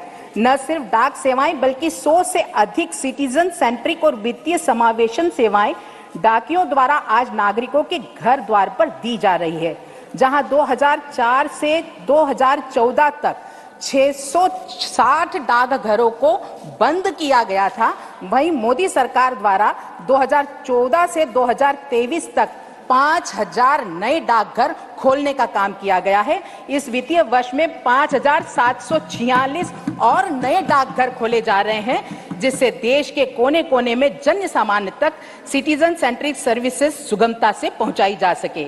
नारी सशक्तिकरण के क्षेत्र में डाकघर एक महत्वपूर्ण भूमिका निभा रहा है, चाहे वह बेटी बचाओ अभियान के तहत लाई गई सुकन्या समृद्धि योजना के खाते हो, या महिला सम्मान बचत पत्र हो, या डाकियों द्वारा घर घर जाकर खोले गए खाते हो। आज डाकघर महिलाओं की फाइनेंशियल सिक्योरिटी को सुदृढ़ करने में एक महत्वपूर्ण योगदान प्रदान कर रहा है। 26 करोड़ बचत खातों के साथ डाकघर आम जनता के लिए बचत की एक भरोसेमंद संस्था बन गई है, और ये सब माननीय मोदी जी के नेतृत्व में केंद्र की सरकार के अथक प्रयासों का परिणाम है। डाकघर बचत केंद्र और डाक जीवन बीमा में जनता के कुल मिलाकर 18 लाख करोड़ रुपए जमा है। इंडियन पोस्ट पेमेंट बैंक ने 4 वर्षों में ही 8 करोड़ खाते खोलकर मुनाफा कमाना भी शुरू कर दिया है। इसके विपरीत पिछली सरकार द्वारा खोला गया भारतीय महिला bank high cost of operation के कारण मात्र 3 साल भी नहीं चल सका। डाकघर विधेयक 2023 एक बहुत सरल लेजिस्लेशन है और मिनिमम गवर्नमेंट मैक्सिमम गवर्नेंस को सुनिश्चित करने का प्रयास है। यह डाकघर को और अधिक सिटीजन सेंट्रिक सेवाएं प्रदान करने के लिए लीगल फ्रेमवर्क तैयार करेगा, ऐसा हम सब आश्वस्त हैं। पुनः मैं माननीय प्रधानमंत्री जी को और माननीय मंत्री जी अश्विनी वैष्णव जी को धन्यवाद देते हुए अपनी बात को समाप्त करती हूँ। बहुत बहुत धन्यवाद। धन्यवाद Sushri Kavita Patidar ji. Honourable V Vijay Sai Reddy. Sir, thank you, Deputy Chairman, sir. Thank you for giving me an opportunity. And we should appreciate the Honorable Union Minister for Communication for introducing this bill, Ashwin ji. Sir, this bill is a step towards 3 pillars of good postal service. One is reliable, and second is reach, and third is relevance. Sir, however, I have 3 suggestions to be made to the Honorable Minister, if Minister permits me. The first one is rethink pricing to increase the profitability. Sir, over the last decade, the loss incurred by the postal service has increased at least 9 times. Sir, the postal rates must be reconsidered to ensure that the subsidies for the poor do not go to the rich. And this causes the huge financial deficit. If you can ensure that the subsidies what you are offering in so far as postal services are concerned do not go to the rich, and it will get into the profit arena. Sir, the next point is pricing structure has to be rethought. Differential pricing, it is now uniform pricing. The differential pricing based on the location, there has to be a differential pricing, those post offices which are located in the rural areas, and differential pricing to those post offices which are located in urban areas. And the subsidy only those post offices that belong to the rural and economically weaker sections. So these sections and also regions. This will ensure the profitability, improve the profitability.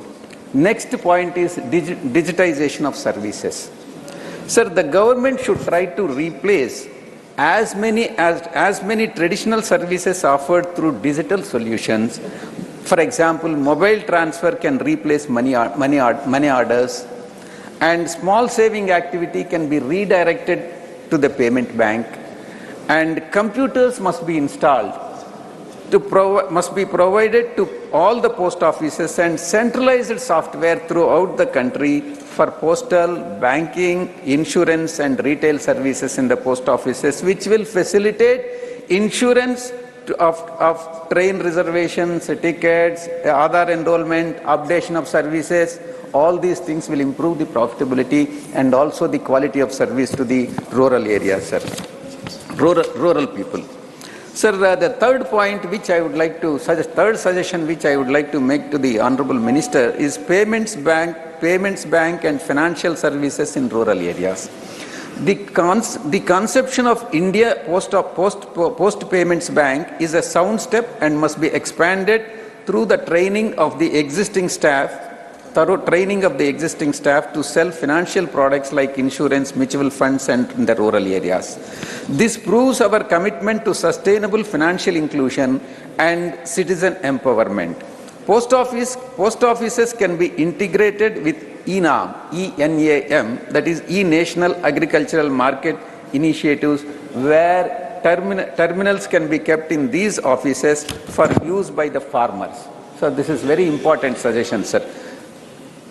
Sir, further, sir, Dak Sevaks can be used to also form a link with the agricultural markets, that is ENAM markets, that as they have direct interface. These Dak Sevaks have a direct interface with the farmers and can be given the responsibility of spreading awareness as well as being the link with the markets, sir, market prices, sir. With these aspects, suggestions, we support the bill and I commend the bill, sir. Thank you very much. Thank you. Thank you, Mani Vijay Sai Reddy ji.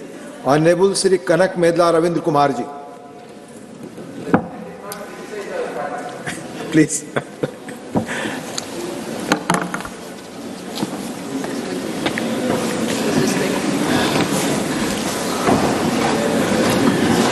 Thank you, Honorable Deputy Chairman, sir. I am very thankful for giving this opportunity to participate in the discussion. Sir, at the outset, I extend the support and welcome the bill. Sir, this bill intends to replace the earlier Indian Post Office Act passed year in 1898. Section 16(1) of the bill provides for repealing the earlier act. Sir, over the period of time, post offices across the country are providing variety of services. People approach post offices for making Aadhaar card. Post offices are extending financial services. ATMs operated by post offices are in vogue nowadays. Sir, the earlier act mainly deals with mail services provided by the post offices. In the modern world, mail services are replaced by email services. Postcards are used rarely. Telegram service has been winded up by the government. Nowadays, only the government offices and its attached organizations, postal service are used for communication, official intimations, decisions, orders, etc. Under these circumstances, also with a necessity to appropriately use the existing human resources with the postal department, the government has brought this comprehensive bill. I welcome and support it. Though I welcome and support the bill, I have concerns which I hope that Honourable Minister, who has an able administrator, earlier take into consideration and resolve them. Section 3(1) says, what the services of the post office has to render will be decided by the central government. This section gives sweeping power to the central government. This, in view of the federal structures, this type of trend has to be checked out. Then Section 9(1) empowers the officer of any central government to intercept, open or detain any item or deliver item to customs authority. Such power will hamper the administration and will lead misuse of power and also the privacy of the public. So this section needs a relook. Sir, the bill aims at revamping the entire postal system. All the necessary arrangements that are proposed has to be kept in the bill itself instead of making the rule in this regard by the executive.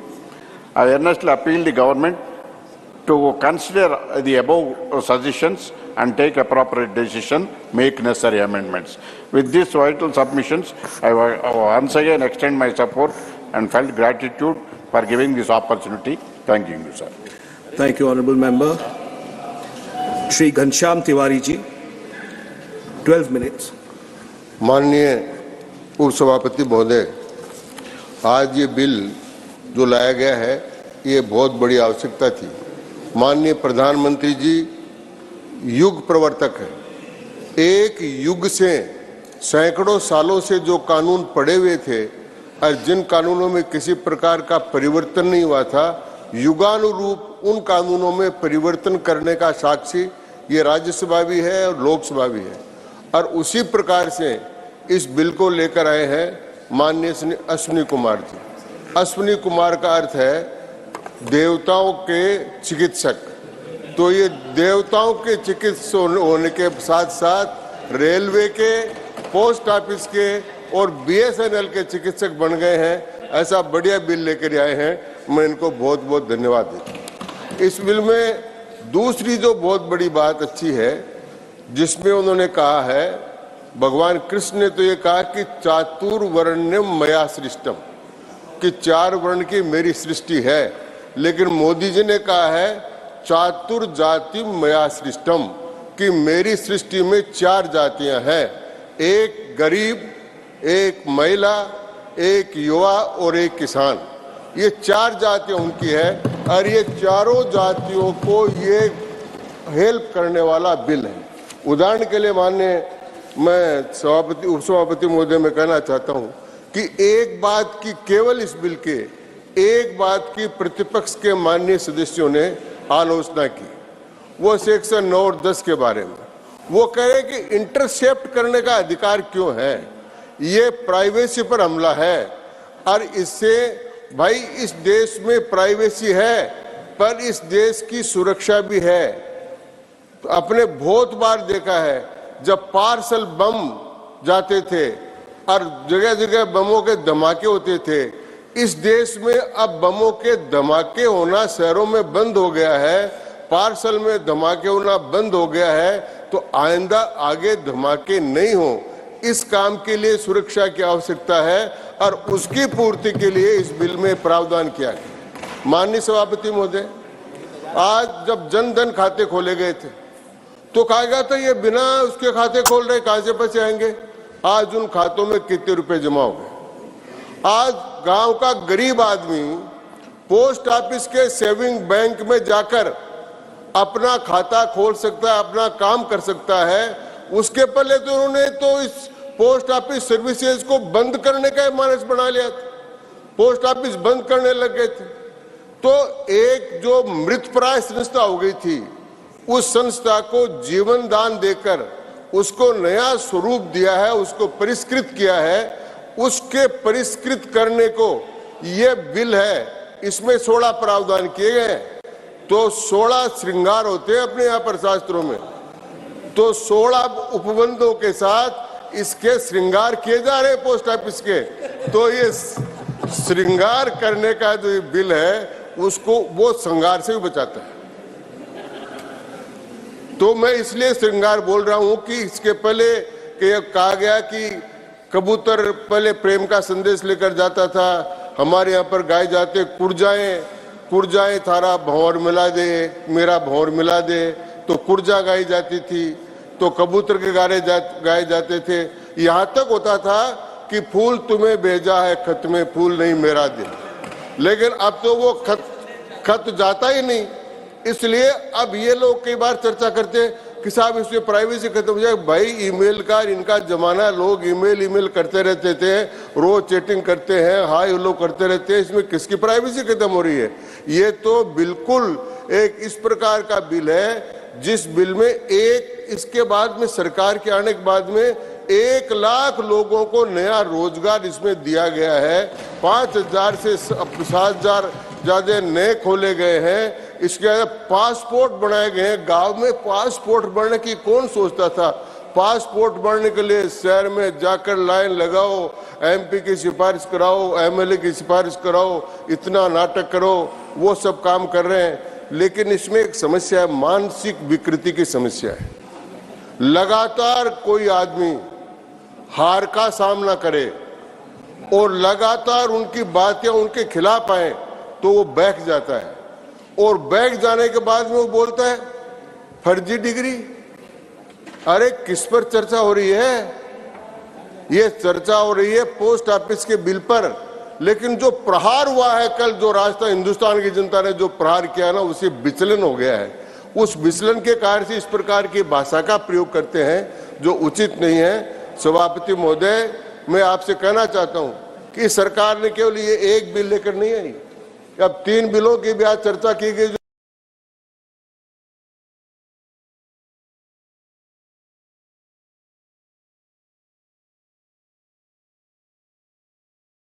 जो आपराधिक सजा के प्रावधान थे वो खत्म किए। Ease of doing business और ईज ऑफ लिविंग लाइफ, इसको करने के लिए सारा काम किया गया है। और ये सारा युग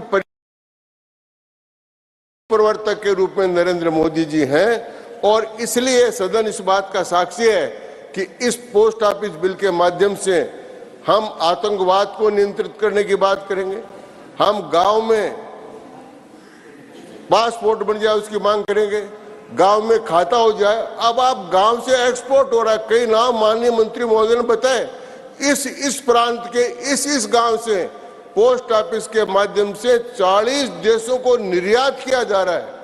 इसलिए ये सारा बिल मैं समझता हूं कि सब योग्यताओं के साथ और बहुत संक्षिप्त विधेयक और आगे के लिए आगे की बातों को ध्यान करने के लिए दूसरी बात ये कही गई कि ये कंपटीशन का नहीं है। आज कोरियर सर्विसेज है, आज कई लोग कहें ये पीएसयू आवश्यक है, सरकारी कुछ होनी चाहिए, लेकिन आप देखिए रेलवे में कितना सुधार हुआ। आज रेलवे के प्रोडक्शन में जब प्राइवेट भागीदारी बढ़ी तो रेलवे का कितना सुधार हो गया, पोस्ट ऑफिस में कितना सुधार हुआ है, डाक सेवाओं में कितना सुधार हुआ है। ये सुधार के लिए आज कोरियर सर्विसेज है, तो कोरियर सर्विसेज से भी बहुत बड़ा काम होता है। इसलिए ये सारा जो विस्तार का काम है वो विस्तार का काम करने का जिम्मा इस सरकार ने लिया है, क्योंकि पिछले 12 में जो सरकार थी वो तो लीक पीटती थी कि ये बिल बना हुआ है, इसमें ये अमेंडमेंट कर दो। ये सरकार जो है वो बिलों को नए स्वरूप में लेकर आ रही, आज की आवश्यकता के अनुसार, आज के समय के अनुसार और भारत का बढ़ते हुए स्वरूप और भारत के आगे की आवश्यकताएं, उन सब कामों को लेकर ये बिल लाया गया है। इसलिए मैं माननीय मंत्री महोदय को भी इस बिल के लिए धन्यवाद देता हूं। राजस्थान में माननीय उप सभापति महोदय 11,000 से अधिक पंचायत और 44,000 से ज्यादा गांव हैं। उन गांवों तक कोई बैंक तो नहीं पहुंच सकती, लेकिन पोस्ट ऑफिस उस गांव तक पहुंचा गया है और उस पोस्ट ऑफिस में गांव का आदमी अपना सेविंग बैंक का अकाउंट खोलकर, अपना पासपोर्ट बनाकर, अपना रुपया लेकर अपना एक्सपोर्ट करने का काम कर सकता है। इस प्रकार का अच्छा विधेयक है। मैं इस विधेयक का समर्थन करता हूं और माननीय मंत्री महोदय को बहुत बहुत धन्यवाद देता हूं। माननीय श्री अब्दुल वहाब जी।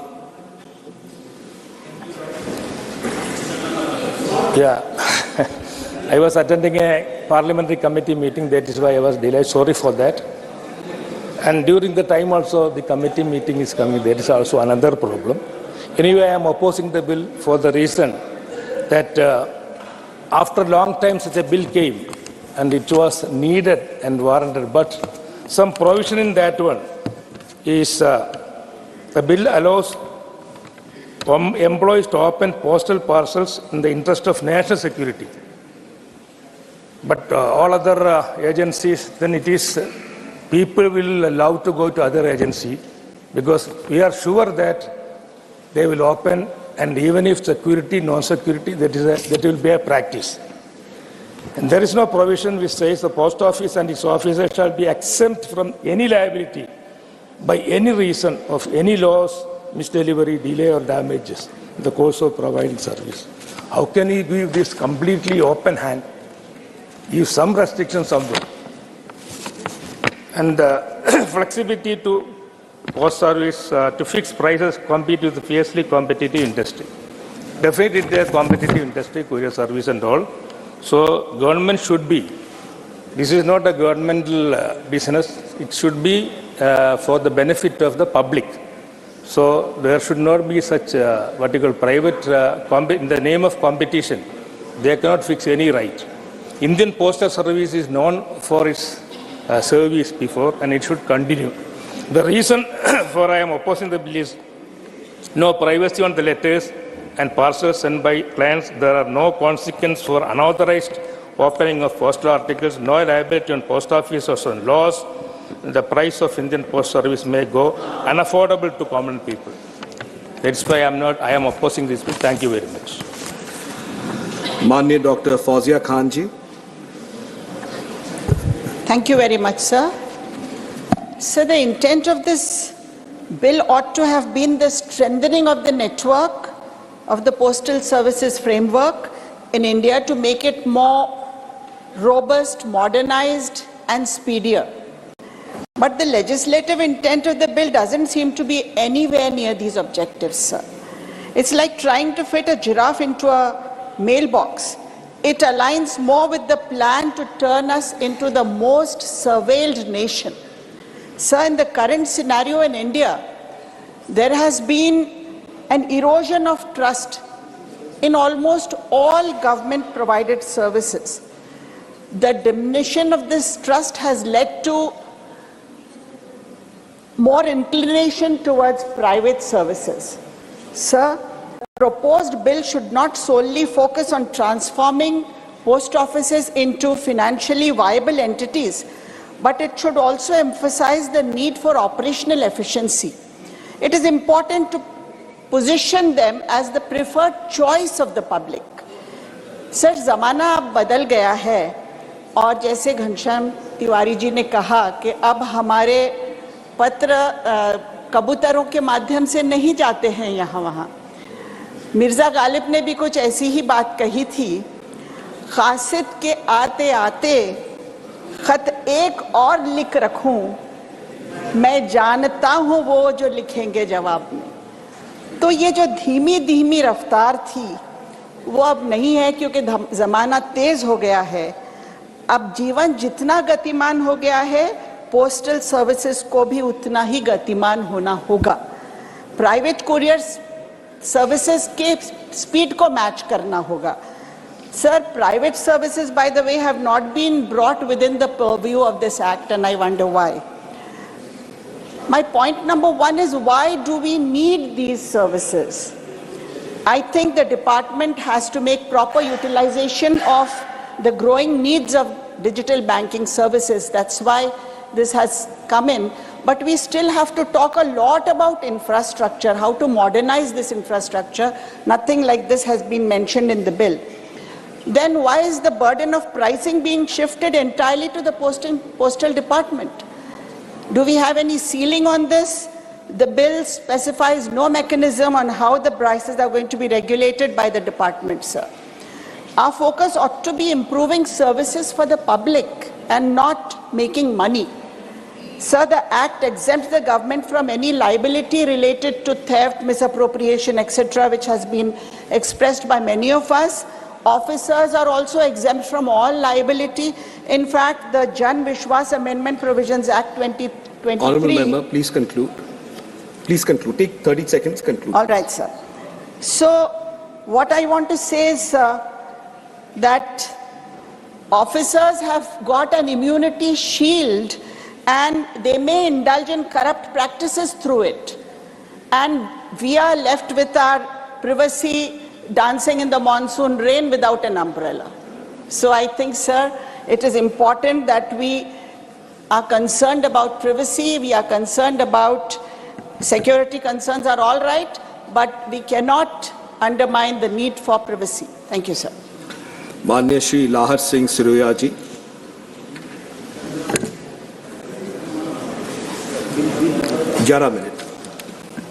माननीय उपसभापति जी, आपका बहुत धन्यवाद। मुझे आपने इस बिल पर बोलने के लिए बुलाया और मैं पार्टी का भी आभारी हूं कि उन्होंने मुझे इसका अवसर दिया है आज। ये बिल, अध्यक्ष जी, मैंने देखा है जो 125 वर्ष पुराने कानूनों को बदलकर नए कानून लाए जा रहे हैं। और आज मैं आदरणीय प्रधानमंत्री मोदी जी का भी मैं आभार व्यक्त करना चाहता हूं, अभिनंदन करना चाहता हूं कि पोस्ट ऑफिस संस्था हमारे दिल से जुड़ी हुई है वर्षों से। आज उसको उन्होंने बचाए रखते हुए उसको आधुनिकीकरण पे ले जा करके आज उसका मैं आपको एक दो उदाहरण देके बताना चाहूँगा। अध्यक्ष जी, मैं उपाध्यक्ष जी, मैं वैसे तो आईटी सिटी बेंगलोर से रह रहा हूँ 50-55 वर्षों से, और आईटी सिटी बेंगलोर से आया हूँ जो देश की आईटी राजनीति के रूप में जानी जाती है और इंफॉर्मेशन टेक्नोलॉजी के रूप में हमारा शहर बहुत आगे बढ़ चुका है। लेकिन मेरा बचपन राजस्थान के गाँव में बीता है और मेरा बचपन विशेष तौर से जो 5-6 वर्ष का जब तक था, मैं मेरे ननिहाल में रहा तो एक हफ्ते में एक बार डाक आया करती थी और पूरी एक लाइफ लाइन थी पूरे गांव के लिए। और वो डाकिया इतने समर्पित होते थे कि जो गांव में जो कोई पढ़े लिखे लोग नहीं थे उनको चिट्ठी पढ़कर सुनाया करते थे। तो डाक संस्था जो है हमारे दिल से जुड़ी हुई है, हमारे दिमाग से जुड़ी हुई है और गांव की लाइफ लाइन है। जो मेरी उम्र के जो लोग हैं इस बात को मैं समझता हूँ जानते होंगे। तो ये और एक और बताना चाहूँगा, आज जो हमारा चरित्र निर्माण हुआ है, आज जो इस सदन में जिस वजह से मैं पहुंचा हूं, उसमें हमारे बचपन में जो हमें साहित्य मिलता था, मुझे याद है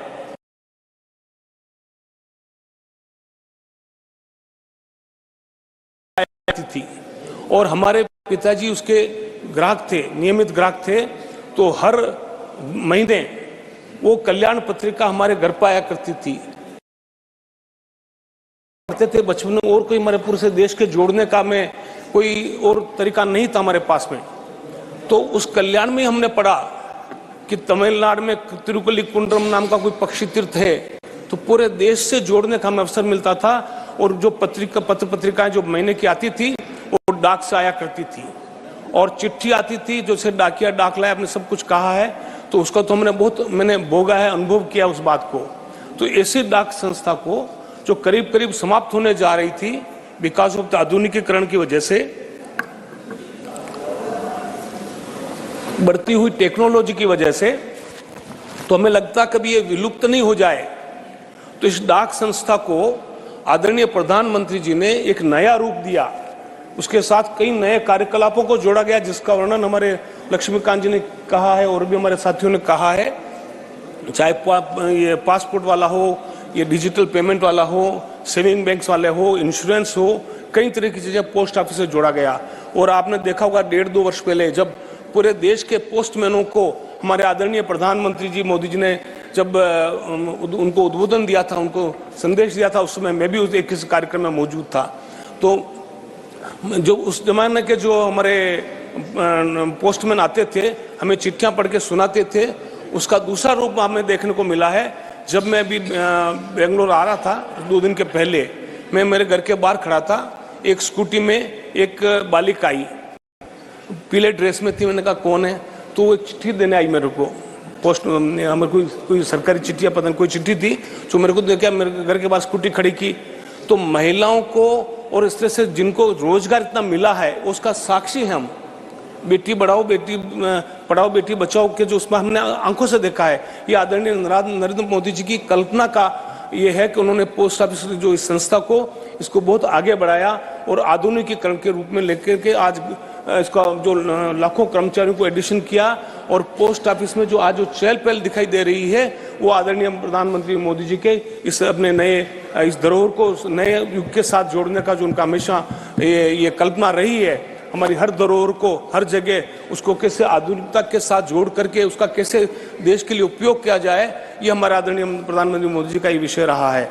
और ये जो मैंने इसको विस्तार से इसको देखा है अध्यक्ष जी, उपाध्यक्ष जी, इसको आदरणीय वैष्णव जी, अश्विनी वैष्णव जी ने जो संजोग से मेरे पड़ोस के जिले के ही गांव के हैं, हालांकि लोग उनको उड़ीसा का भी समझते होंगे, लेकिन उनका जो जिला है मेरे पड़ोस के उस गांव के हैं।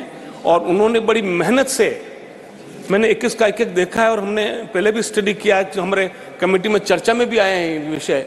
तो जिस विस्तार से उन्होंने ध्यान रखा है, अपनी इनको जिम्मेदारी सतर्कता की ध्यान रखा है, जिम्मेदारियों का ध्यान रखा है और उसके पोस्ट ऑफिस के अधिकारों का ध्यान रखा है कि कैसे इसको आगे बढ़ाया जाए और वो नियमावली कैसे बने। अब ये कुछ लोगों को बात में इमरजेंसी दिखती है, ये कि ये इमरजेंसी में क्या होगा, इमरजेंसी में क्या क्या नहीं हुआ।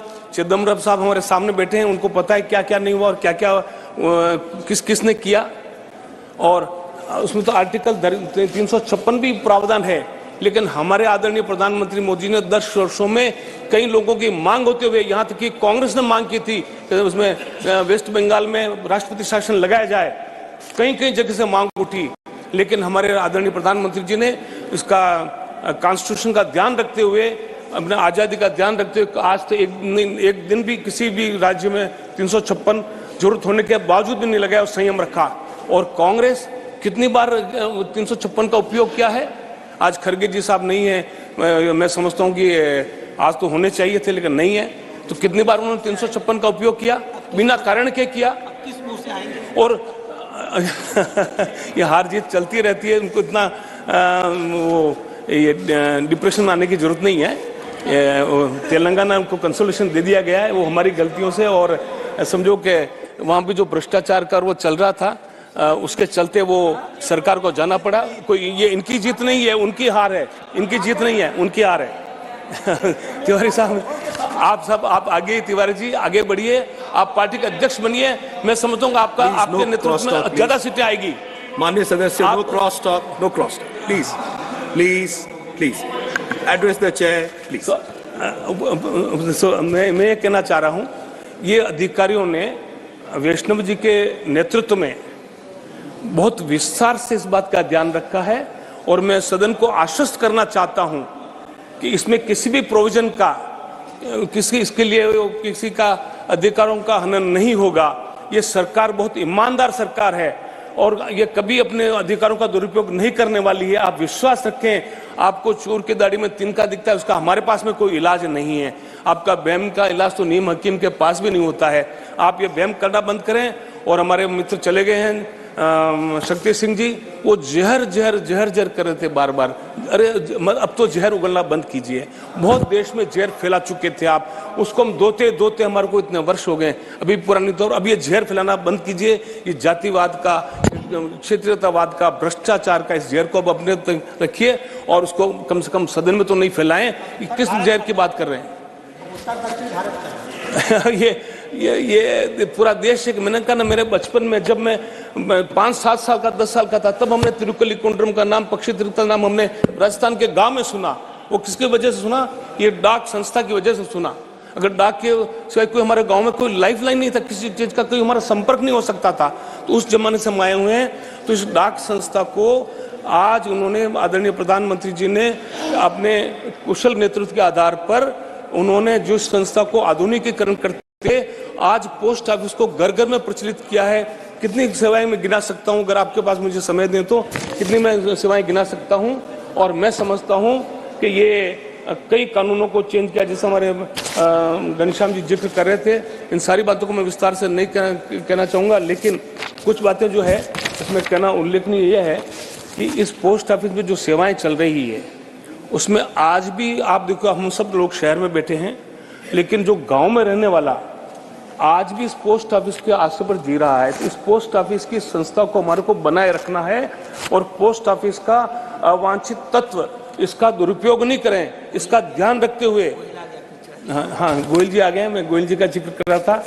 गोयल जी ने मेरी भावनाओं को छेड़ा था, पुराने बात की, कबूतर की बात की, तो मुझे भी लगा कि आज ये क्या हो रहा है। और गोयल जी, मैं आप तो मेरे मित्र हैं, मैं आपके बड़े आदर करता हूं, और आप भी प्रधानमंत्री जी मोदी जी का आदर करते हैं, मुझे मालूम है। लेकिन ये जहर कहना बंद कर दीजिए, जहर उगलना बंद कर दीजिए। जहर आपके अंदर में है, उसको आप बचाइए, लेकिन जहर मत घोलिए। आज देश में इतना अच्छा वातावरण है, आज पूरे विश्व में आज हमारे भारत की प्रशंसा हो रही है। मैं कई लोगों को बताऊँ, कई लोगों को मिलता हूँ, बड़ी ईमानदारी से कह रहा हूँ। आज इस जगह इस हॉल में मैं कोई गलत बात नहीं कहना चाहता, मैं ईमानदारी से ये बात कर रहा हूँ कि देश, विश्व में हमारे देश की प्रतिष्ठा बड़ी है। आज जो भी मुझे फॉरेनर्स मिलते हैं, जो एनआरआई जो आके मुझे मिलते हैं, सब इस बात को स्वीकार करते हैं कि आज विश्व में हमारी भारत की प्रतिष्ठा बड़ी है।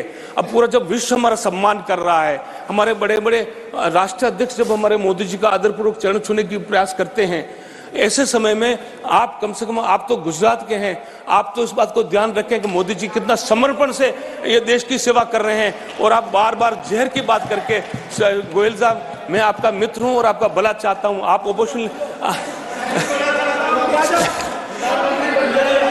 आप इधर, तो मेरा कहना है, तो मेरा इसलिए कहना हो कि मैं इस पूरे सदन से ये उम्मीद करता हूं, आपसे आशा करता हूं इस पूर्ण बहुमत से इस बिल को आप पास करेंगे और इतना जो सुंदर बिल आया है, उन्होंने अधिकारियों ने जो मेहनत की है, अश्विनी वैष्णव ने जो मेहनत की है और प्रधानमंत्री जी ने जो कुशल नेतृत्व दिया है, इस बिल का आदर करते हुए इस बिल को 2-2 में पास करें और यही मेरा निवेदन है। और मैं हमारे कांग्रेसी मित्रों को उनकी तेलंगाना की जीत की बधाई भी देता हूं कि आप वहां जीते हैं। चिदम्बरम साहब का मैं आदर करता हूं, आपको भी बधाई। और मैं तो चाहता हूं कि आप अपनी सीटें अगले चुनाव में इंप्रूव करें। आज 55 से कुछ 70-80 तक पहुंचे, लेकिन जिस तरह से आप ये जहर घोलने की बातें करते हैं, जिस तरह से आप विघटन बातें करते हैं, मुझे लगता है कि आप 55 से कहीं 27 में नहीं आ जाएं। आप जनता का आदर करना सीखें और जनता के जो उन्होंने निर्णय दिया है उसका आदर करें और देश के प्रधानमंत्री का भी आप आदर करें और जो देश में अच्छा वातावरण बना हुआ है उसको जहर से उसको दूषित न करें। बहुत बहुत धन्यवाद। Honorable Dr. M. Thambidurai ji. Chairman, sir.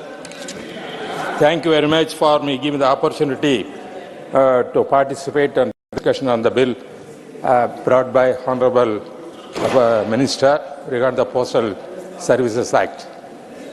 Sir, it is many members spoke about the history of the postal system, how it developed in India from 1766 onwards, East India Company when they started, then afterwards in 1854, how the Act it came. Then after independence, how it served for the whole human, our Indian people. Sir, this is very important service which requires for the rural people especially. Modern days nowadays, we are having so many systems for delivering our goods or letters and everything. At the same time, at still rural areas, we are depending on the postal department. Without that, we cannot do it. The postal department, according to the minister, not only serving the letters, Honorable Prime Minister's program also regarding giving the help for the poor people, bank accounts, everything, financial transaction also, the bank is going to do that. It's very essential. Therefore, the postal, even though so many private people have come in courier service, still we are proud of that the postal department as serving for the common man, especially not only delivering, as I said, other activities also, which very essential thing. So regarding, sir, I want to make one important thing to the Honorable Minister. Most of the post offices still has the old building. It is not at all fit enough to have, sir, Honorable Minister, sir, I want to, sir, Minister, sir, yes, sir, I want to make an important suggestion, especially regarding the buildings which the post offices is still having is an old building. It is not at all good condition. We have to modern days how we developed our system. We need a good atmosphere and the office must be the proper way. That is not having. Second thing, in the rural areas, we have to give employment opportunities for those people through postal department. That has to be taken seriously. Because of courier system, what is happening? They are the competitors. Because postal department lose the income. But if you are modernized and quick delivery system you make, it is more profitable. For example, speed post we are telling, it's not a speed post. Even if you put a speed post, it takes 1 week or 10 days, that is happening there. Therefore, these are things where people are facing it. Because you are so many legal remedies are there. Postal department, this sending letters or any confidence thing, it also requires for our legal system.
Honorable Minister did not attempt to change the name into Hindi. He could have done it, I mean, like this Gati Shakti Vidyalaya or Nyaya Samhita. So I am so thankful to him for retaining this English name, which is understandable to each and every Indian. Now, let me add a few more points. Sir, all initiatives to modernize the post office system, which is the largest in the world, is welcome, no doubt at all. But we are not in a position to support this bill in the existing form, especially with the provisions of Section 9 and its subclauses. This Section 9 and its subclauses will turn our post office into Pegasus offices. That is the most important point which I would like to raise. Why link each and every aspect of life, each and every institution with the security of the nation? The security of interest of the security of the nation is a concept which can be misused, and the government has misused it many times. So please leave these poor post offices from the scope of this operation of this concept. So I would like to request the minister to delete this particular provision.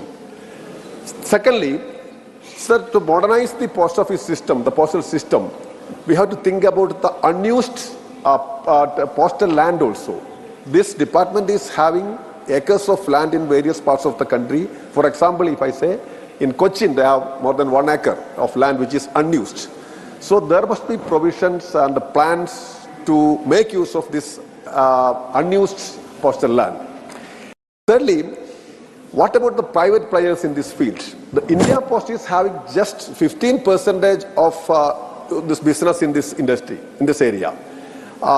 Just 15%. Others are in the remaining 85% is in the hands of private players. So, do you have anything to control these private players?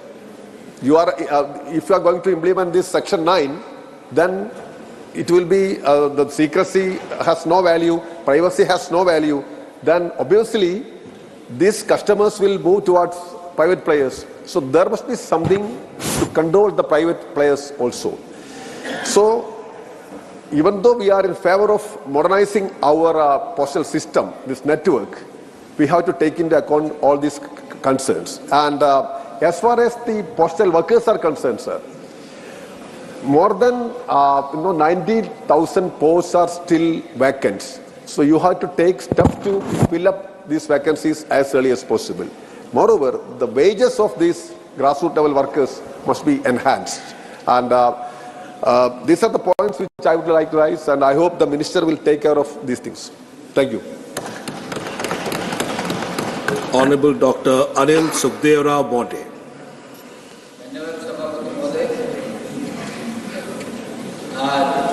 Bharat के प्रधानमंत्री नरेंद्र जी मोदी इन्होंने जो एक अच्छा काम किया है, इसमें महत्वपूर्ण है कि जो गुलामी की मानसिकता थी, वो पूरी गुलामी की मानसिकता बदलने का काम किया।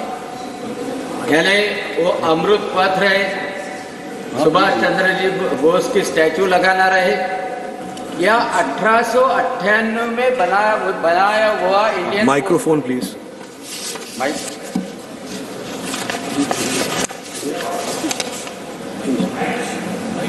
या 1898 में बनाया हुआ इंडियन पोस्टल एक्ट रहे। 1898 से मोदी जी को आना पड़ा कि वो गुलामी की मानसिकता से के नया Indian postal act, postal bill 2023 लाना पड़ा।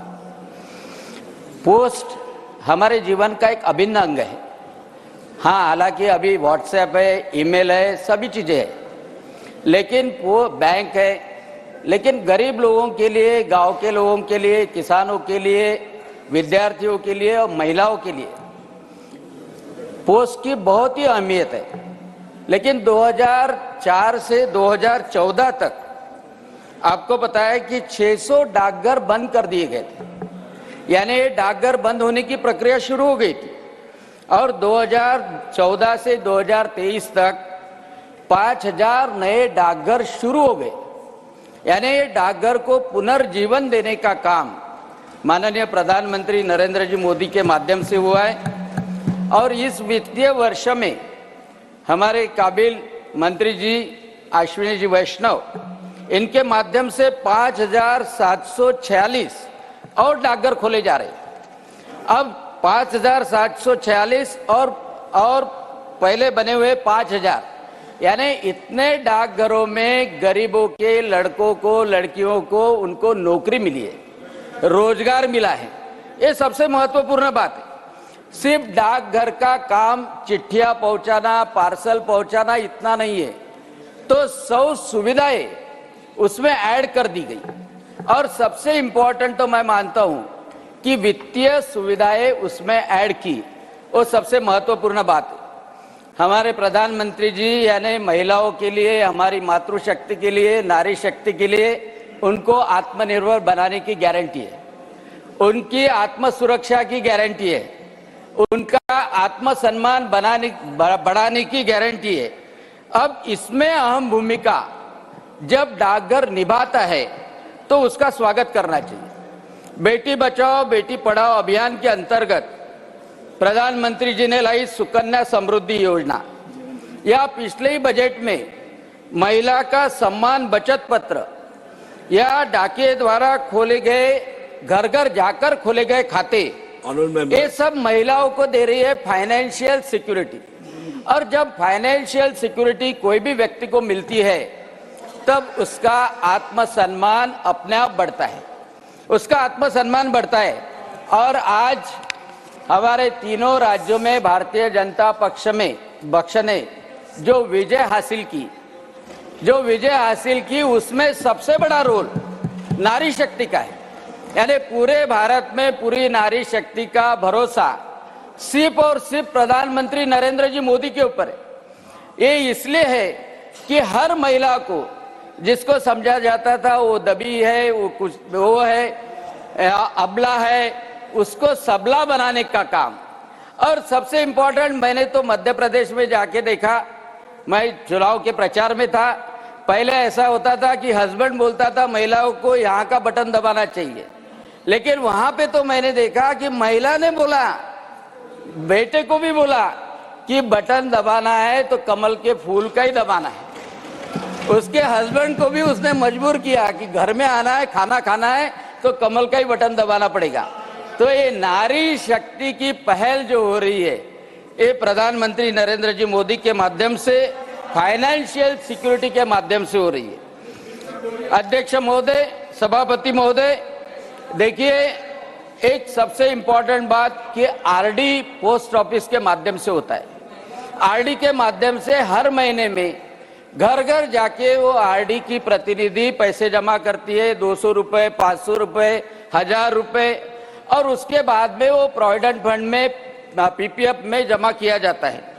और इंडियन पोस्ट पेमेंट बैंक ने 4 वर्षों में 8 करोड़ खाते खोलकर मुनाफा कमाना शुरू कर दिया।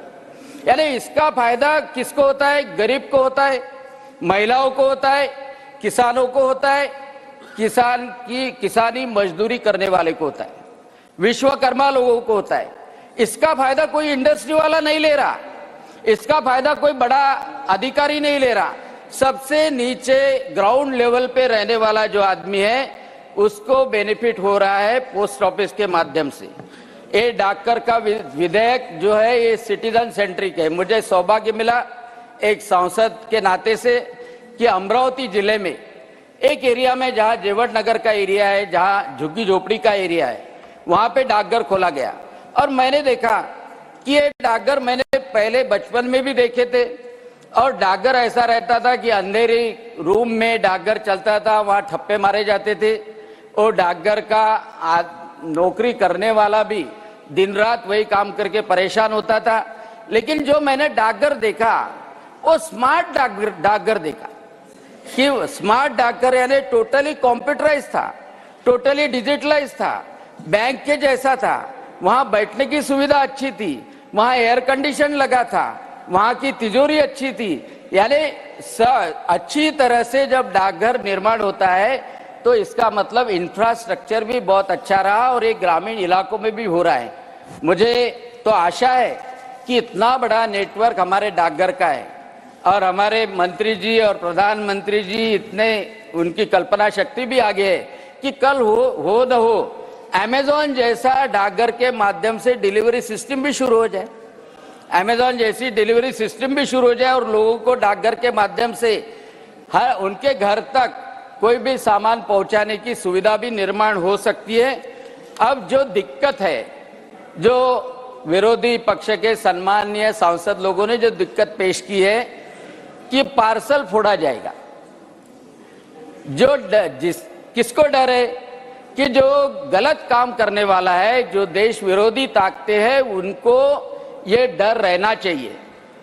कुछ कुछ डर बहुत अच्छे होते हैं, कुछ कुछ डर सरकार का डर निश्चित ही रहना चाहिए। जो दहशतवाद करते हैं, जो दहशतगर्दी करते हैं, आपको पता है कि ब्रुसिलिस नाम की बैक्टीरिया के माध्यम से बीमारी फैलाने का काम भी एनवेलोप के माध्यम से किया गया था, बैसिलस एंथ्रैक्स करके। तो एंथ्रैक्स के बैक्टीरियाज भी पोस्ट के लिफाफे में से भेजने का काम वेस्टर्न कंट्रीज में भी किया गया था। और ईच एंड एवरी जो भी पार्सल रहता है आज के जमाने में, वो उसका एक्सरे भी होना चाहिए, उसकी स्क्रूटिनी भी होना चाहिए, और सस्पेक्टेड रहा तो उसको खोलना भी चाहिए। और ये इम्पोर्टेंट पहल है देश की सुरक्षा के लिए, कम्युनिटी की सुरक्षा के लिए। मुझे लगता है कि किसी की प्राइवेसी उसमें कुछ डिस्टर्ब होने की संभावना नहीं है। उसको ही डर लगेगा कि जो गलत काम, देश के विरोधी काम कर रहा है, उसको ही गलत लग सकता है। इसलिए मुझे लगता है कि ये महत्वपूर्ण बिल, जो रिवोल्यूशनरी बोल सकते हैं हम पोस्टल एरिया के और पोस्टल डिपार्टमेंट के पूरे लाइफ में, जो 1898 के बाद में पहली बार आया है, उसका मैं स्वागत करता हूं। माननीय प्रधानमंत्री नरेंद्र जी मोदी तथा मंत्री जी अश्विनी वैष्णव, इन्होंने लाए हुए बिल के लिए सभी ने समर्थन करना चाहिए, ऐसी विनती भी करता हूं। धन्यवाद। जय Hind. Honourable Shrimati Priyanka Chaturvedi ji. Thank you honourable chairman sir, आपने मुझे एक महत्वपूर्ण बिल पे बात करने का अवसर दिया है, तो मैं आपकी आभारी हूँ। 125 साल बाद एक रिफॉर्म आ रहा है, उसका हम स्वागत करते हैं।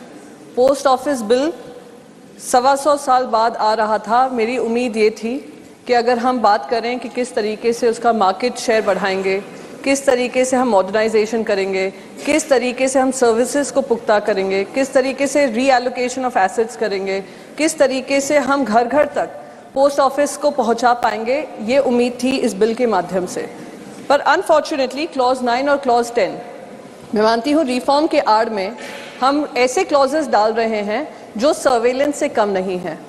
जिस तरीके से एक महीने पहले मैंने माननीय मंत्री जी को चिट्ठी भी लिखी थी, जब हमारे फोन्स पे एक मैसेज आया था कि स्टेट स्पॉन्सर्ड सर्वेलेंस, जिसका मतलब है एक सिटिंग मेंबर ऑफ पार्लियामेंट के स्टेट स्पॉन्सर्ड सर्वेलेंस अटैक हो रहा है, इस पे कार्रवाई होनी चाहिए। इन्वेस्टिगेशन कुछ नहीं हुआ है, आज तक मुझे उनकी चिट्ठी का जवाब भी नहीं मिला है। सेम चीज अब हम यहाँ पे देख रहे हैं पर्सनल डेटा प्रोटेक्शन बिल में, नेशनल सिक्योरिटी की आड़ में सर्वेलेंस, इसके आड़ में सर्वेलेंस। और सर्वेलेंस यहाँ पे क्या इंटरसेप्शन क्या क्या कह रहा है, किस किस चीजों पे इंटरसेप्शन कर सकते हैं, under which rules, security of the state, friendly relations with foreign states, public order, emergency, public safety, contraventions of the provision of this bill और एनी अदर लॉज। इमरजेंसी को गाली देने वाले आज इमरजेंसी की आड़ में आपका वो कर सकते हैं, इंटरसेप्शन कर सकते हैं पार्सल्स का। दूसरी चीज क्लॉज नंबर 10 कि कोई लायबिलिटी नहीं है, सर्विसेज में अगर दिक्कत हो, फॉल्ट हो, कोई लायबिलिटी नहीं है। लायबिलिटी कौन डिसाइड करेगा? केंद्र सरकार करेगी, उस बिल में प्रावधान है। तो इस बिल में हम ये क्यों नहीं कह सकते हैं there will be liabilities if there is lack of services? ये मुझे इस बात से बड़ी दिक्कत है कि सरकार डिसाइड करेगी कि किस तरीके से लायबिलिटीज डिसाइड होंगी।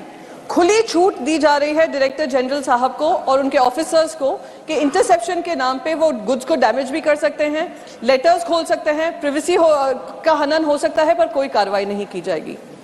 साथ ही साथ मैं लास्ट में बस एक ही चीज कहना चाहूंगी, मैं उम्मीद करती हूं कि ये पॉजिटिवली इसको लेंगे और इस पे काम करेंगे। पर साथ ही साथ मैं लास्ट में बस एक चीज कहना चाहती हूं सर कि सर्वेलेंस हो, इंटरसेप्शन हो, नेशनल सिक्योरिटी की आड़ में ऑपोजिशन को दबाने का काम किया जाए, लोगों को चुप कराने का काम किया जाए, ये डेमोक्रेसी के खिलाफ है और हमारे संवैधानिक अधिकारों के खिलाफ है। तो इसको मैं इन 2 क्लॉजेस के अलावा मैं इस बिल का समर्थन करती हूं और उम्मीद करती हूं कि इसमें किसी तरीके की अमेंडमेंट्स लाई जाएगी। Thank you so much. Honourable doctor Anil Agarwal जी।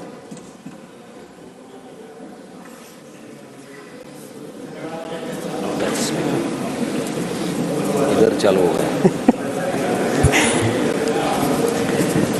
महोदय, the post office bill 2023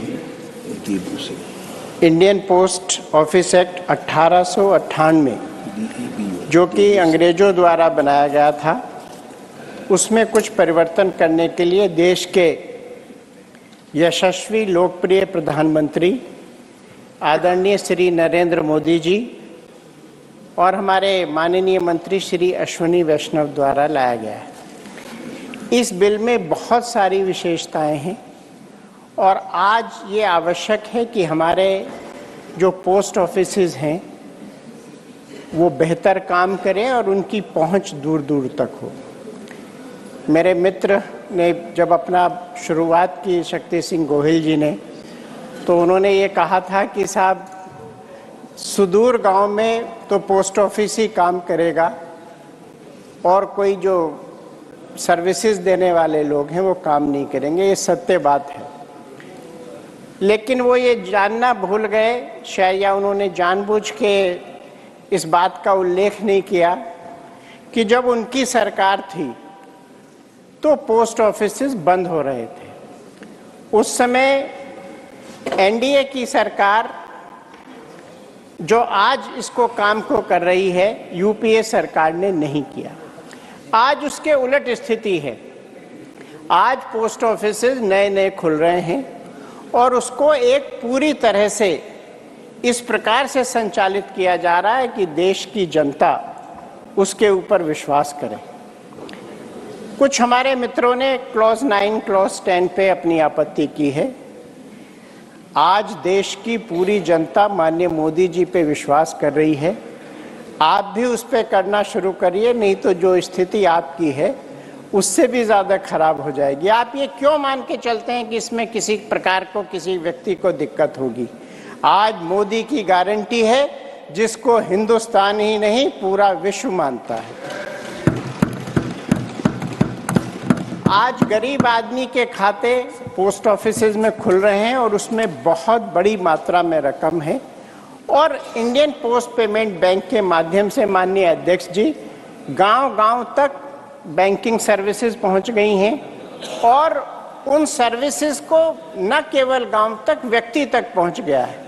Indian post payment bank आपके घर तक पहुंच रहा है और बहुत बड़ी मात्रा में और बहुत अच्छे अकाउंट्स खुले हैं और बहुत अच्छी सर्विसेज हैं और उसी का एक रिजल्ट है कि इतने अल्प काल में इंडियन पोस्ट पेमेंट बैंक मुनाफे में आना शुरू हो गया है।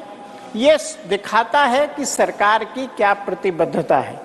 एक समय था कि एक सरकार ने महिलाओं के लिए कुछ बिल को पोस्ट ऑफिसेज की सर्विसेज देनी शुरू करी, महिलाओं के लिए बहुत जोर शोर से प्रचारित किया गया, लेकिन सरकार का ध्यान सर्विसेज की ओर नहीं था, इसलिए उसमें घाटा हुआ और अंततः बंद कर दिया।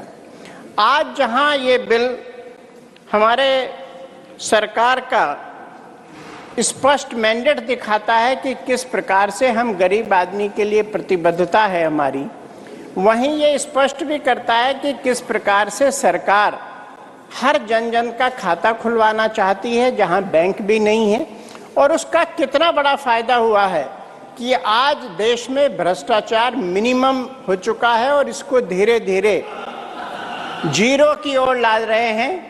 मेरे कुछ मित्र इस पे बड़ा अपनी टिप्पणी कर रहे हैं, वो शायद उस बात को भूल गए जब देश के एक बड़े प्रधानमंत्री ने कहा था कि मैं 100 रुपए भेजता हूं तो 15 रुपए केवल पहुंचते हैं। 85% का घोटाला होता था। आज इन बैंक्स के खुलने से, डायरेक्ट बेनिफिट ट्रांसफर होने से ये घाटा पूरी तरह से समाप्ति की ओर है। इसलिए मुझे लगता है कि मेरे विपक्षी साथियों को इसमें किसी ना किसी प्रकार से रोड़े अटकाने की जो उन्होंने अपनी पुरानी चाल है उस पर काम करना शुरू किया है। मैं इस बिल का समर्थन करता हूं और अपने विपक्षी साथियों से भी ये अनुरोध करता हूं कि इस बिल को सर्वसम्मति से पास कराएं। देश की जनता समझ रही है कि किस प्रकार उनके अच्छे कार्यों में आप लोग रोड़े अटका रहे हैं और उसी का परिणाम 3 दिन पहले आपको देखने को भी मिला। पुनः आपसे अनुरोध कि इस बिल का समर्थन करें। धन्यवाद। जय हिंद। ऑनरेबल श्री देवू सिंह चौहान जी।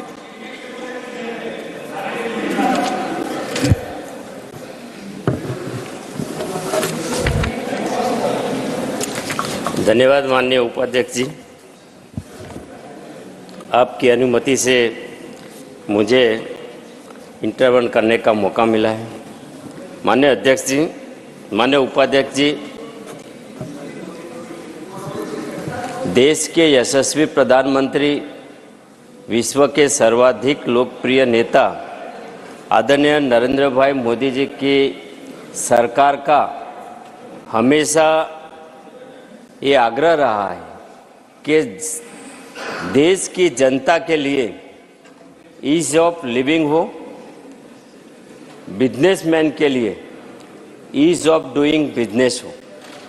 इस देश की प्रगति में हर सिटीजन अपना कंट्रीब्यूट करे और इसी के चलते यशस्वी प्रधानमंत्री जी के मार्गदर्शन में हमारे काबिल एमओसी आदरणीय अश्विनी जी वैष्णव जी के मार्गदर्शन में हमारे मिनिस्ट्री ने भी कई रिफॉर्म्स का काम प्रारंभ किया है और इसी रिफॉर्म के चलते हमने ये पाया कि जब ब्रिटिश के शासन के दौरान जो व्यवस्था पोस्टल विभाग की थी और आज बदलते समय के साथ ये देश के नागरिकों की आकांक्षा और अपेक्षा के हिसाब से इस नेटवर्क का जो नेटवर्क आज पूरे भारत में सबसे बड़ा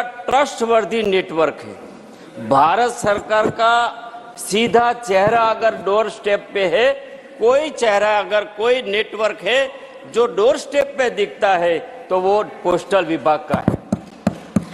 इस पोस्टल विभाग के नेटवर्क को हमने हमारी पार्टी की फिलॉसफी के हिसाब से जो हमारे पूर्वज ने हमें संस्कार दिया है, अंत्योदय की भावना, जो लास्ट माइल पे जो अंतिम छोर पे जो बैठा है उनका उदय करने की जो भावना के साथ सरकार काम करे, तो हमने यही सोचकर अंत्योदय की भावना से ये जो ट्रस्टवर्दी नेटवर्क अंतिम छोर पे है, बदल के समय के साथ हमने उसमें बहुत बड़ा रिफॉर्म्स किया और इसी रिफॉर्म्स का एक भाग है 1898 का ये ब्रिटिश राज का कानून को बदलना। ये जो कानून बनाया गया था तब हम सब ब्रिटिश कॉलोनियल रूल में थे और उनका ये हैबिट था और उनका ये माइंडसेट रहा कंट्रोल करने का, और इसी मानसिकता का कंट्रोल करने का माइंडसेट आफ्टर इंडिपेंडेंट 70 साल तक इस देश ने महसूस किया। हमने इस कानून में सुधार लाकर इस नेटवर्क को लास्ट माइल कनेक्टिविटी देकर लास्ट माइल में बैठा उस आदमी को कनेक्टिविटी, उसको टेक्नोलॉजी के माध्यम से सोशियो इकोनॉमिक चेंज का एक बहुत बड़ा टूल बना दिया। हमने इस नेटवर्क के चलते जो पहले केवल मेल और लेटर देने का काम करती थी, आज उस नेटवर्क से banking for all, insurance for all और पूरा ट्रांसपेरेंटली। आदरणीय प्रधानमंत्री जी हमेशा कहते हैं कि अगर ट्रांसपेरेंटली गवर्नमेंट को काम करना है तो टेक्नोलॉजी को आधार बनाना पड़ेगा, और इसी टेक्नोलॉजी का आधार बना के हमने इस नेटवर्क के चलते हमारी सिटीजन सेंट्रिक सेवाएं हमने प्रदान करने का प्रारंभ किया है। मैं कुछ आंकड़े आपके सामने देता हूं कि इस सिटीजन सेंट्रिक की सेवाओं से हमने क्या क्या काम किया है। हमने डायरेक्ट बेनिफिट ट्रांसफर का रूरल में अंतिम छोर हमारी पास 1,64,000 पोस्ट ऑफिस है। इस 1,64,000 पोस्ट ऑफिस में 4 करोड़ डायरेक्ट बेनिफिट ट्रांसफर का अकाउंट ओपन किया है और इस अकाउंट में हर लाभार्थी को जिसका राइट है वो सीधा इसका अकाउंट में मिलता है। हमने आधार का प्रोविजन किया है, हम पेंशन देते हैं। मैं कई बातें इस बारे में बोल सकता हूं, लेकिन कुछ साथी सांसदों ने सेक्शन 9 और सेक्शन 10 के बारे में अपनी कुछ विचार, अपने सजेशन, अपना कुछ एक तरीके से ऑपोजिट भी बताया है। मैं सेक्शन 9 में ये बताना चाहता हूं कि सेक्शन 9 केवल नेशनल सिक्योरिटी और पब्लिक सेफ्टी के लिए ही है और ये सेक्शन 9 नया नहीं है। पुराने एक्ट में भी आपके समय में भी ये सेक्शन था, लेकिन हमने उसको जनता के हित में, देश के हित में उसको सिंप्लीफाई किया है। और सेक्शन 10 जो है, जो लायबिलिटी की बात कर रहे हैं, उस समय पोस्ट, स्पीड पोस्ट वगैरह नहीं था। हमने उस सर्विस को आधार बना के लिए, और जो अगर लायबिलिटी की बात करते हैं तो हमारे पास rules and regular service rules है। अगर कोई विलफुली कुछ मिसचिफ करता है और काम करता है तो उस पर हमें कंडक्ट रूल के हिसाब से पनिश करने का प्रावधान भी है। मैं ये मानता हूं कि जब ये 1,60,000 पोस्ट ऑफिस, 1,64,000, पहले के जमाने में आपके समय में 660 पोस्ट ऑफिस बंद हो गए थे, हमने 5,000 नए खुले हैं और आगे 5,746 पोस्ट ऑफिस नए खुल रहे हैं। एक तरीके से नए बैंक खुल रहे हैं हर 5 किलोमीटर्स में। एवरी 5 किलोमीटर में पोस्ट ऑफिस बैंक की तरह सेवा देगा और इंश्योरेंस का काम करेगा। हर सिटीजन को सिटीजन सेंट्रिक सेवा देने का कोशिश करेगा। मैं ये मानता हूं कि आज हम जो बिल लेकर आए हैं और हमने जो रिफॉर्म्स किए हैं, मैं आपके सामने कुछ आंकड़े देना चाहता हूं कि पार्सल रिफॉर्म्स हमने जब शुरू किया करीब करीब 36 एक्टिविटी थी। आज पार्सल रिफॉर्म्स हमारा इतना अच्छा हुआ गया है कि अभी अभी एक सांसद जी बोल रहे थे कि अमेजॉन, अरे अमेजॉन ने ऑलरेडी हमारे साथ एमओयू किया है और आने वाले समय में नॉर्थ ईस्ट और पूरा हमारा एक वेस्ट बंगाल का जो रीजन है, हमारा सर्कल है, उसमें अमेजॉन भी हमारे साथ फ्यूचर में काम करेगा। आने वाले समय में ये सब जानते हैं कि पोस्टल नेटवर्क का स्ट्रेंथ क्या है। हमने प्रसादम योजना शुरू की है, हमने गंगा जल योजना शुरू की है। हर कस्टमर अगर कहीं अपने घर में बैठकर कहीं से भी बाबा विश्वनाथ का, सोमनाथ का, द्वारका जी का, कहीं से भी वो प्रसाद मंगाना चाहता है तो मंगा सकता है। कोविड में हमारा विभाग ने जो काम किया है कभी नहीं सोचा था। आज हमने जो सेक्शन लेकर आए हैं वो इसी के कारण ही लेकर आया था कि फ्यूचर में अगर कोई नेशनल सिक्योरिटी में वैसे ही कोई वायरस आ जाता है फ्यूचर में, या कुछ जो इलीगल ड्रग्स है, ओपीएम है, ऐसा अगर ट्रांसपोर्ट होता है तो उसको देखने का अधिकार सरकार का है, क्योंकि ये पब्लिक सेफ्टी के लिए है। आने वाले समय में ये रूल्स बनेंगे, रूल्स में भी पार्लियामेंट्रियन अपना सजेशन दे सकते हैं। हम केवल एक्ट लेकर आए हैं और ये एक्ट नया नहीं है, जो आपका एक्ट था उसको हमने सिंप्लीफाई किया है। इसी बात के साथ मैं आपका धन्यवाद करके मेरी बात को समाप्त करता हूं। आपका बहुत बहुत धन्यवाद। ऑनरेबल श्री मिथिलेश कुमार जी।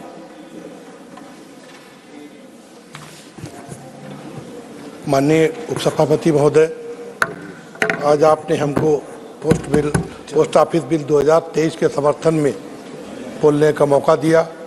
मैं आपका बहुत बहुत धन्यवाद करता हूं। उपसभापति महोदय, इस बिल लाकर के हमारे देश के माननीय प्रधानमंत्री आदरणीय श्री नरेंद्र मोदी जी के द्वारा और यहाँ पर माननीय मंत्री अश्विनी वैष्णव जी के द्वारा जो पुरानी ब्रिटिश सरकार के बिल का खात्मा किया गया है, मैं उनको बहुत बहुत बधाई देता हूँ, धन्यवाद देता हूँ। मित्रों, हमारे देश में डाकघर का बहुत बड़ा महत्व है।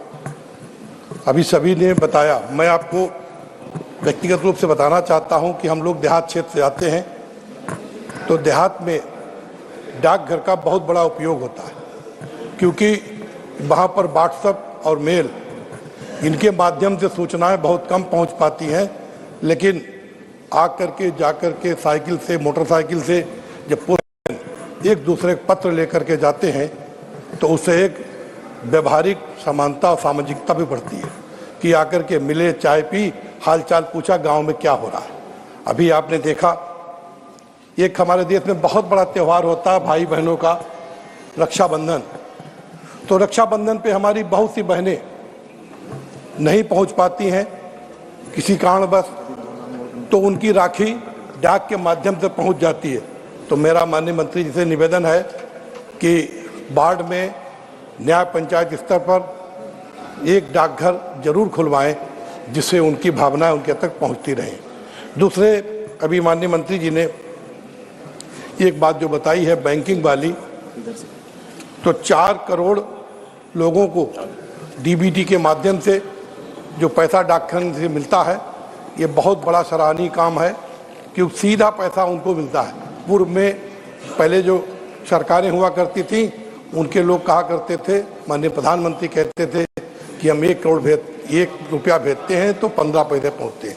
आज माननीय प्रधानमंत्री जी के नेतृत्व में पूरे देश में हर व्यक्ति को सीधा पैसा डीबीटी के माध्यम से मिल रहा है और डाक खाने की तरफ से जिस तरीके से आपने पासपोर्ट बनाने का काम जो डाक खाने को दिया है, ये बहुत ही अपने में सराहनीय कार्य है क्योंकि हमें मालूम है ये मंडल स्तर पर होता था। हम शाहजहांपुर रहते थे, बरेली में पासपोर्ट ऑफिस जब तक पहुंचते थे तब तक बंद हो जाता था या दलालों के माध्यम से वहां पर पासपोर्ट बना करते थे, तो बहुत से नवयुवक और महिलाएं इससे वंचित रहती थी। ये बहुत ही सराहनीय कदम है। मैं माननीय प्रधानमंत्री जी का धन्यवाद देता हूं कि उनके द्वारा हर क्षेत्र में विशेष रूप से काम किया जाता है। इसमें नई क्रांति ला करके डाक खाने हर जगह स्थापित किए जाएंगे। ऐसे बिल का मैं समर्थन करता हूं। धन्यवाद। Shri Sanjeev Arora.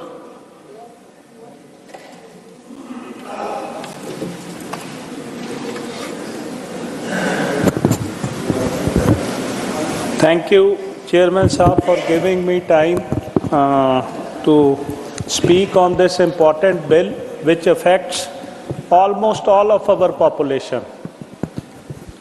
And I appreciate bringing a act after 125 years.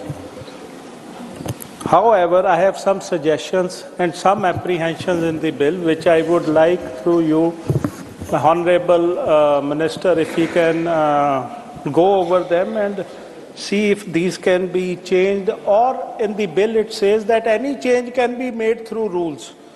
So even if it can be made through rules, first of all, I suggest that post offices should be given level playing field vis-a-vis other companies like FedEx, like Blue Dart and all.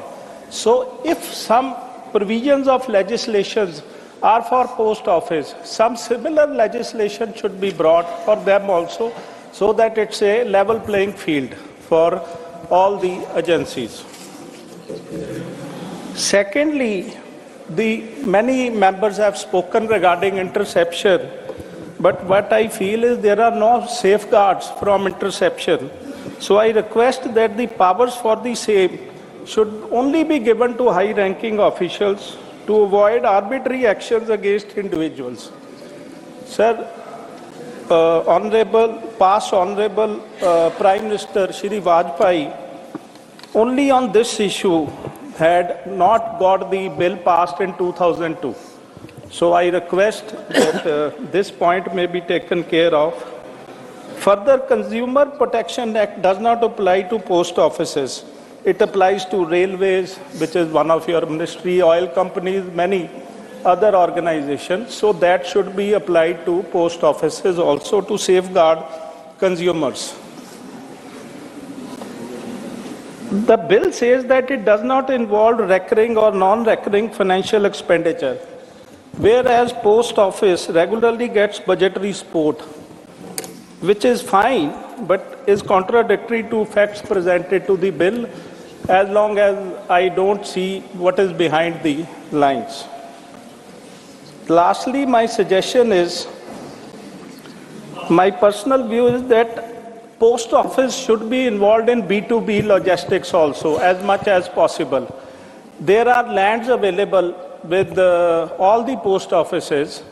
They can be converted into warehouses so that, because now online ordering is very popular. So if these companies open the warehouses in the post offices, it will bring them nearer and the time of order delivery will be quicker. Plus, it will increase the income of post offices so that it becomes self-sufficient. And last of all, post offices are being used for banking purposes, which is good. But these days, everybody wants to invest money in stock markets. So my advice is, let us allow post offices to deal in mutual funds. So there are some people who are tax savvy, some are non-tax savvy, so that non-tax savvy can go into post office and still invest in mutual funds, which will ultimately go to stock markets and which will help in growth of the markets as a whole. Thank you. I support this bill other than the points which I have said, and if there some changes can be made. Thank you, Chairman Sir. Shri Ram भाई मोकरिया।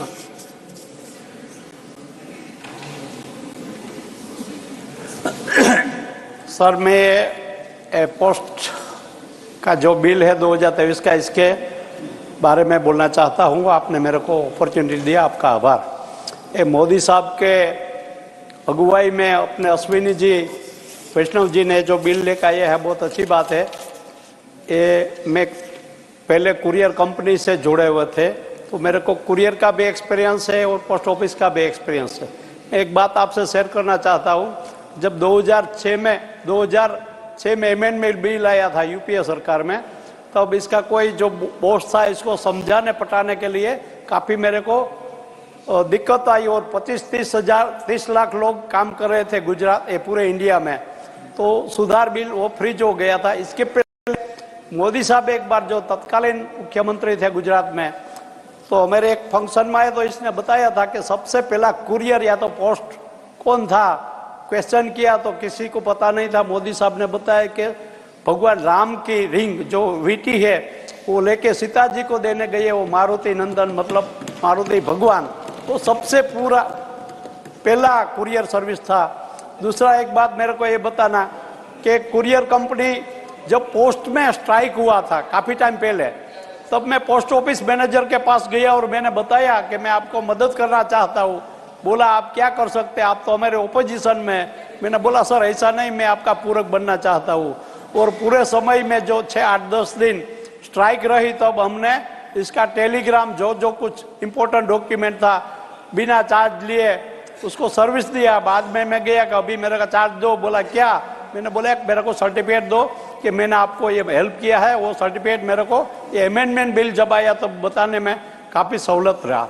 दूसरा ये है कि courier company में करोड़ों लाखों लोग भी काम करते हैं और कुरियर सर्विस के माध्यम से भी मेरे को पहले जो 10 साल पहले की बात है, तो उसी टाइम पोस्ट में जो सुधार नहीं था वो कॉम्पिटिशन में, जैसे एयर इंडिया एक ही था, इंडियन एयरलाइंस था, बाकी एयरलाइंस कंपनी आई तो सभी कंपनी में तंदुरुस्त हरीफ आई। वैसा पोस्ट में भी हो रहा है।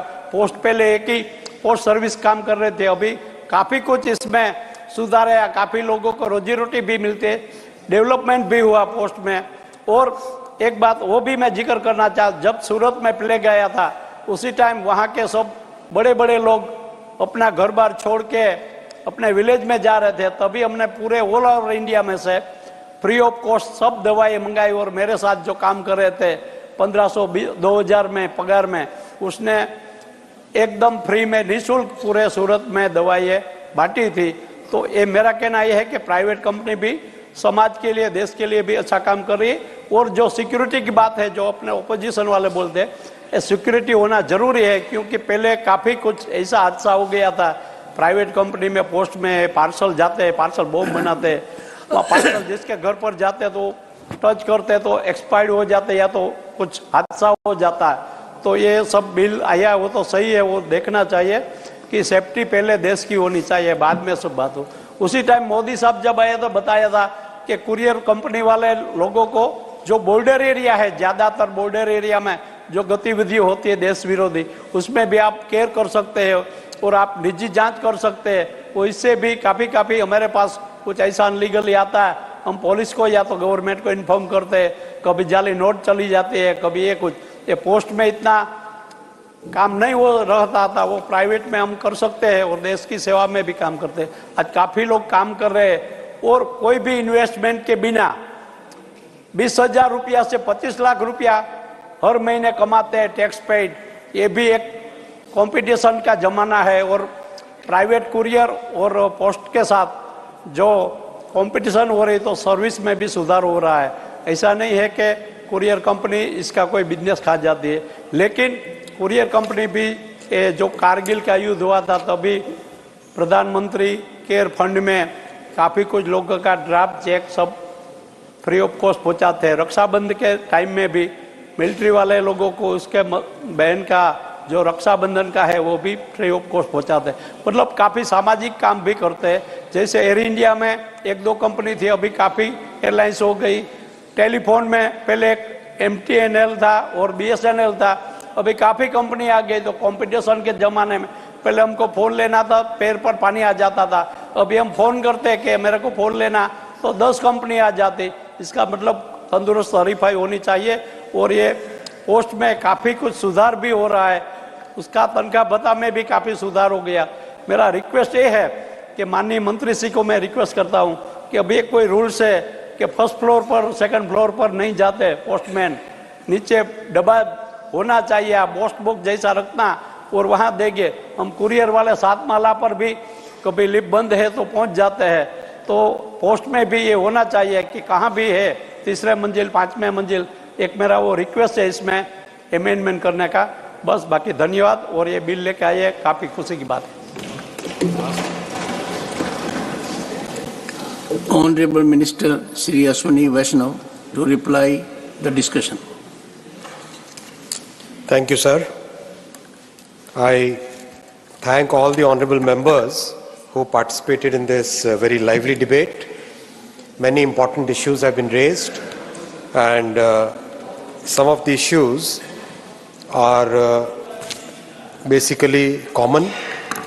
Honorable members have raised points regarding the privatization of post, regarding PSU, regarding interception, regarding the liability. Some honorable members also raised the issues regarding the continuity of the law. So I would like to cover all the points one by one, and beginning with the point about interception.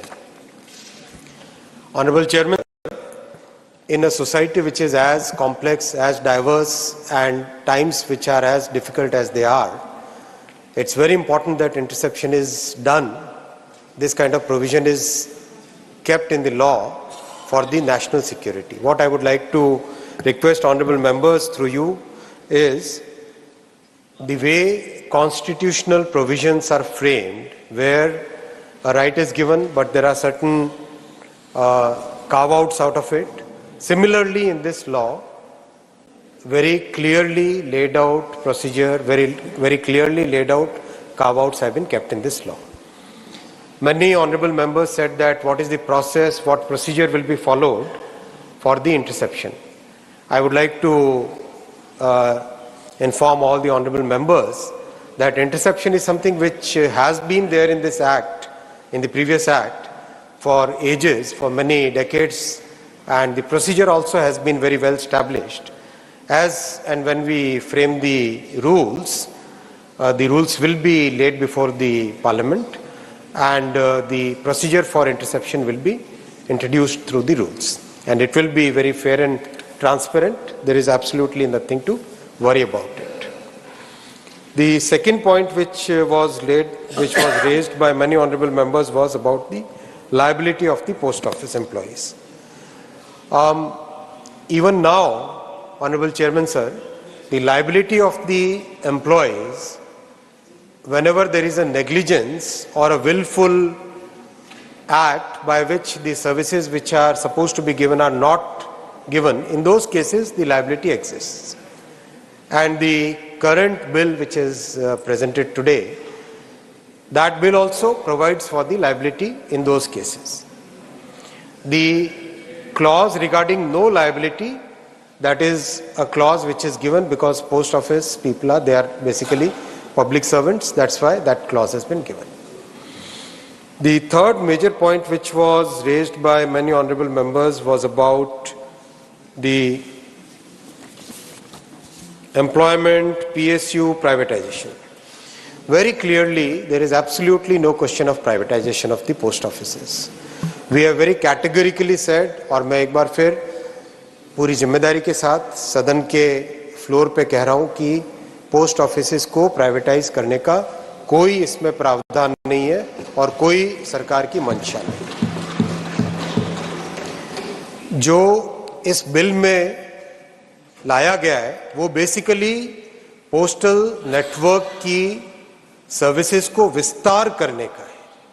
पहले केवल mail, डाक, इसके लिए post offices का कानून के अंदर प्रावधान था और अब उसका विस्तार करके बाकी कई तरह की सर्विसेज को लाया जा सकता है।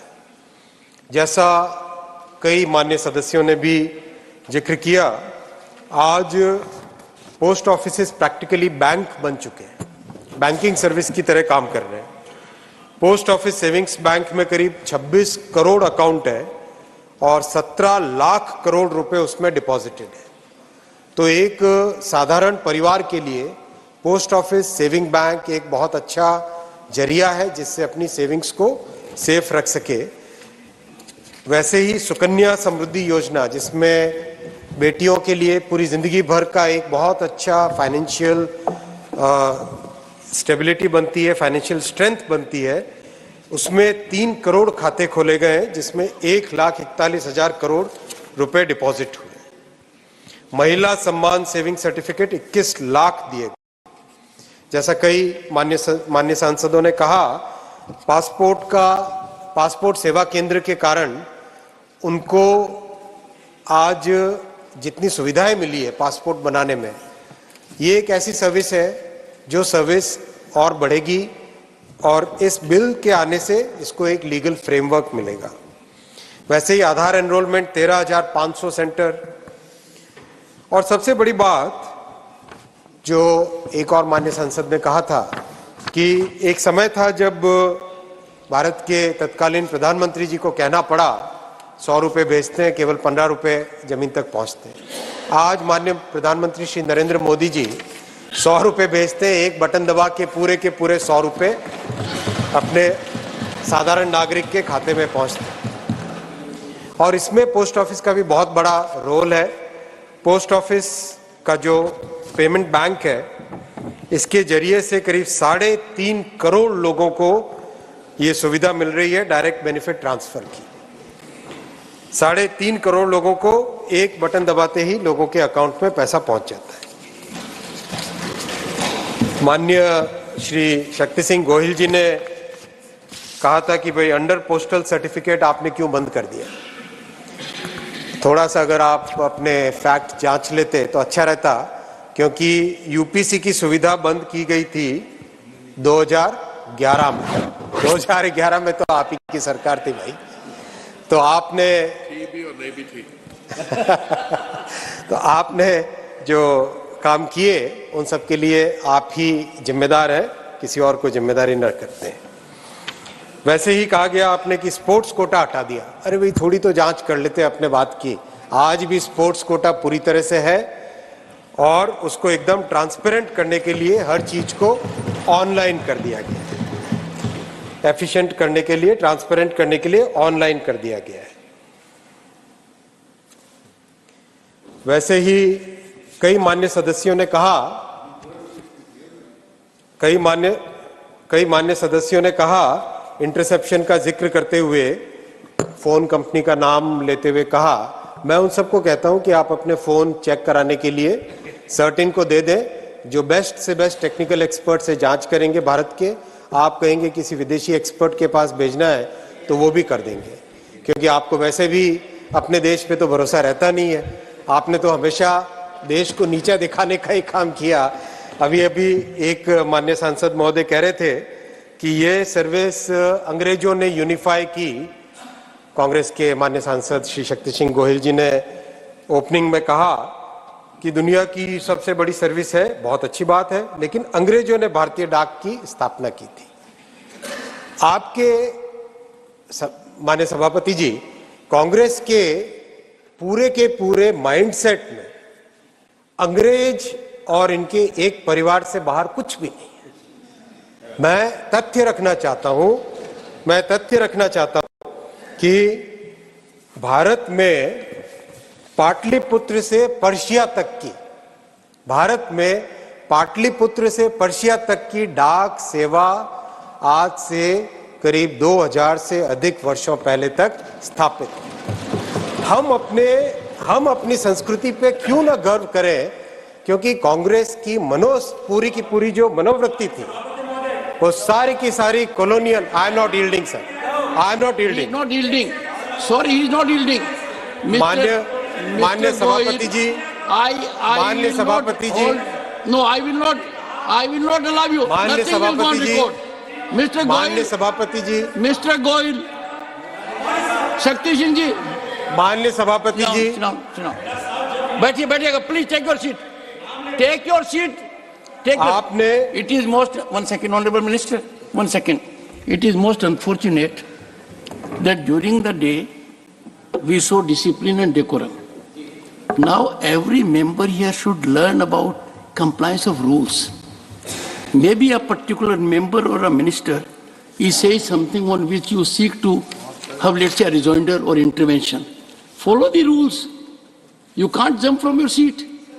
Please, and even this also is not acceptable. Go to the rule book, study the rule book carefully. I have had the most painful occasion today. We had to hold one of our members, Raghav Chadda, guilty. It was a very sad occasion for the committee. But it is our job to ensure that they follow rules. They do not belittle this institution. I would urge all the members to carefully go through their committee report.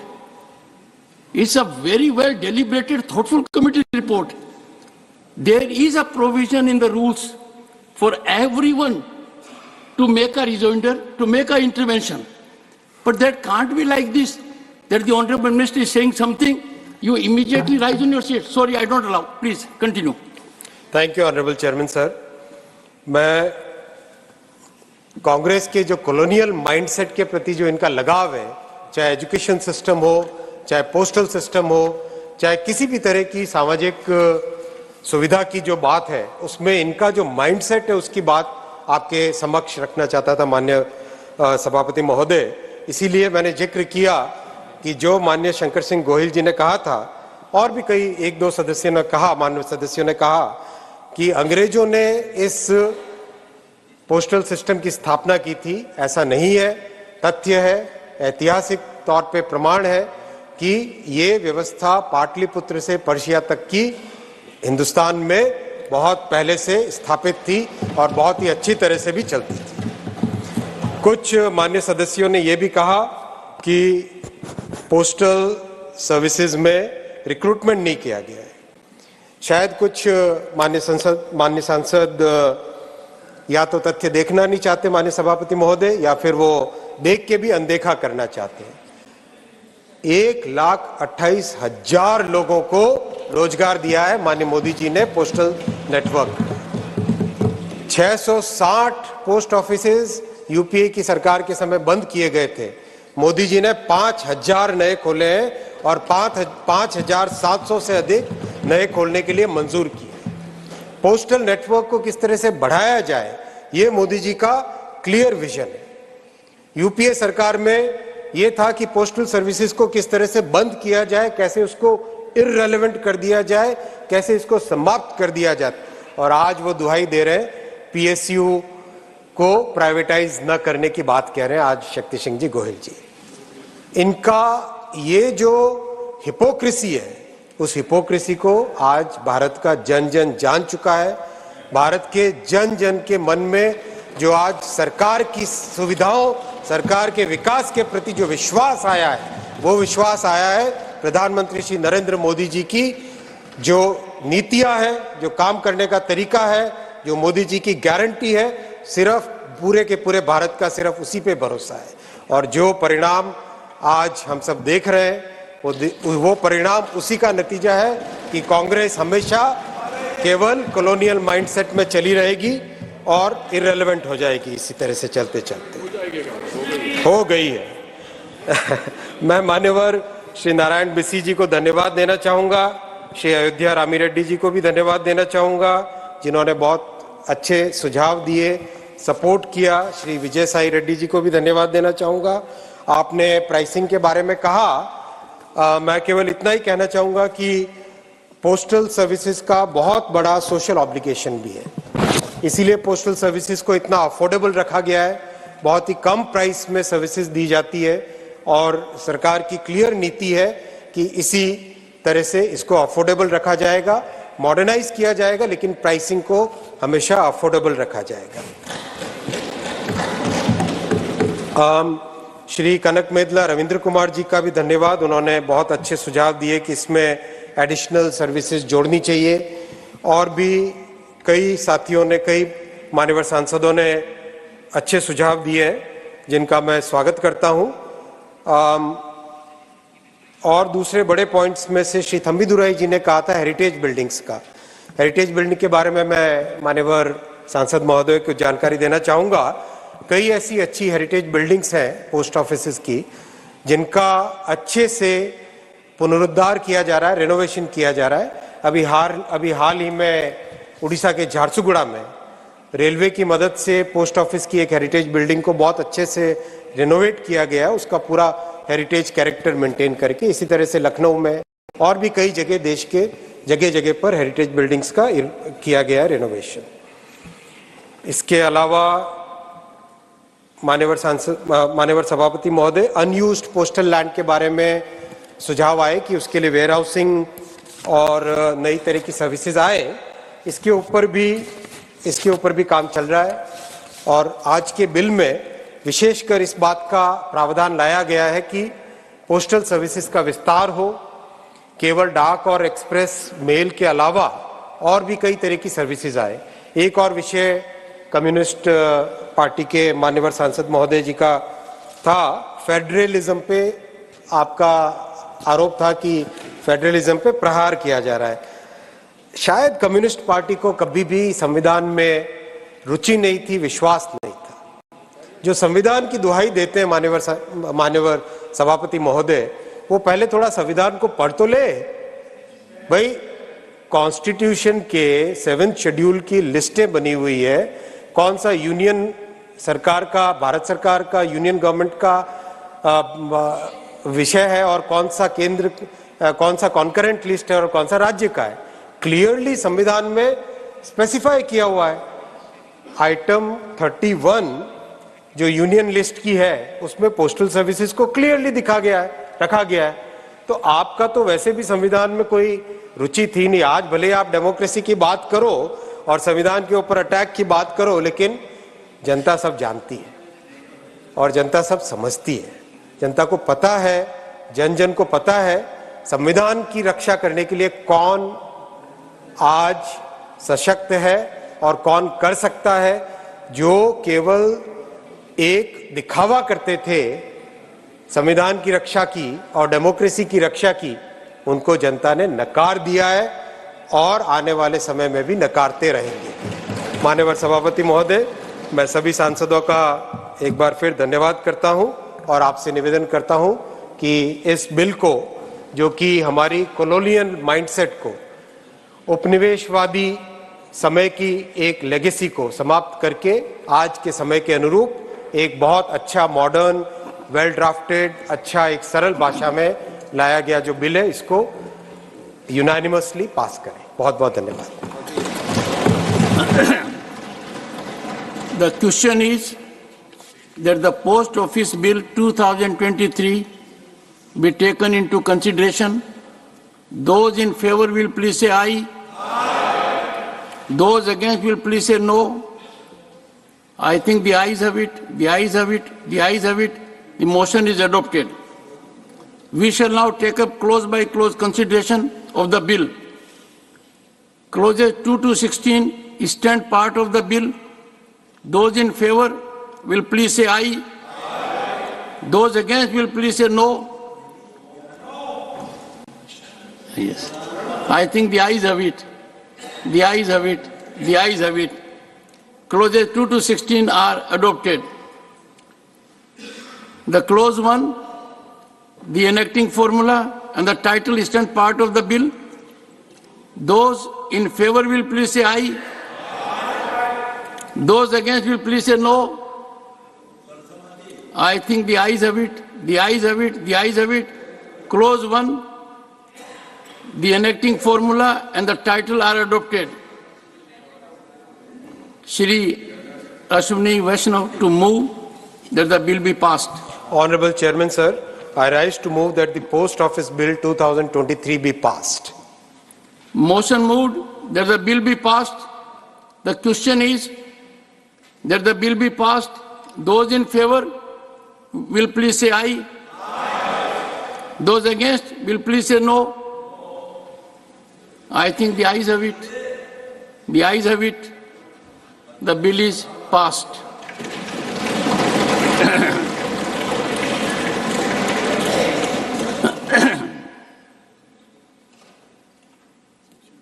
Special mentions. Shri Subhash Chandra Bose Pilli demand for promoting research into changing rainfall patterns. Thank you, sir. Climate change is now causing disruptive alterations in India's rainfall patterns. Regions that once experienced nominal rainfall are now facing unusual downpours, while traditionally wet states are witnessing by dry spells, as confirmed by the Indian Meteorological Department after analyzing decades of rainfall data. Monsoon characters have been specifically affected, leading to change of rainfall patterns, intensity and frequency. These shifts are closely tied to rising the temperatures. Consequently, extreme weather events such as floods are on the rise due to climate change's impact on the monsoon season. These effects will continue to intensify with further temperature increases.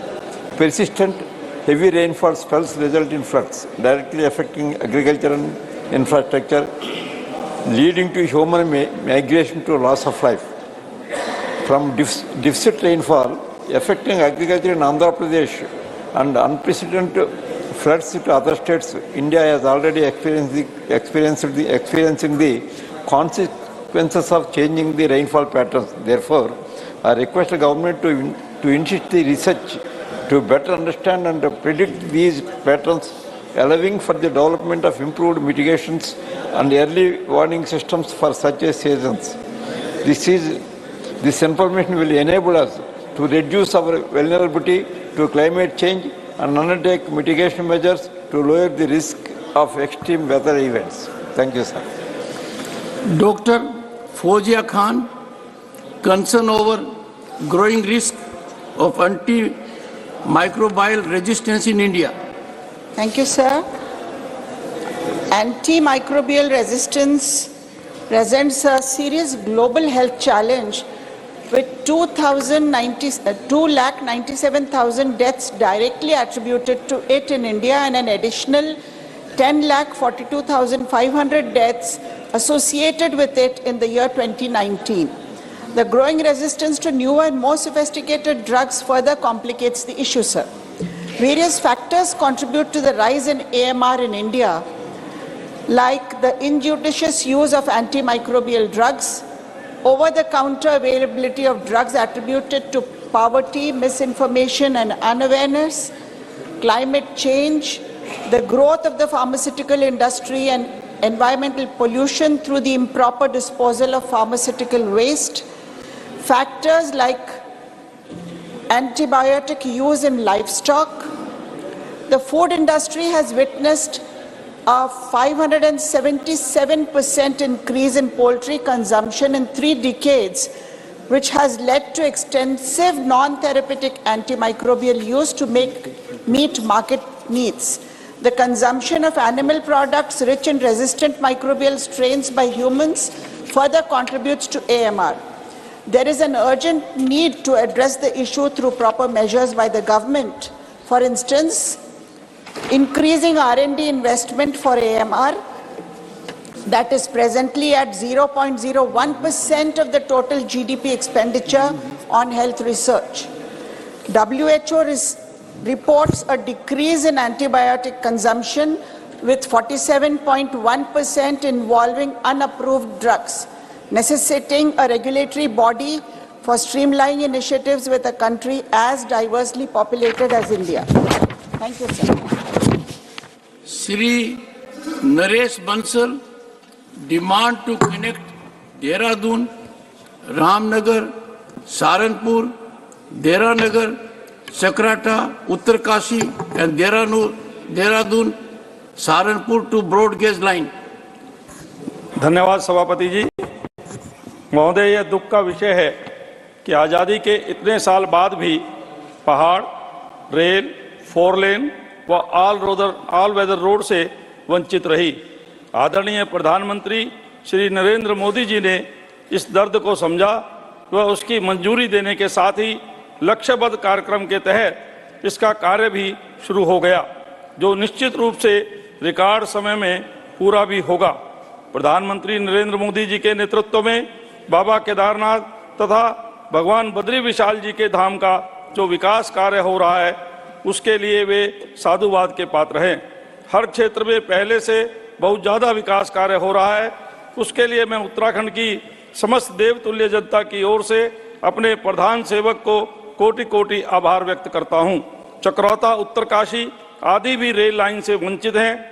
Dehradun से Ramnagar rail line नहीं है।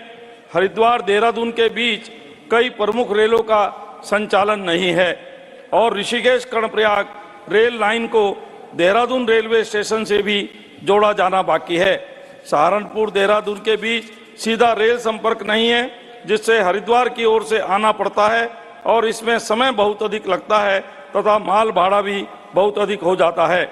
साथ ही चक्राता, मसूरी, उत्तरकाशी जो उत्तराखंड के मुख्य धार्मिक और पर्यटन स्थल हैं, वह सुरक्षा एवं सामरिक दृष्टि से महत्वपूर्ण है, लेकिन वहां के लिए भी रेल सुविधा नहीं है, जो चिंता का विषय है। महोदय, मैं सरकार से निवेदन करना चाहता हूं कि देहरादून से रामनगर, देहरादून सहारनपुर रेल लाइन, देहरादून हरिद्वार के मध्य बड़ी rail line, Saharanpur Dehradun, Chakrata, Mussoorie, Uttarkashi rail line की आवश्यकता है।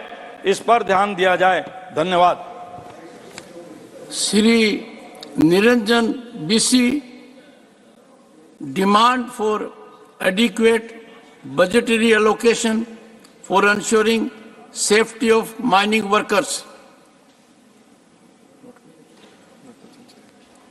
Not present. Shri Anil Prasad Hegde. Thank you, Chairman, sir. Concern over impact of free trade agreements. Thank you, Chairman, sir.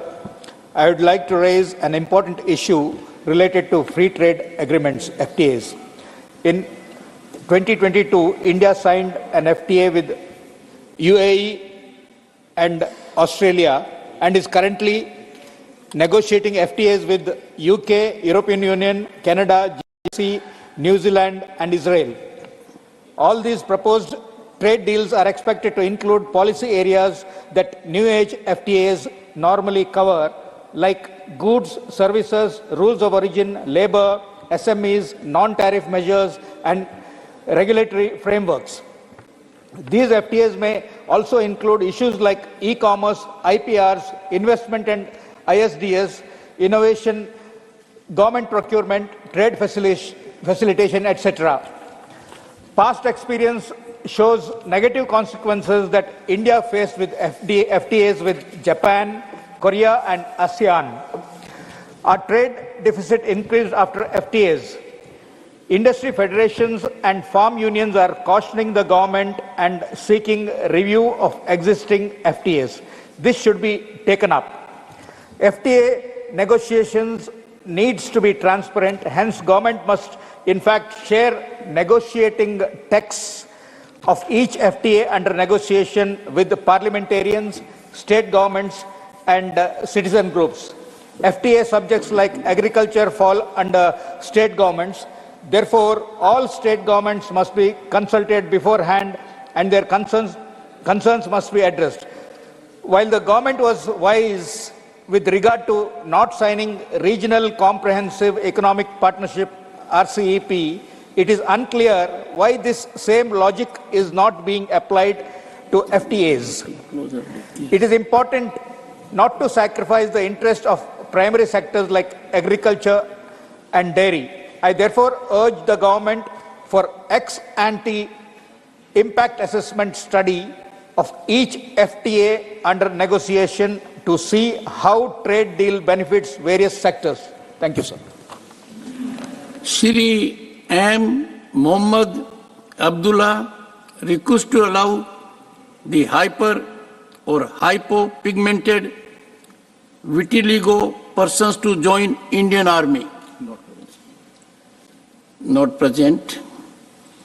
Shri Dhananjay Bhimrao Mahadik demand to rename Kolhapur Airport as Chhatrapati Rajaram Maharaj Airport. धन्यवाद सभापति जी। छत्रपति राजाराम महाराज जी ने स्वतंत्र पूर्व काल में विभिन्न बुनियादी ढांचा परियोजनाओं के बीच कोल्हापुर हवाई अड्डे की शुरुआत की, जो उनकी दूरदर्शिता को प्रदर्शित करता है। इसलिए कोल्हापुर हवाई अड्डे का नाम उनके नाम पर रखना हमारे लिए गर्व का क्षण है। ये उल्लेख करना उचित होगा कि महाराष्ट्र राज्य विधानसभा ने एक प्रस्ताव पारित किया था और केंद्र सरकार को कोल्हापुर हवाई अड्डे का नाम बदलकर छत्रपति राजाराम महाराज हवाई अड्डा करने की सिफारिश की थी। सभापति जी, कोल्हापुर एयरपोर्ट के नए टर्मिनल बिल्डिंग का काम पूरा हो चुका है। प्रधानमंत्री जी के कर कमलों से उसका उद्घाटन होने जा रहा है। अतः मैं सरकार से अनुरोध करता हूं कि कृपया उद्घाटन कार्यक्रम से पहले कोल्हापुर हवाई अड्डे का नाम बदलकर छत्रपति राजाराम महाराज हवाई अड्डा करने के लिए आवश्यक कार्रवाई करें। धन्यवाद। Dr. V. Sivadasan, concern over problems faced by gig workers in the country. Respected Chair, here I am presenting the concern or problems faced by gig workers in the country. Gig workers consist of a vast array of jobs including agency and temporary work, short-term contracts and app-based roles.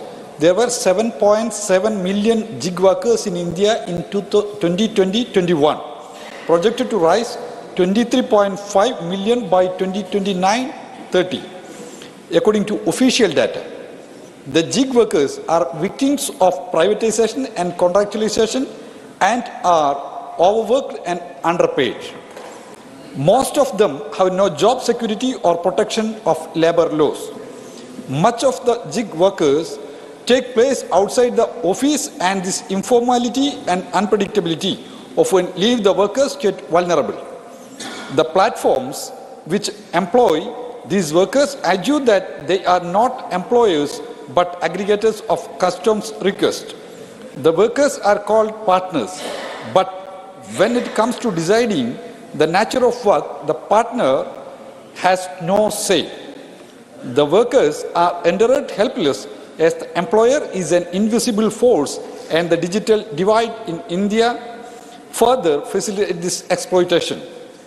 There are reports that the gig workers have to face sexual harassment, abuse and hostile working conditions. They suffer from a declining income, increasing expenses and lack of welfare schemes and social security. They have no pensions, health insurance, paid sick leave or paid holidays, and are renderable helpless with no legal support. It has been reported that the food delivery workers are victims of air pollution and suffer from serious health problems. The government should take urgent and proactive steps to bring legislation ensuring job security and specifying the responsibilities that the companies have towards workers. Thank you, sir. Thank you. Sri GVL Narasimha Rao need to expedite establishment of South Coast Railway Zone in Visakhapatnam. Sir, my special mention is about the need to expedite establishment of South Coast Railway Zone in Visakhapatnam. Sir, establishment of Visakhapatnam Railway Zone had been a major demand and emotional issue for the people of Visakhapatnam and Uttarandhra region for many decades. Sir, people of Uttarandhra region rejoiced when the Union Cabinet on February 28, 2019 cleared the proposal for the establishment of South Coast Railway Zone with headquarters in Visakhapatnam.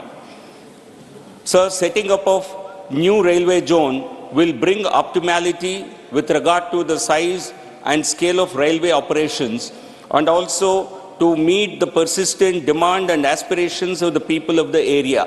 Government of India's spread statement then read. Last month, the Railway Board has sanctioned detailed estimates for the construction of the new South Coast Railway Zone headquarters in Visakhapatnam with a budget of 106 crore rupees. Railway Board has also issued orders assigning the construction work of the new Visakhapatnam Railway Zone headquarters to East Coast Zone officials after getting designs sanctioned. However, delay of handing over of 52 acres of land by the state government for the construction of the headquarters of the proposed Visakhapatnam Railway Zone headquarters in Mudisarlova area of Visakhapatnam, in lieu of the railway land taken by the state government as a compensatory measure, has inordinately delayed operationalization of the Visakhapatnam Railway Zone. Sir, I appeal to the Ministry of Railways to immediately get pending land issues sorted out and begin construction of the headquarters of the South Coast Railway Zone in the next 2 months and operationalize the South Coast Railway Zone with headquarters in Visakhapatnam at the earliest. Thank you, sir. I'm lucky to have the attention of the Honorable Minister in the House. I look forward to some positive action in this regard, sir. Thank you. Dr. John Britta's concern over fiscal stability of states. Sir, I didn't get the script, sir. Thank you very much, sir. So I have not been given the script. All right. Yeah. If you can give me, I will speak, or I can speak as chamber, sir. No. That may be too dangerous. It may be far more serious than the issue you seek to address. We need stability here. Sir, I will be speaking about the fiscal stability of Kerala, sir. You see, I make a very fervent appeal to everyone that members of the upper house have to show a conduct which is gladly emulated by others. It was in that perspective I made an appeal that everyone should go through the report of the Committee of Privileges with respect to Sri Raghav Chadha. I had the occasion to see the young man. There should have been remorse. There should have been reflection. It was a day on which he was held guilty on both the counts by a very detailed report. The suspension had not come to an end. The sentence was limited to this day. So here was a case where a member of this house suffered being held guilty and punished. I would urge everyone to live up to the high expectations. Today has been a good day. So I'm the most obedient member, sir. You know it, sir. Sir, if I were to refer this to a parliamentary committee, then perhaps you will know more about it. Sir, I know that I uphold. Sir, the topic which I have given to you, the notice is with regard to the fiscal stability of Kerala.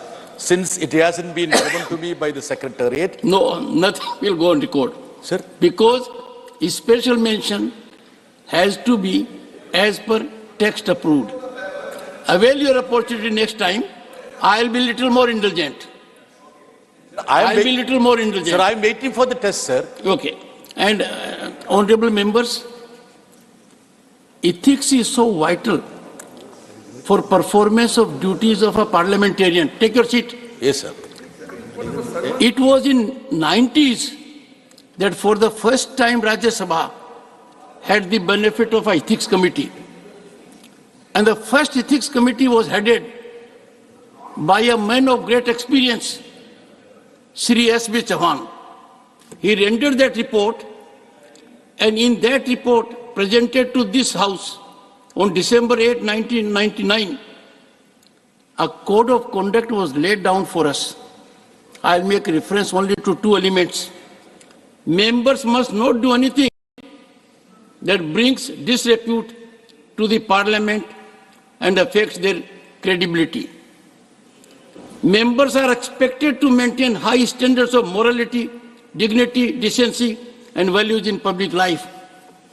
I strongly commend the first report of the Ethics Committee, which is very thorough and detailed, imparted by a committee headed by a very experienced man who had been Chief Minister of a state, who had held high cabinet positions, Sri S.B. Chauhan.